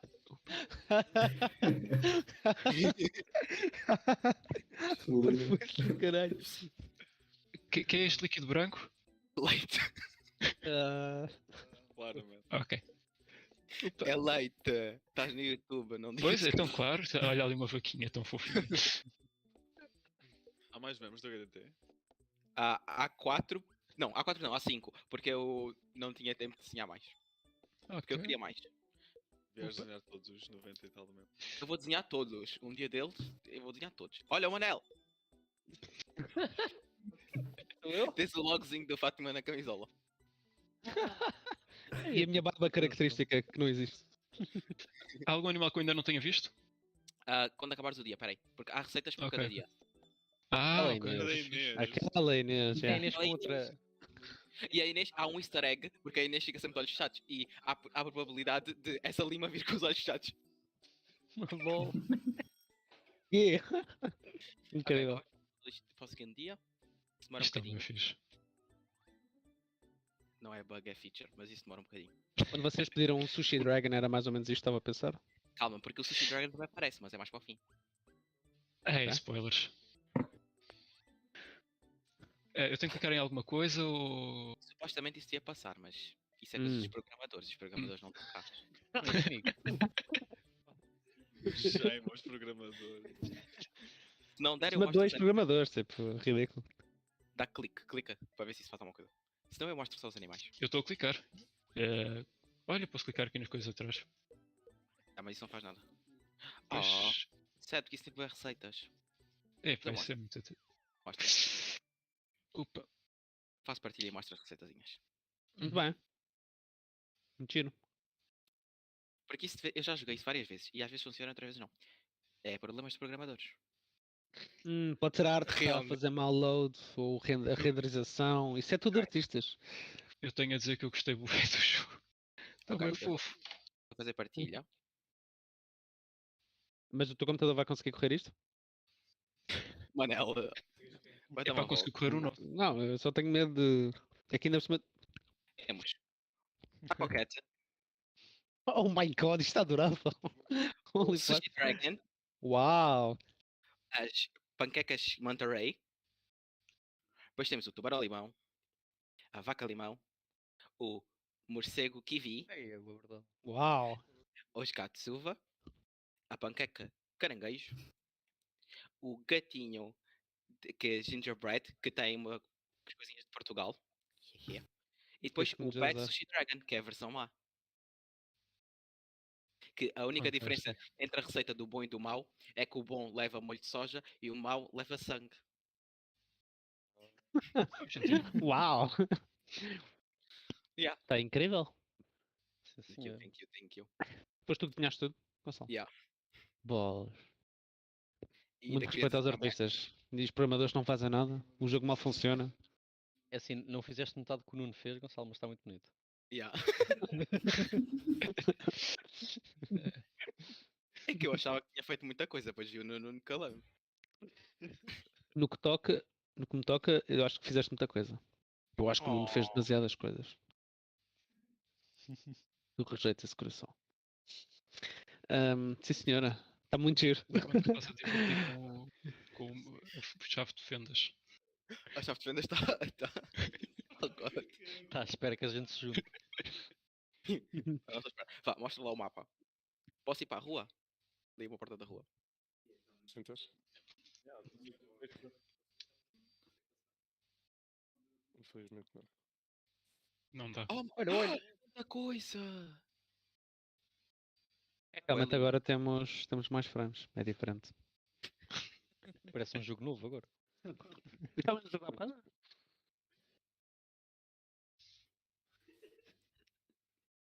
Ah, uau, ele tem uma. Consegue subir para aí 80 graus de inclinação. 80 graus, deve. Tem. O Gonçalo não deve ter reparado. Não reparei que isso tinha double jump, então. Mais que 5 frames. Cute. Como diria um grande filósofo, como o seu jogo de Sims.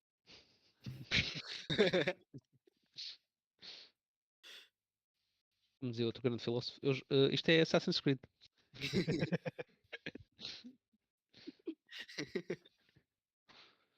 Quantas prendas é que já apanhaste? Uma? Uma. Passo 5. Até agora estamos empatados. Era fixe se aquilo abrisse-nos stealth lá para fora. Faz como o Gonçalo e culpa os programadores. Então, eu só tive que desenhar. Eles é que estavam a fazer trabalho. Aquilo para mim é perfeito. Desenhar. Uau, ok, esta tática é interessante.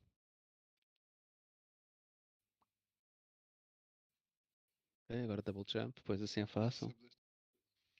Ah, yeah, de fishing. Ok, scam mesmo. What the fuck? Isto vale? É bem. Mas realmente é um imã. É assim, eu nunca na minha vida ia E jogar aí, isto. estava a imaginar como Olha, nem o Evandro. Fall damage. Isso devia ter fall damage. Caías de lá de cima, ela partia-se É toda. que o Gonçalo fez isto com 5 frames, pá aí.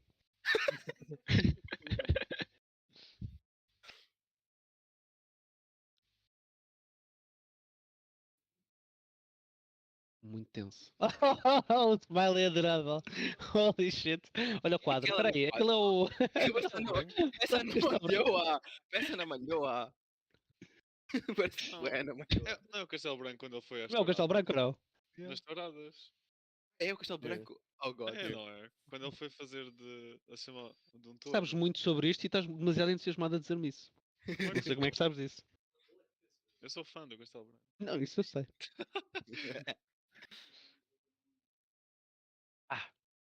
Adoro que o que representa Portugal é bandeira, é. Gal Barcelos e Yeah. Castelo Branco. São os 3 símbolos. Olha, aquilo é o quê? que Aquele quadro é o quê? bagaço? Isto é só um pôster. Mas atrás disto está Cristiano Ronaldo, aquele ali, e supostamente ali estava a Amália Rodrigues. Claro, obviamente que tipo, o Castelo Branco está ao nível que essas outras duas pessoas. A Amália e do Cristiano Ronaldo. Amália, Cristiano Ronaldo. A Amália, Cristiano Ronaldo. What? Ai, ai, nada tenso isto. Nunca na minha vida eu ia chegar aí. Fogo. Isto também são precisos de umas skills. E agora, como é que chega ao outro lado? Abre paraquedas agora. Vai buscar aquela que está em cima da porta. Agora ele prendia-se no chão. 360 no scope. Para você. O que é que existe para além deste quarto? Este quarto. Isto é só uma loja de Um antiguidades. dinossauro. Isto é uma loja. É uma loja de antiguidades, mas com um Galo Barcelos do tamanho do mundo. É uma antiguidade. Antigamente os galos eram daquele tamanho. Era o Ronaldo. Sim. E também teria aqui o Eusébio se não existisse o Castelo Branco. As prioridades. Então, uma imagem do Ronaldo numa loja de antiguidades. Isto é uma loja de antiguidades. Ele já tem 38 anos, ok. Isto vale tudo, isto vale tudo. Estive aí e nem consegui subir aquilo. Mas tu não és a baseline. Até baixo. What the fuck? Parece aquele jogo das memórias e das fotos que alguém fez. E isto é boa skill a passar os níveis. Próximo Natal tem que meter easy to play na carta. Pá, vocês sabes o que é que eu estou a dizer, certo, Fábio? O jogo das memórias e das fotos. Developing. Sim, exato. Que lindo. What? Nunca na vida o Gonçalo ia chegar aqui. Nunca. Agora isto a 3 frames, aquilo demorava imenso Yeah. tempo a rodar. Para ver que aquilo rodasse. O que vais fazer? Ai. Não, este é muito pro, muito jogo.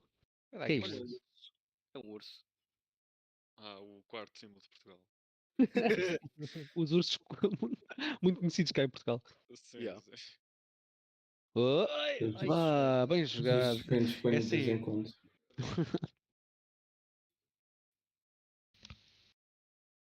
Cá está o interior do móvel com a sua pintura muito rústica.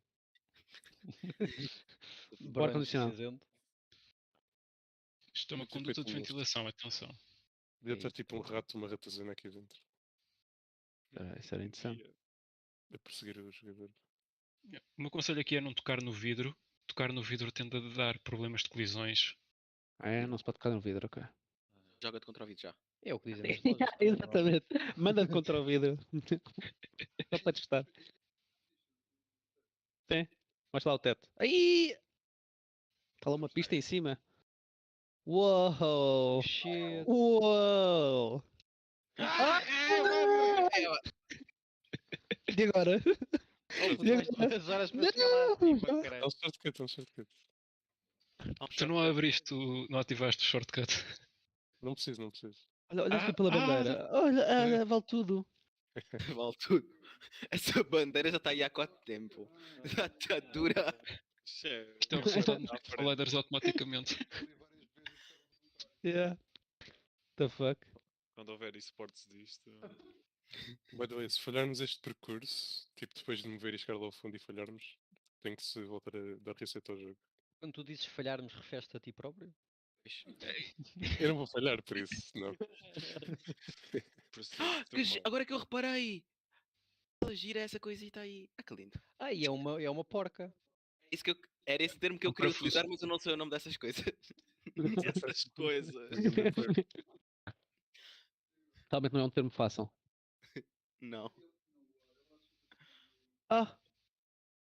Isto vale tudo. Este jogo vale tudo. Isto está bué bom. Ok. Bom trabalho, malta. Ok.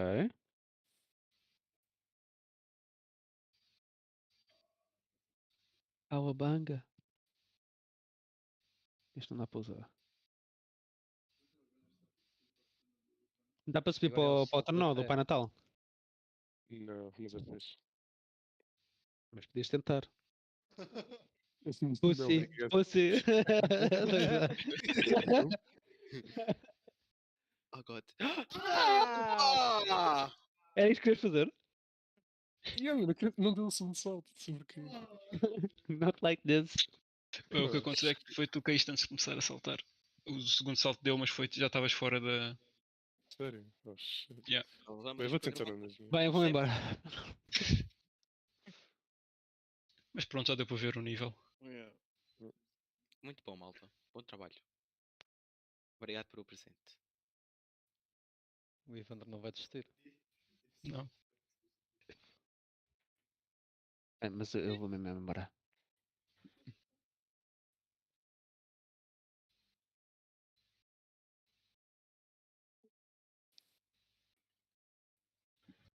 Já alguém passou este jogo só para. Yeah. Vocês sabem que o jogo acaba? Tipo, quando O jogo. Yeah. Acho que sim, tenho quase certeza. É complicado. Pois e agora, Evandro? Salta! Eu acho que não dá. Então não dá. Vocês não sabem nada. Okay. Nada. Pura. Eu não dei para ir para ali. Ah, não, pera. Não, sim senhor, então não dá. Está tudo. O jogo está extremamente bem desenhado. Isto bem tudo pensado. Tipo, eu estava só a meter os medos. Exato. Isto é tudo um skill ceiling, que é se as pessoas querem lá para trás têm que ter a skill para voltarem, né? Isto é tudo game design.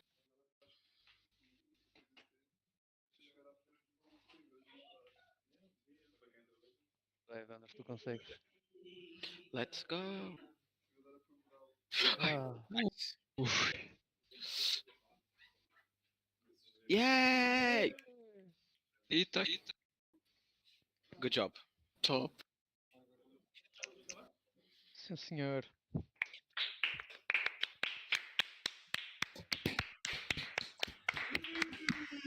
Não sei o que é que foi mais incrível, a arte do Nuno ou o Evandro a passar este jogo. O Gonçalo a passar este jogo era um milagre. Porra! Então, espero que tenham curtido desta jam. Tenham curtido os vossos presentes. Acho que todos vocês estão de parabéns e mereceram os presentes que receberam. E é isso. A gente depois vai postar algumas fotos também no Instagram e cenas assim, bonitas. E pronto. Vemo-nos na próxima aventura. E espero que também tenham um bom Natal. E a gente vê-se por aí. Tchau, tchau. Tchau, meus queridos. Adeus. Tchau, tchau, pessoal. Tchau. Tchau.